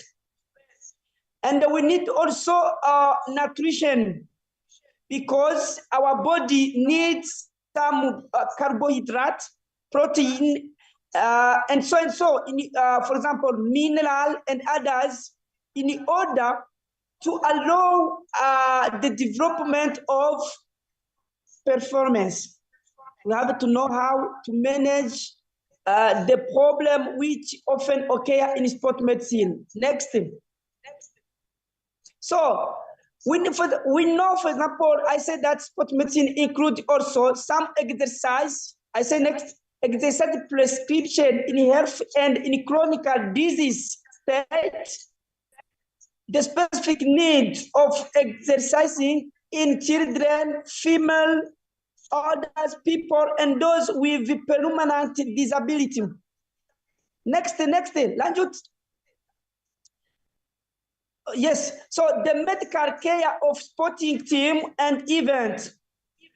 I say that, for example, for the big event like Olympic gaming, we need to collaborate with others, not a sport medicine therapy who can take off an injury, but because sometimes you will see there is some demand of surgical treatment. If you are sport medicine only, you cannot be able, for example, for surgical treatment. The reason why you need to communicate with others. Medical care in situation of athlete physiology, such as at an altitude or a depth, and ethical issues such as the problem of drug abuse in sport. Before athletes do the competition, I share an experience also in the Olympic gaming. They have to be tested about anti-doping to see if athlete didn't use some product, experiment product, which will allow more energy. Yeah. So next thing, the sport medicine team, I say that. Next thing, Lanjut, we need, for example, to collaborate with family physicians. We need also to work together with physiotherapists or physical therapy. It depends on the country. This is the terminology only. Sport physician also, massage therapist, orthopedic surgeon, radiologist. Why we need radiologists? For example, sometimes we want to see if someone has, for example, scoliosis, or for example, there's some problem about the bones. We need to do, for example, Icsspeh or radiology. But also we need some tools for podiatry. If someone has a problem, we can use some tools to fix the problem. I said also we need the nutritionist because they help us to know which nutrition or which food is very suitable before the competition. I said also we need a psychologist because the psychologist will help the athlete to maintain the mental healthy. Sports trainer also, they are very important in athlete performance. Or for example, other professionals such as osteopathic, chiropractor, exercise physiologist, biomechanist, nurse, and others. Those teams, they are very important to collaborate with sport medicine therapy. Next. So I show, for example, some injured sport island. I already told you that whenever you are playing, for example, sport balls or fitness, even though, for example, for swimming, you can get an injury. But we need to know how we can take off the injury. Next thing, I will have to show the common cause of injury. Next thing, Lanjut. Daily activities such as, for example, sport for athletes and coach, those are, for example, the main cause of injury. Even though, for example, you are not an athlete, you can get an injury because of the degenerative disc. So you can eat more. Because there is an imbalance between input and output, you can become obese. Whenever the obesity also can cause, for example, some problem like low back pain. So in general, our professional or our daily activity are the main causes of the injury. Next thing, I will explain the cause of sport injury in sport. Sport injuries are commonly caused by, first, overuse of joint or a group of muscles, direct impact in the application of a force that is greater than the body part can structure withstand. I suppose that when you use more force which, for example, your body cannot increase. This one can cause injury. Do not forget, for example, unfavorable climate. When the climate is not so good, this one we need to take attention to pay attention about the playground. Inappropriate equipment. So in the Olympic game, they have to test all the equipment. If they have the fullness of the normal, the international standard. For example, about shoes, about clothes, because, for example, when, for example, the shorts or others are not comfortable, they can decrease the performance. Or if the shoes is not comfortable for the athlete of running, it can decrease the performance. The reason one, we have to pay attention about the equipment. Inappropriate group of exercise training also can cause the problem. Next thing. So those are here all main problem which occur on the human body, like for example, bruises, strain, and so and so. Lanjut. So here I show, for example, some causes and several musculoskeletal disorder which often occur. I suppose, for example, when you take a long time position, you can get an injury. Or there are some tendinity, there are some ligaments split, ligament tie, ruptures, and so and so. Anjut, in this slide, I already highlight with red color back muscle pain. This is some injury which often occur. Degenerative disc or rupture muscle, hips arthritis, osteoarthritis. It depends on your daily activity. So those are the common injuries which often occur in the upper limb. Next. For the sports medicine therapist, he has to know to locate the injury, to know how to diagnostic. So, because if you don't know how to diagnostic or the injury, you cannot know how to give the good treatment. Those are some human body areas like knee, ankle, hips. Next thing. This is very important for the return back on the diagnostic and the treatment. You go fast. Kembali ke belakang lagi. Again lagi. Go forward. Not. Yes. That's good. Thank you so much. So this is very important for sport medicine therapist or physiotherapist or physical therapy to fight against the sport injury. Those steps are very important. First, we need to know how we diagnostic the injuries. Second, how we can design the appropriate program therapy. Because, for example, my skills in therapy, what I use is different from the skills of my friend, but the goals are the same. So in the diagnostic, for example, we can look about the medical history and the physical examination. We can use MLI. On MLI, I can share also an example or an experience while I was in Paris for Olympic game. I make a diagnostic. I find an athlete has a tired ligament.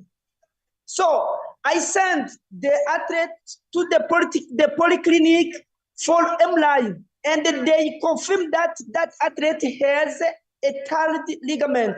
It means that if he learns, he will do become more severe his injury. The reason why we have to know how we do the diagnostic. Second, MLI can help us to know if someone has some osteoporosis, scoliosis, or kyphosis.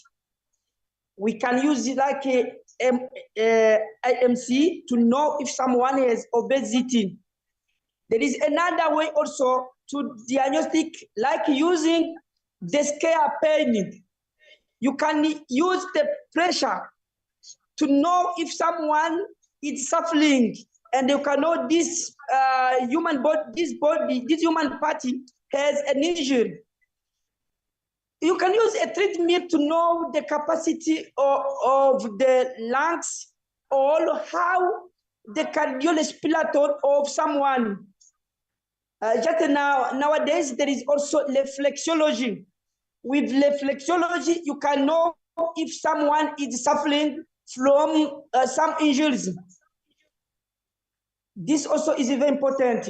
About the program therapy.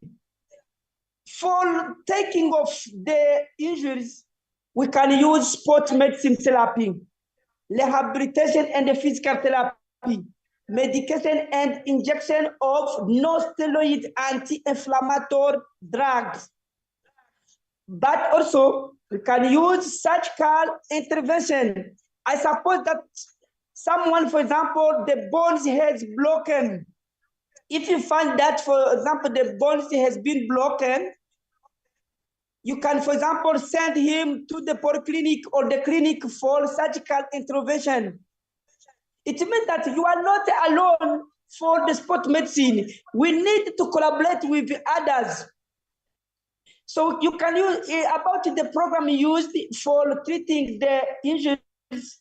We can use therapeutic exercise like stretching exercise, strengthening exercise, decreasing weight program, but psychological support and the motivation also are needed. But at the end, mental health supporting also is needed for athlete and non-athlete, because you know when someone is suffering from injury, he become more stressed, he become more anxious like that. Next.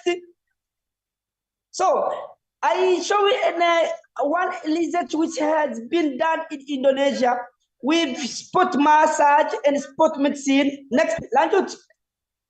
And we use sport medicine therapy for treating the ankle, knee, and hips chronicle. And we find that sport medicine therapy is very great to take off the problem. And this article has been published in the International Journal Index Scopus. Lanjut. So, this one is very important about knowing principles of innovation in sport medicine. Why we need to innovate in sport medicine. First of all, we have to analyze the need of patient or the athlete, to evaluate of sport therapy assessment of current trauma according to the nature of sport, because the trauma or the injury which occur in football are different with the trauma, for example, which occur in tennis or in judo. You know, for example, in judo, they get most injured or in martial arts also. And you have to select, you need to know which type of exercise I have to use. And you have to know the therapy frequency. You have to know the method of exercise. You have to know, I will have to develop first the power. I will have to develop the interest. I have to develop the strength, the flexibility. I have to take off the pain. This is the idea of, or the role of sport medicine therapy. So we need to be more creative.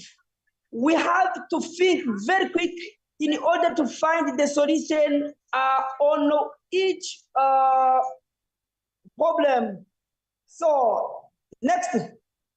So health and exercise science. So for every sports medicine therapy, we have to open mind, to read more, to get more knowledge, and to make it critical, to know how to find the problem in other way ontology, and how to find the solution, to find the way of taking off the injury, in other way epistemology, and the role of the value of your program. Next. So those are Lanjut, those are the exercise, some exercise which some research which show that sport medicine is very great in taking off many diseases, not only injuries, but for example, health disease, obesity, and so. Next thing, go. Lanjut. So those are also the research which show that sport is very important for neuropsychological health. Next thing, go. Okay, so we have, for example, sport medicine and the performance enhancement. This is very important. Lanjut.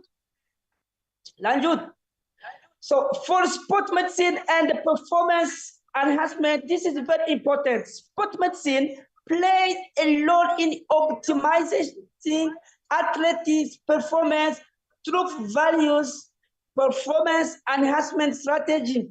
Those strategies aim to develop strength, power, speed, endurance. That sport medicine, it is very great to develop, to improve the power, speed, endurance of an athletic ability. So when you use sport medicine, it's very, very great. So I already show some physical fitness which can be developed by sport medicine. So next thing. So this is I show about the intensity used. You can calculate intensity used about using by head rate, but this also you have to pay attention to know is I am working with, for example, with women, with men, with children, or I'm working with elders.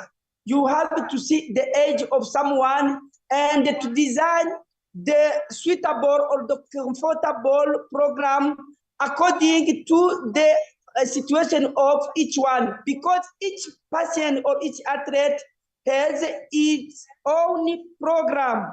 Next thing.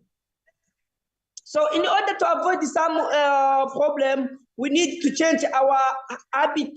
For example, not taking the elevator, you can take it, taking the stair, and so and so. Continue. So I show some exercise. Those are some exercises used in sport medicine. I will not have to lead all. For example, can use walking, jogging, cycling, swimming, basketball, and so and so. Those are treadmill, matching. Those are some exercise used in the treatment of injury in sport medicine. Lanjut, next thing.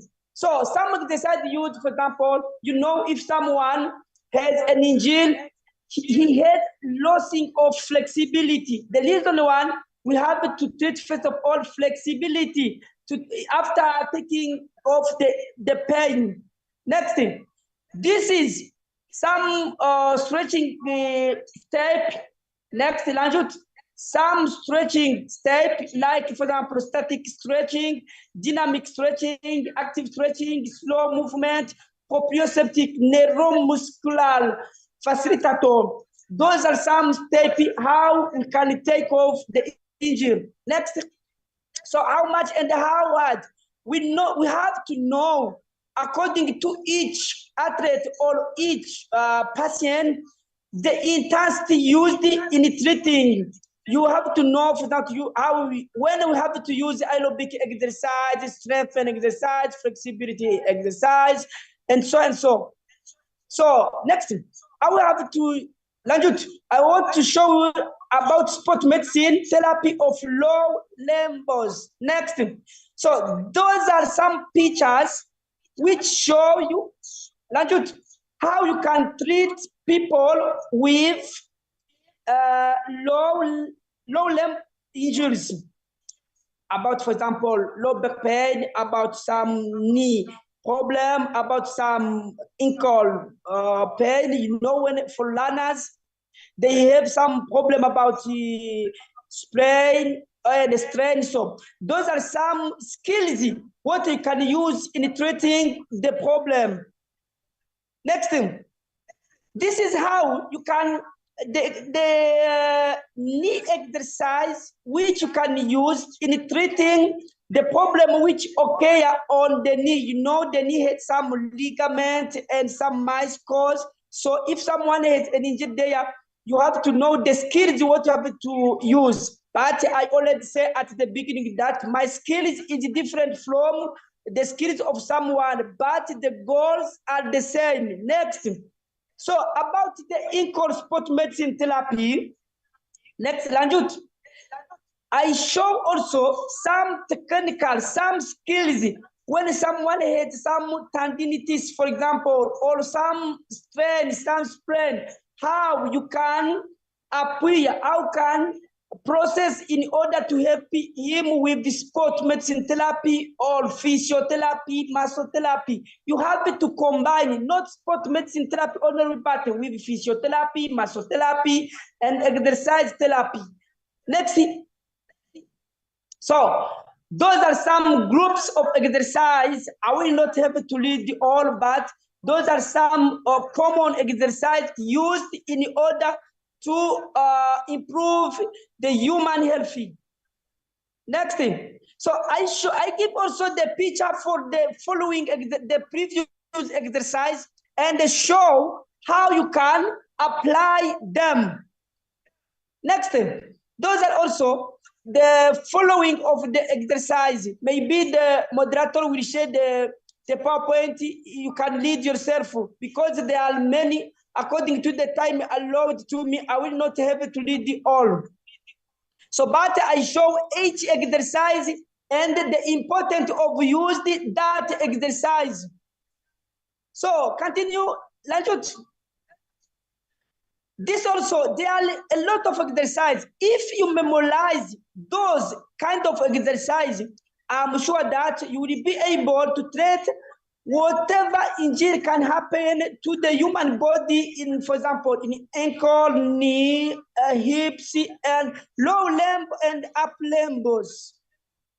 Next thing. So I show some exercise about sport medicine therapy of up limbs. Next thing. So in my country, I often use sport medicine therapy, physiotherapy, muscle therapy to treat the problem related to the sports, all for athletes and non-athletes.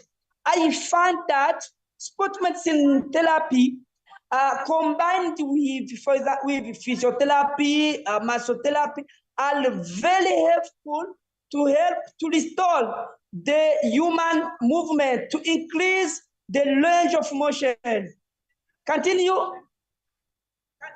Lanjut.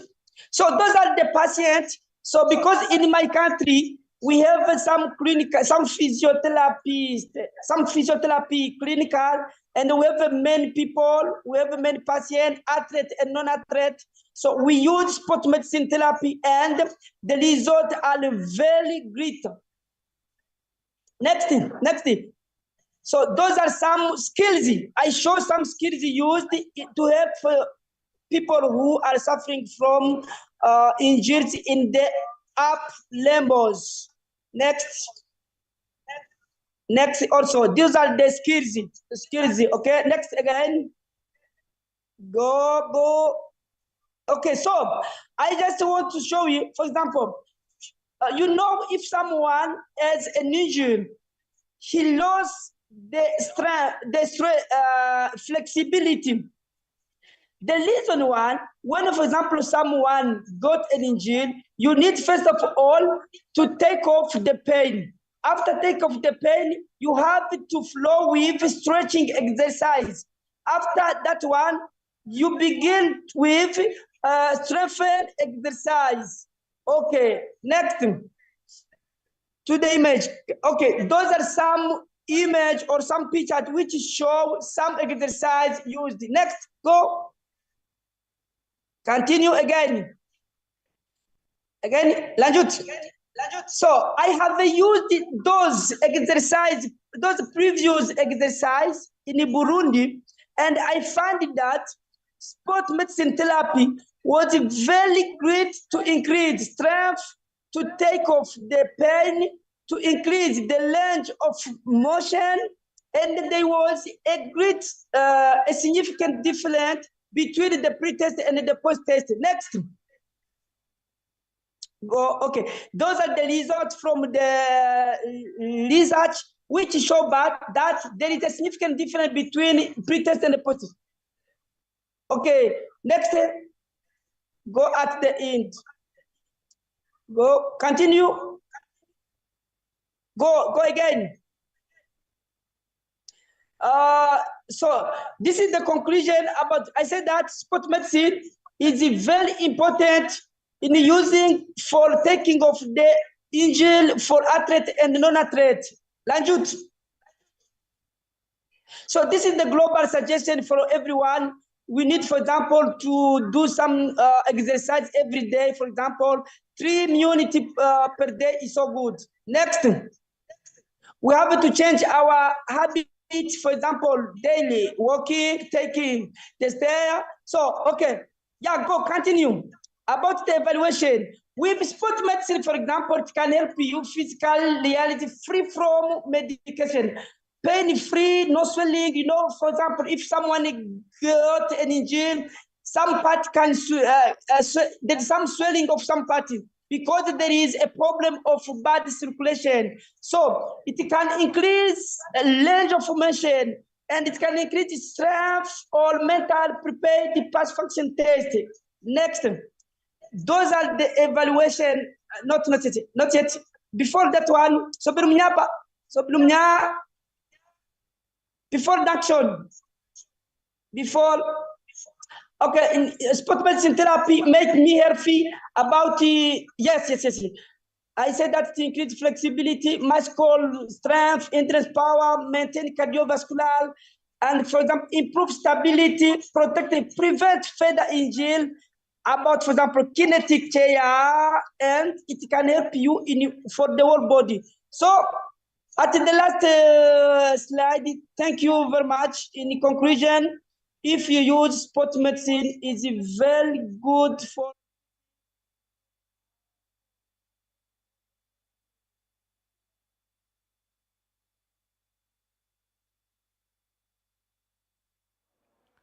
Thank you, Dr. Japet, for your presentation. Please give applause for Dr. Thank you. Japet. Okay, thank you very much. Now, for the next speaker,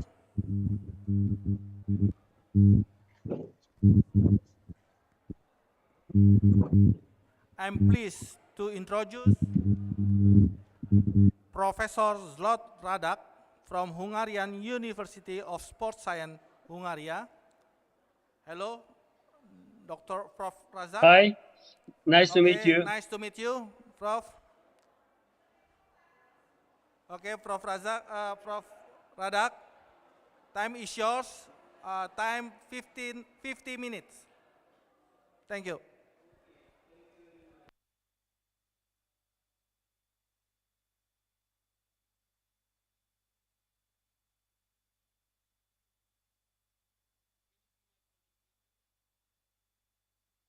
Yes.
Yes, yes.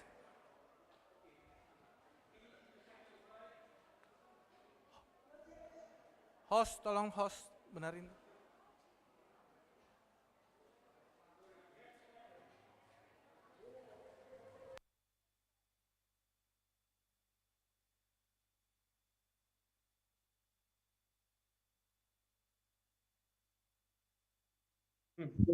Actually, the slides are running on my computer, but not. Gimana? Beda kita yang kasih. Why not? So, nekem aja slide nekik megnem. Hogy váltom.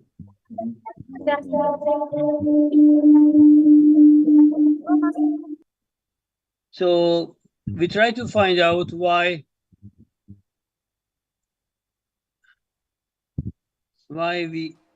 you cannot see the changes.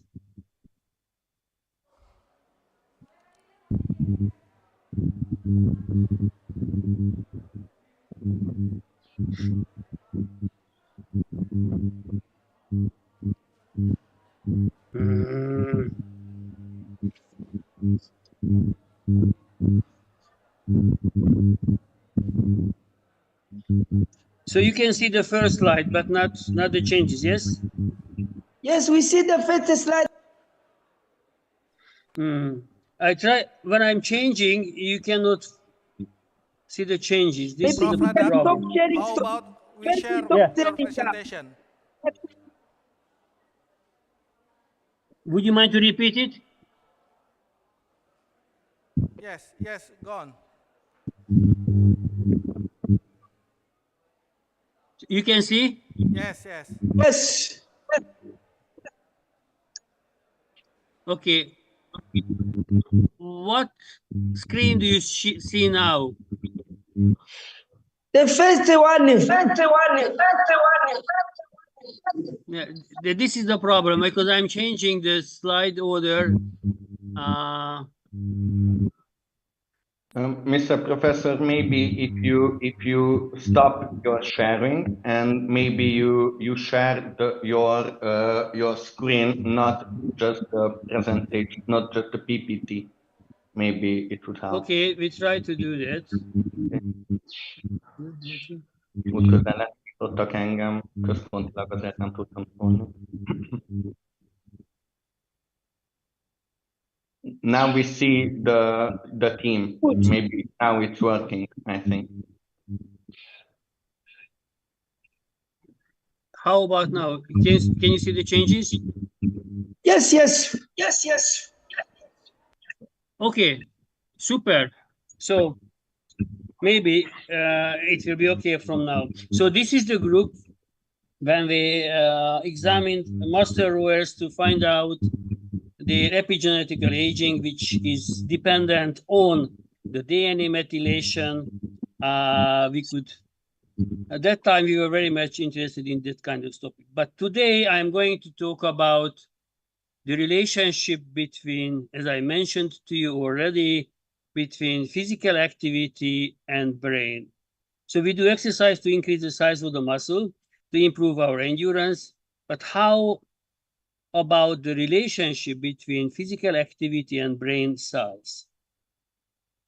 It is interesting that we have about 7 times bigger brain than you can get it from the size of our body, if you see all of the mammals. So it seems that something happened during the evolution, which is very risky, actually, because our brain consumes 20% of our energy. 20%. So every fifth oxygen which enters to your body goes to your brain. So how could we afford such a big brain? How could we feed? And what is the relationship between physical activity and brain and function and brain size? So as you can see, actually when Darwin compared the brain size of caged rabbit and wild rabbit, he found out that the rabbits with the same size, same body weight, had different size of brain. And he said that the reason of the increased brain mass of white rabbit could be due to the increased physical activity. So when you see the relationship between physical activity and brain size, you can see a very linear relationship. So it seems, of course, we are talking about mammals, not human. So when you can see this, that this is pretty interesting. If you do exercise more, you get bigger brain. Wow. How is it possible? How about human?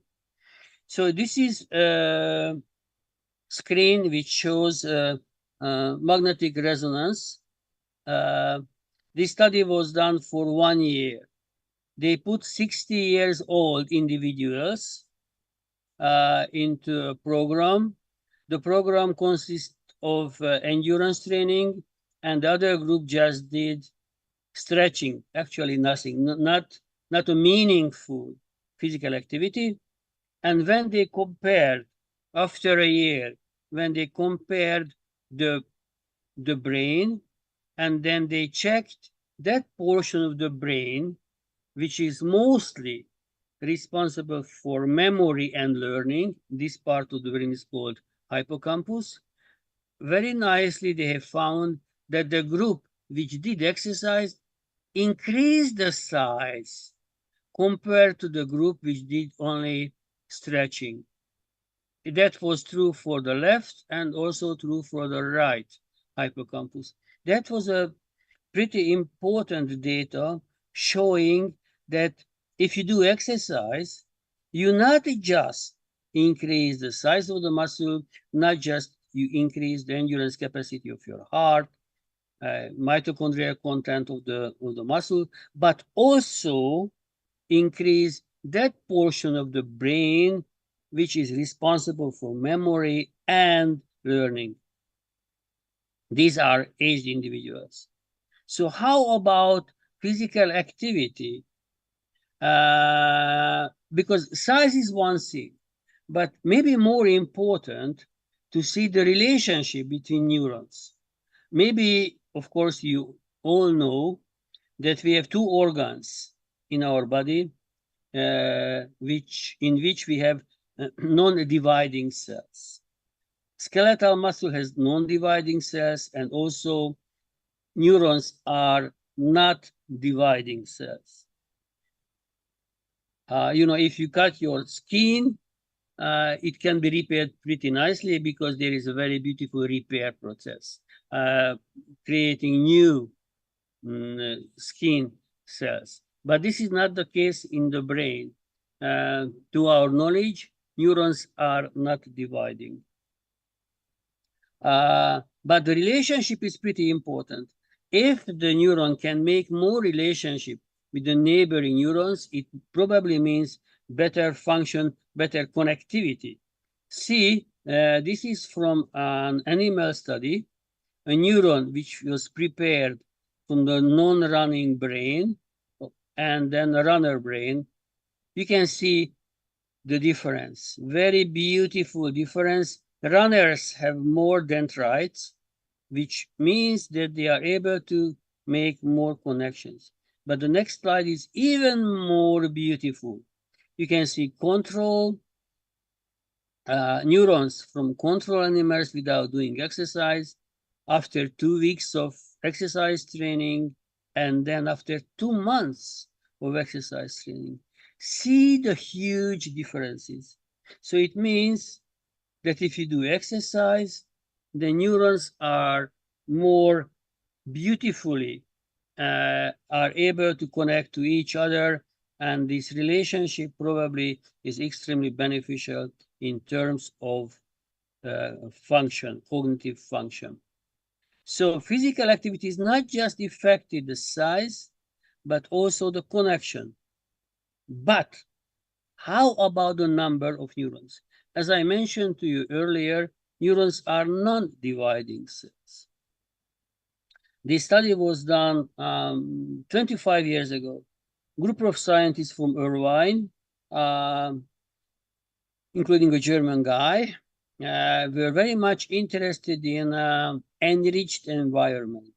Probably, if you have animals, most of us keep the animals in a normal cage like this. You put the animals and then actually very poor playground. What they suggested, if they organize a kind of really playground, putting a tunnel, putting a different kind of mirror, whatever, different kind of stuff in the cage. And if the cage is very interesting, then these animals are going to have more neurons. Why is that? Although neurons are not dividing cells, but we knew by that time already that we have stem cells in our body. Stem cells are able to divide. So if the stem cells in our body, in brain, are dividing, and then they transfer to neurons, it means that the number of neurons can be increased. And this group of scientists that time suggested that if the animals live in a very interesting environment, then they have increased stem cell production and stem cells going to transfer to neurons. But they needed an extra control group, and they thought the extra group could be a group with exercise training. So they put a running wheel into the cage, and then that was a second control group. So what they did, they injected BRDU to the animals. This chemical actually is pretty interesting because if you inject it and after the injection, if new cells are generated, this BRDU incorporates with the newly formed cell neurons, DNA, and then you can visualize it. So visualizing BRDU, they can actually find out whether enriched environment or whether physical activity result increased stem cell formation and so. So what they did, and they also measured the function. This is a pool. If you put the animal into the pool, of course they are swimming around. They put an island under the level of the water. So the animals are swimming, and then they found a hidden island. Of course, they had a rest. They repeated every day this study for 5 days, and day by day, the animals were able to locate the hidden island faster. They swim shorter period of time, and they could locate the island and have a rest. So that was a functional test. It was a big surprise because it turned out that exercise animals did the best function without any question, and they actually had the most new cell formation. It turned out that exercise results stem cell proliferation in the hippocampus. This is the hippocampus, what you can see. And these blots are showing the new cell formation. And the red double stained, they show these are neurons. These are new cells, but when it's red, it's new cell with neuron, not astrocytes or other cell types. So it turned out that exercise is able to increase the number of neurons in the brain, and this is associated with better function. That was a big hit, and the paper was published at the Nature magazine. And the same group, Kemperman was the German guy in that group. He also did a study. You can see some years later when he got 4 groups. He got standard housing, 10 days standard housing, 5 weeks enriched environment, the blue bar, 10-day running, 5 weeks standard housing, the red bar, and 10 day running and 5 weeks in each environment. You can see that in all cases, they found a new cell formation, and the greatest increase was when they used together enriched environment and also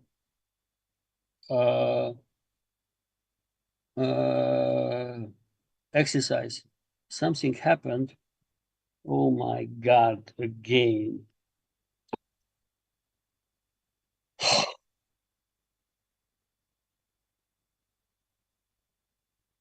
Okay, can you see this slide, new slide now? Yes, we can see. Okay, so this is what we did in my lab. That was pretty interesting because probably you know that IGF-1, this is an anabolic hormone, insulin-like growth factor. Insulin-like growth factor is pretty interesting because if you do caloric restriction, you can increase the maximum lifespan of the animals, in case of rats, about 1 year, which is a huge increase, about 30% increase. And this is associated with decreased signaling of insulin-like growth factor. But at the same time, IGF-1 is neuroprotective. So what we did, we set up a model in which we put a pump under the skin of the rats, and we fulfilled the pump with IGF-1, and IGF-1 every hour injected a certain amount of hormone to the body. And then we were very much interested in whether this kind of treatment would increase the neuron size and the neuron number.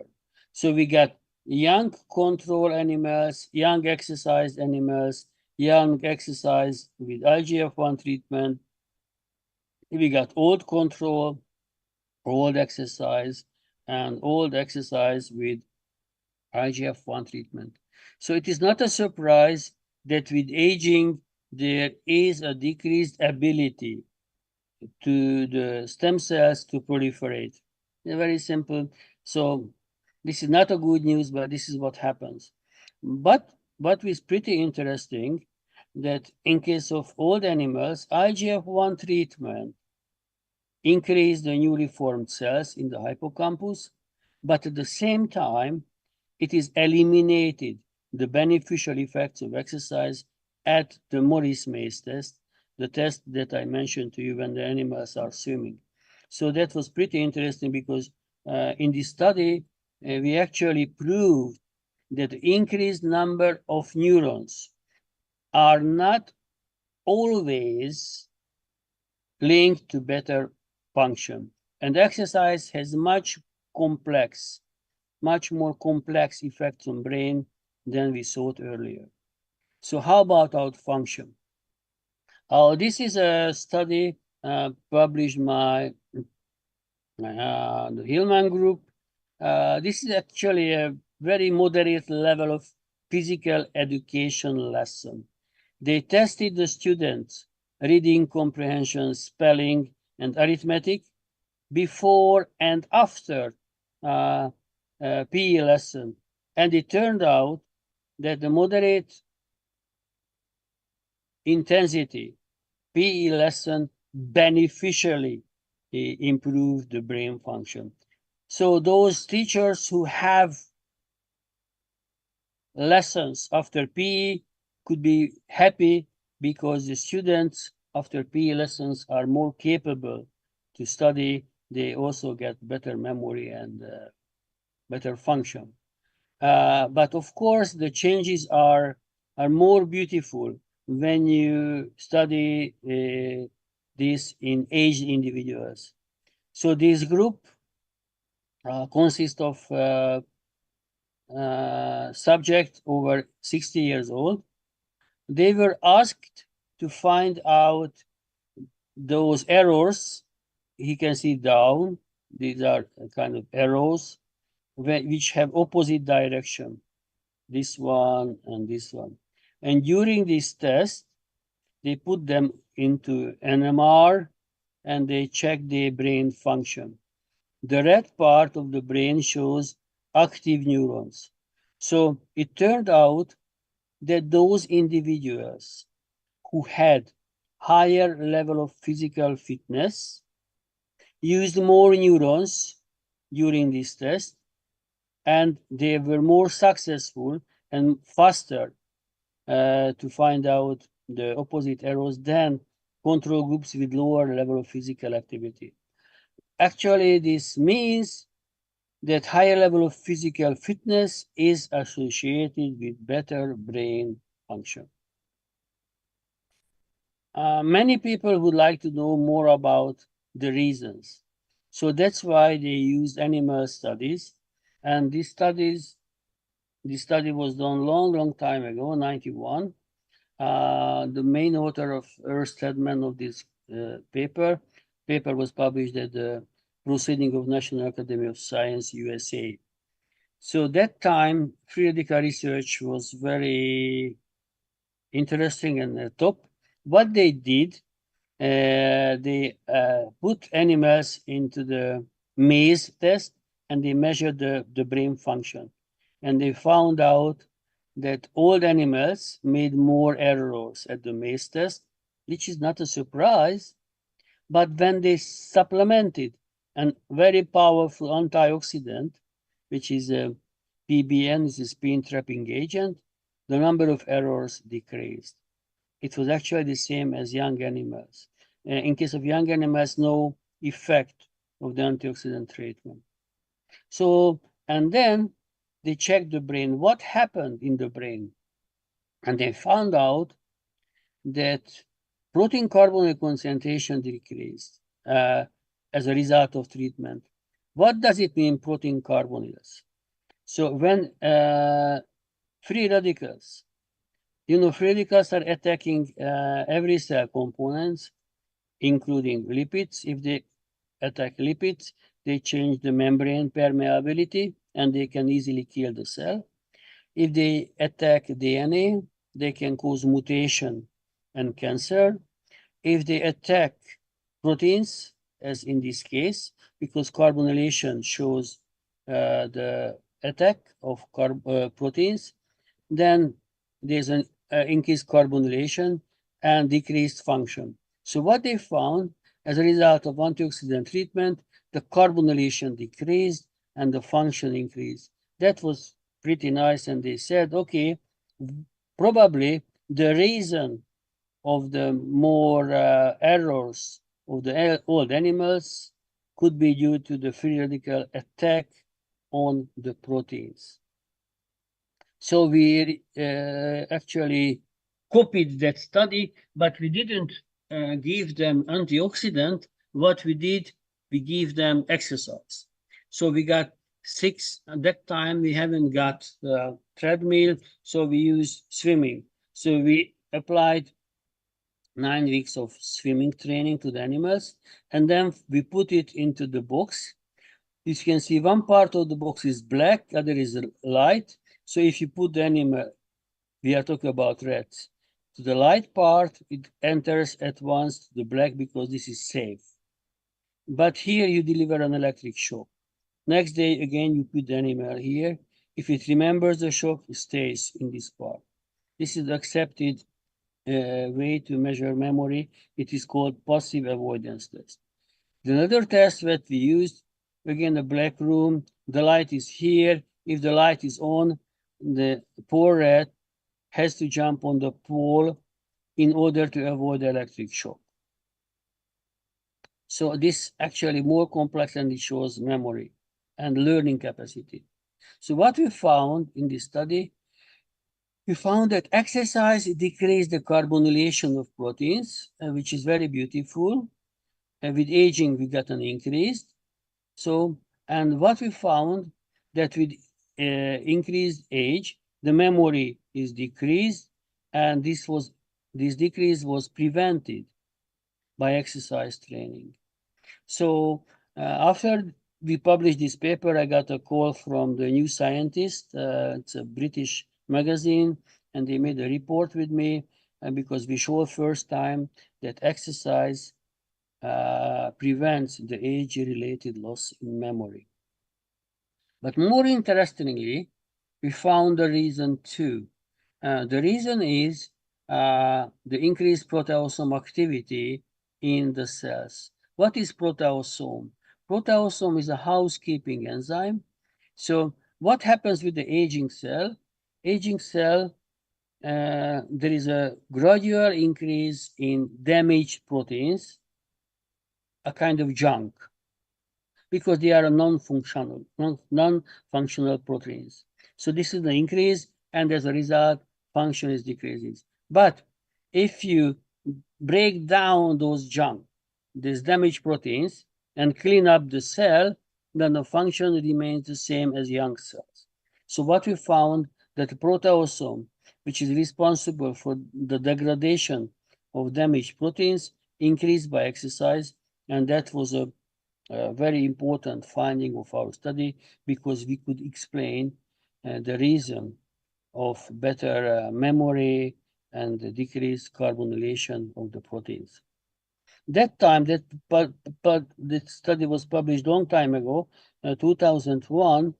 That time we didn't know that we didn't know that time that proteasome is able to degrade beta amyloids. Probably some of you know that Alzheimer's disease is linked to accumulation of beta amyloids.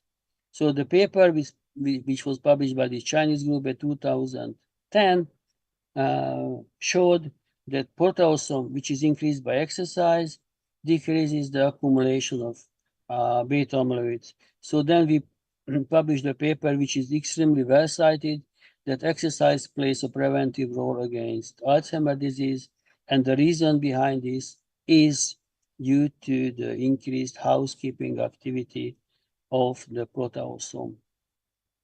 And many people ask how much exercise is good. So that time, this is the work of one of my first PhD students. She was interested in overtraining.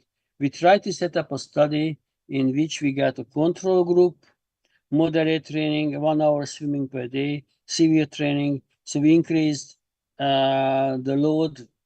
6 hours was the last week, graduate to 6 hours per week.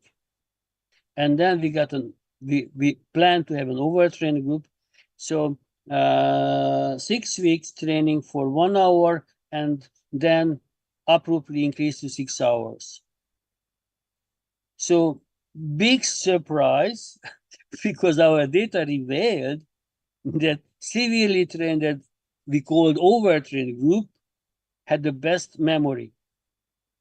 It means that we couldn't reach overtraining, because overtraining is always associated with decreased physiological function. So we although hoped to create overtraining, but we could not. So 6 hours training per day for rats is not a problem. It's not overtraining. And then we check the carbonylation of proteins, which is also decreased. So increased memory, decreased carbonylation. Carbonylation means protein damage. So that was quite interesting. And that was the first study in which we were, and maybe in the world, someone measured the DNA damage and the DNA repair after exercise training, and we found out that the DNA damage didn't increase by this severe exercise, and the DNA repair also was unchanged in the study, along with lipid peroxidation. So it seems that even though the exercise is pretty hard, there is no damage on the brain, no protein damage, no lipid damage, and no DNA damage, which is a good news. And then in the next study, we were very much interested in reversibility. So we got 3 groups: control group trained for 6 weeks, and then detrained for 6 weeks. So after 6 weeks of training, we use detraining, and we measure the memory. And it turns out the training improved the memory, and detraining eliminated this improved. So this is a bad news, which means that you do have to do exercise regularly in order to have continuous good effects on the brain. And this shows the carbonylation, protein damage of the brain neurons. And then we use some neurotrophic factors, but I'm jumping out this part. This is an interesting study by American and Norwegian group. So what they did, they put rat on treadmill for 3 times a week for a period of time, and they found out how much do they run. And then they selected those animals which run well and those which run poorly. And then poorly running animals were mated, males were mated with poorly running females, and very well running animals, males were running to females. And no exercise training, just generation. This is the 11th generation from the good running group, and this is the 11th generation of poorly running group. And it turns out the difference, as you can see, 347%. No training. But the very interesting part is that poorly running animals actually had a high blood pressure here and here, and then the artery response was very poor compared to the well-running animals. And the lifespan is very different. If the animals run well, they have longer lifespan and they are less obese. And then we got the 47th generation from this American group, and we checked the brain function, and turned out that very well-running animals had much better memory, and they also showed that they are more ready to new cell formation, neurogenesis, than poorly trained animals. So, a bit different topic. I would like to introduce you. Probably you know that in our gut, we have about, if you are 70 kilo, we have about 3 kilos of bacteria. These bacteria are very important because they are breaking down different kinds of food that you are consuming. So they are also play an extremely important role in immune system and many other parts you can see. And it has been long suggested that there is a link between gut and brain. So I'm going to talk a little bit about gut and brain axis in terms of physical activity. So this study was also published in the Nature magazine. What they did, the microbiome, this which lives in our gut system.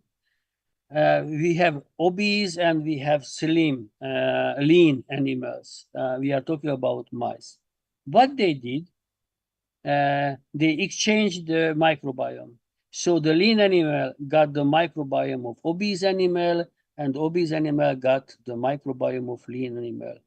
What happened after a short period of time, that lean animals become obese and obese animals become lean. Wow. What is the reason? And the lean animals became obese without eating more. So it turns out that the bacterial content and effects in the gut affects the efficiency.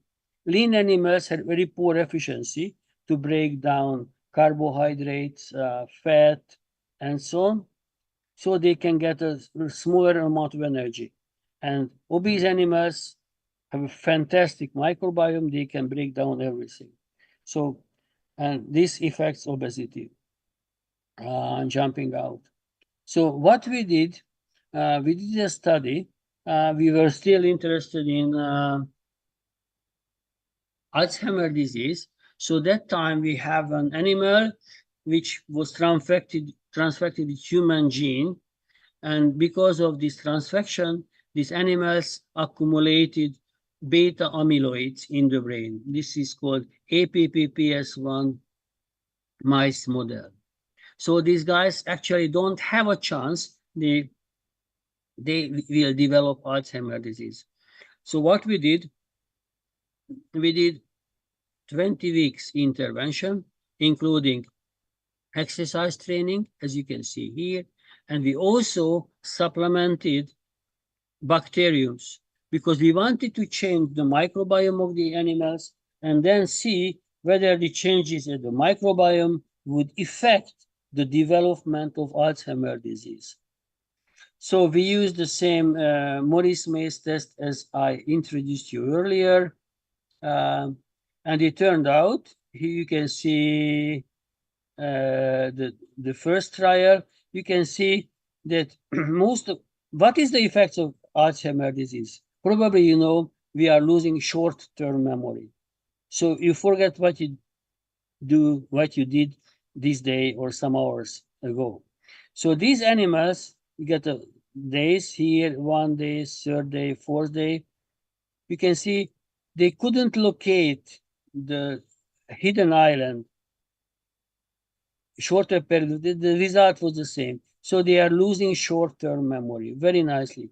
But what happened with the group which received exercise training and probiotic treatment, the performance improved. That is very beautiful because these guys, these animals, although suffered from Alzheimer's disease, accumulation of beta amyloid, which is one of the greatest signal and cause of Alzheimer's disease, but the function improved. So no loss of memory as a result of physical activity and probiotic treatment. So then this is the hippocampus. We checked the hippocampus and then we checked beta amyloids. You can see accumulation. We calculated the number of spots and we also calculated the area. And it turned out that in the situation that physical activity and probiotic treatment both decreased the accumulation of beta amyloids number and also decreased the area which was occupied. So it turned out that exercise, especially together with probiotics, have a very beautiful effect. And we also checked the enzyme which is responsible for the DNA repair. Of course, there are many enzymes. Most well-known and the most widespread damage of the DNA is the oxidation of guanine, because guanine has a different redox potential than the other DNA bases. And the DNA, the guanine 8-oxo-G modification is recognized and repaired by the enzyme called OJG1. And it turns out that with exercise training, we could, of course, it is known that with Alzheimer's disease, there is an increased DNA damage. And it turns out that in our case, that the enzyme was induced by exercise training, which is a beautiful effect. And then probably it resulted decreased DNA damage because the activity of the enzyme is enhanced. So overall, we got a lot of data, and this paper was published, I guess, 4 years ago, and the citation is over 250, so very well cited paper. So it means it turned out that based on the microbiome, we can distinguish those animals which are having Alzheimer, which not. It's pretty interesting. So wild animals, this is a Prevotella, this is bacteria.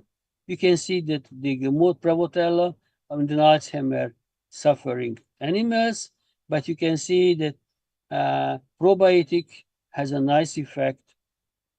And this is a bacteriitis, very important. If you compare to wild, this bacteria content increased in increased by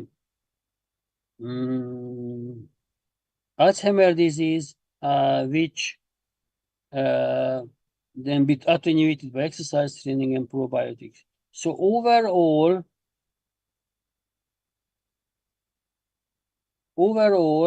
it seems that exercise and probiotic treatment changes the microbiome, and the changes in the microbiome affects brain function.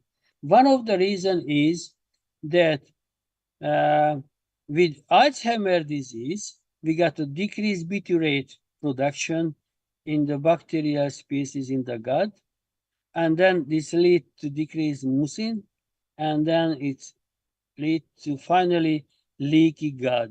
So it means the next, you can see the leaky gut, we are in the gut.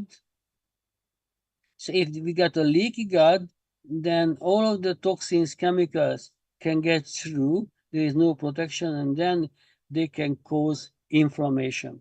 And Alzheimer's disease is partly regarded as an inflammatory disease.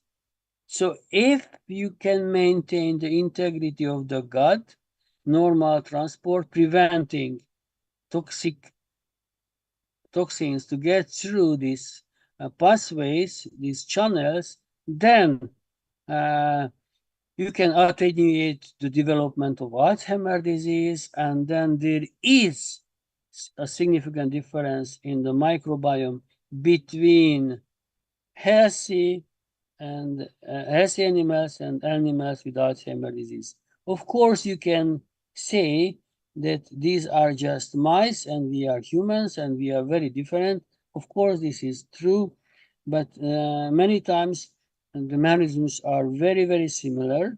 And this study, although we published 5 years ago or something like that, was also confirmed some human investigations, and we are also doing studies on humans to confirm the result. Because if you manipulate your gut microbiome, you can directly affect brain function, which is extremely interesting. So as a summary, I would like to share our thoughts. So exercise prevents age-related loss of memory. Isn't it a good news? Exercise decreases oxidative damage in the brain, which is also beautiful because one of the most accepted theory of aging is related to reactive oxygen species and the cause of damage. Exercise increases the activity of housekeeping enzymes, which is super important. Housekeeping is one of the key to stay healthy in terms of brain, but I think this is true for other organs as well. So because exercise increases the proteasome activity, neprilysin activity, and insulin degrading enzyme activity, these two enzymes I mentioned to you are responsible also for the degradation of beta amyloids. The combined effects of exercise and probiotics improve the brain function of mice mimicking Alzheimer's disease due to the genetic manipulation. Exercise and prebiotics or probiotics both could work, decrease the accumulation of beta amyloids, which is one of the reasons, one of the cause of this, Alzheimer's disease. Moreover, we also showed in our data that decreased levels of Prevotella observed in mice with Alzheimer's disease suggest lack of mucin on the epithelial layer of the intestine, which is affecting the development of leaky gut. Decreased level of Prevotella can cause depression observed during Alzheimer's disease. So this seems to be very strange that your gut directly affects your brain function and affect your behavior. This is extremely important. Of course, exercise through the production of brain-derived neurotrophic factor also have an antidepressant role. So exercise is extremely important. And importantly, we also found in our study that exercise training decreases the activity of L-Johnsoni, which is producing hydrogen peroxide, and these reactive species are readily modified protein damage and then cause different kind of oxidative challenge. So overall, exercise has a very beautiful and effects on the brain function. But I can say another way too. If you are physically inactive, you also affect your brain. You know the term, it's very important, use it or lose it. So if you don't use it, you are going to lose it. So if you have a cast on your muscle because of you got a fracture of the bone, you are losing muscle mass because you cannot move it. You got a inability. If you don't use your brain, then you are going to lose the function, similarly as you are going to use the muscle.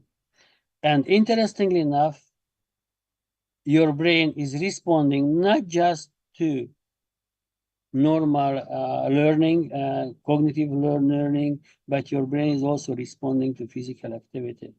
So this is the beauty of exercise, and this is based on our evolution, because our DNA created together with high level of physical activity. Because if you compare the energy consumption of a Stone Age man and the man today, which we spent for physical activity, it's a huge difference. It is suggested that Stone Age guys spent about 4,000 kilocalorie every day with physical activity, moving A to B, hunting, gathering, whatever. And today, we just spend 400 kilocalorie. So 10 times less. And because of the high level of physical activity, we develop brain because this brain was important. And our brain is dependent on physical activity.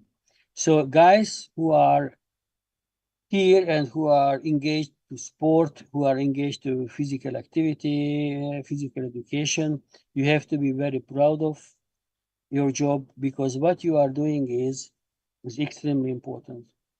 To our knowledge, mathematics, physics, and other lessons, I don't want to list all of them, actually cannot show beautiful effects on the brain, but PE can. PE actually increases the number of neurons, improve the efficiency of synapses, and so on and so on. This cannot be seen after physics or mathematics and so on. So PE is one of the best, or physical activity is one of the best to train your brain. Overall, thank you very much for your kind attention. Okay, time's up, Prof. Radak. Thank you for your presentation. Please give applause for Professor Radak.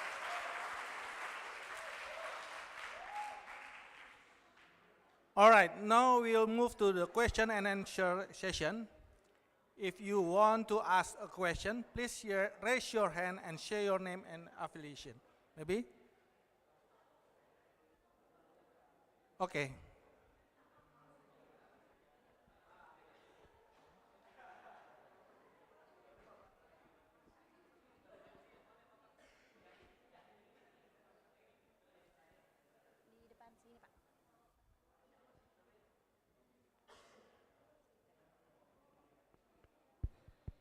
Assalamualaikum warahmatullahi wabarakatuh. I want to ask Mr. Miklos from Tektos Ltd. Before it, I want to introduce myself. My name is Nashu Akila Rahma from Faculty of Sport Science, Universitas Negeri Jakarta. My question is, what are the future trends expected in the sports industry in Hungary and Indonesia? And how might they shape the landscape of sport in this country? Thank you.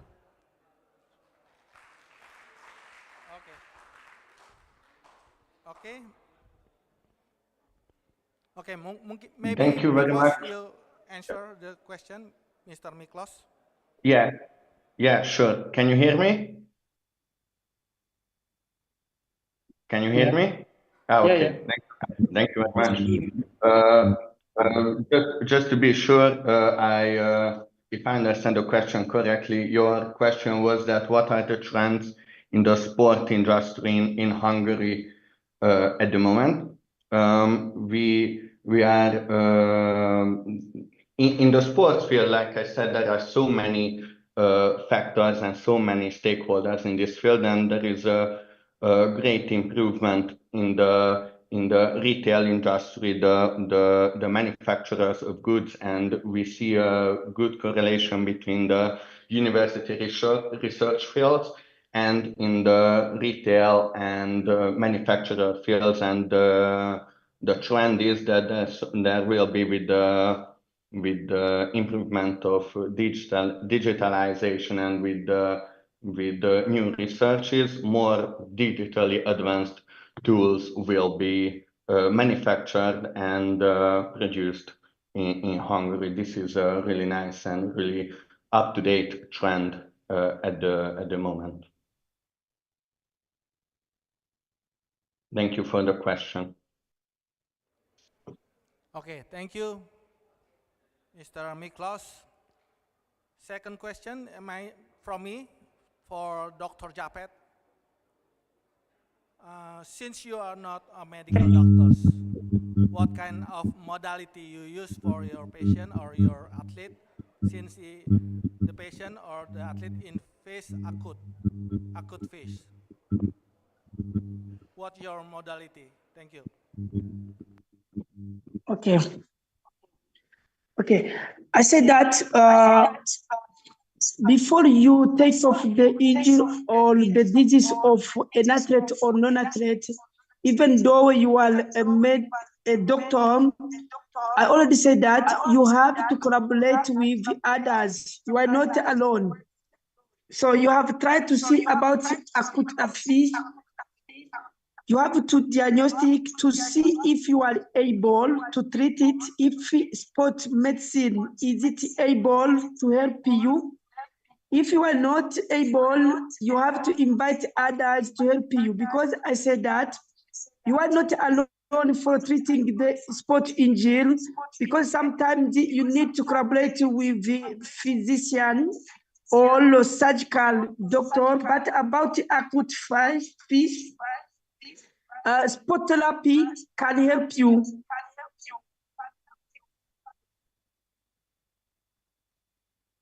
Thank you. Okay, thank you, Dr. David, for your answer. Anyone? Okay.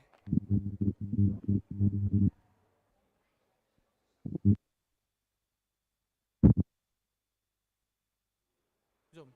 Yeah. Okay.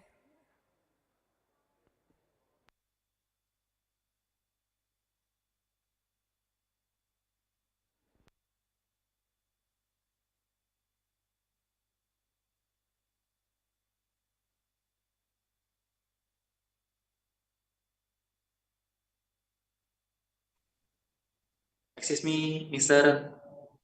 My name is Burhan.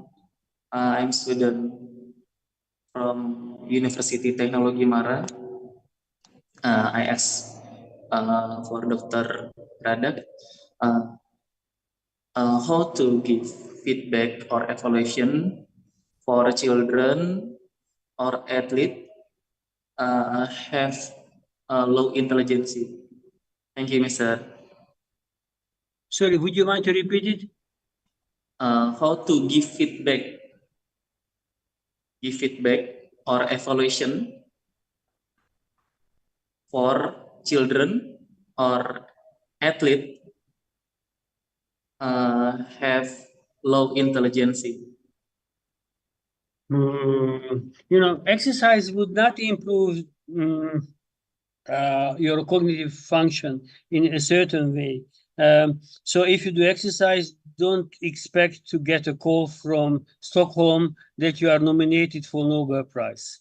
But actually, what is going to happen, but if you study, your study will be more efficient. It's very rare to find Nobel Prize laureates without doing exercise. So exercise will not make you, you will not give you, you will not make you a scientist. But it's very difficult to be a good scientist without doing exercise. I don't know whether this reply will satisfy you.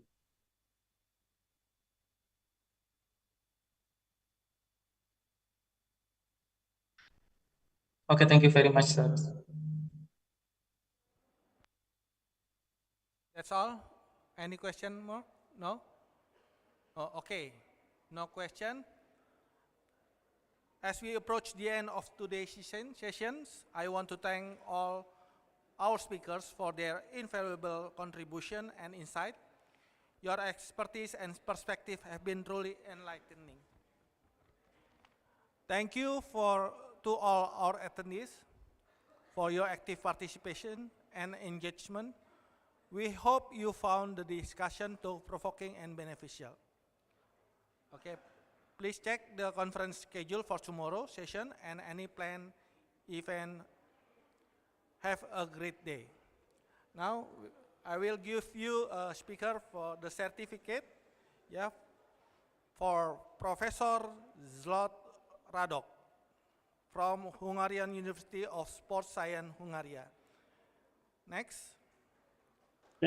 Thank you. Applause.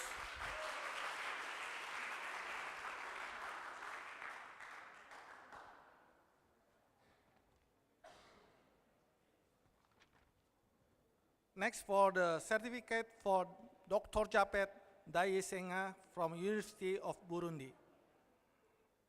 And then for Miklos Fazili from Tektos, Hungary. Thank you for all speakers. Maybe we can see next time. Thank you. Thank you very much. Thank you. Have a nice day. Enjoy your meeting.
Thank you very much to Dr. Ruliando Haschapurba for moderating our final plenary session, and thank you for all of the speakers who presented. Ladies and gentlemen, we have arrived at the end of today's event. It's been an honor for me, Iksan Maulana, and my partner, Natanya Kaira, to have been your host. Thank you for your time and attendance, and goodbye.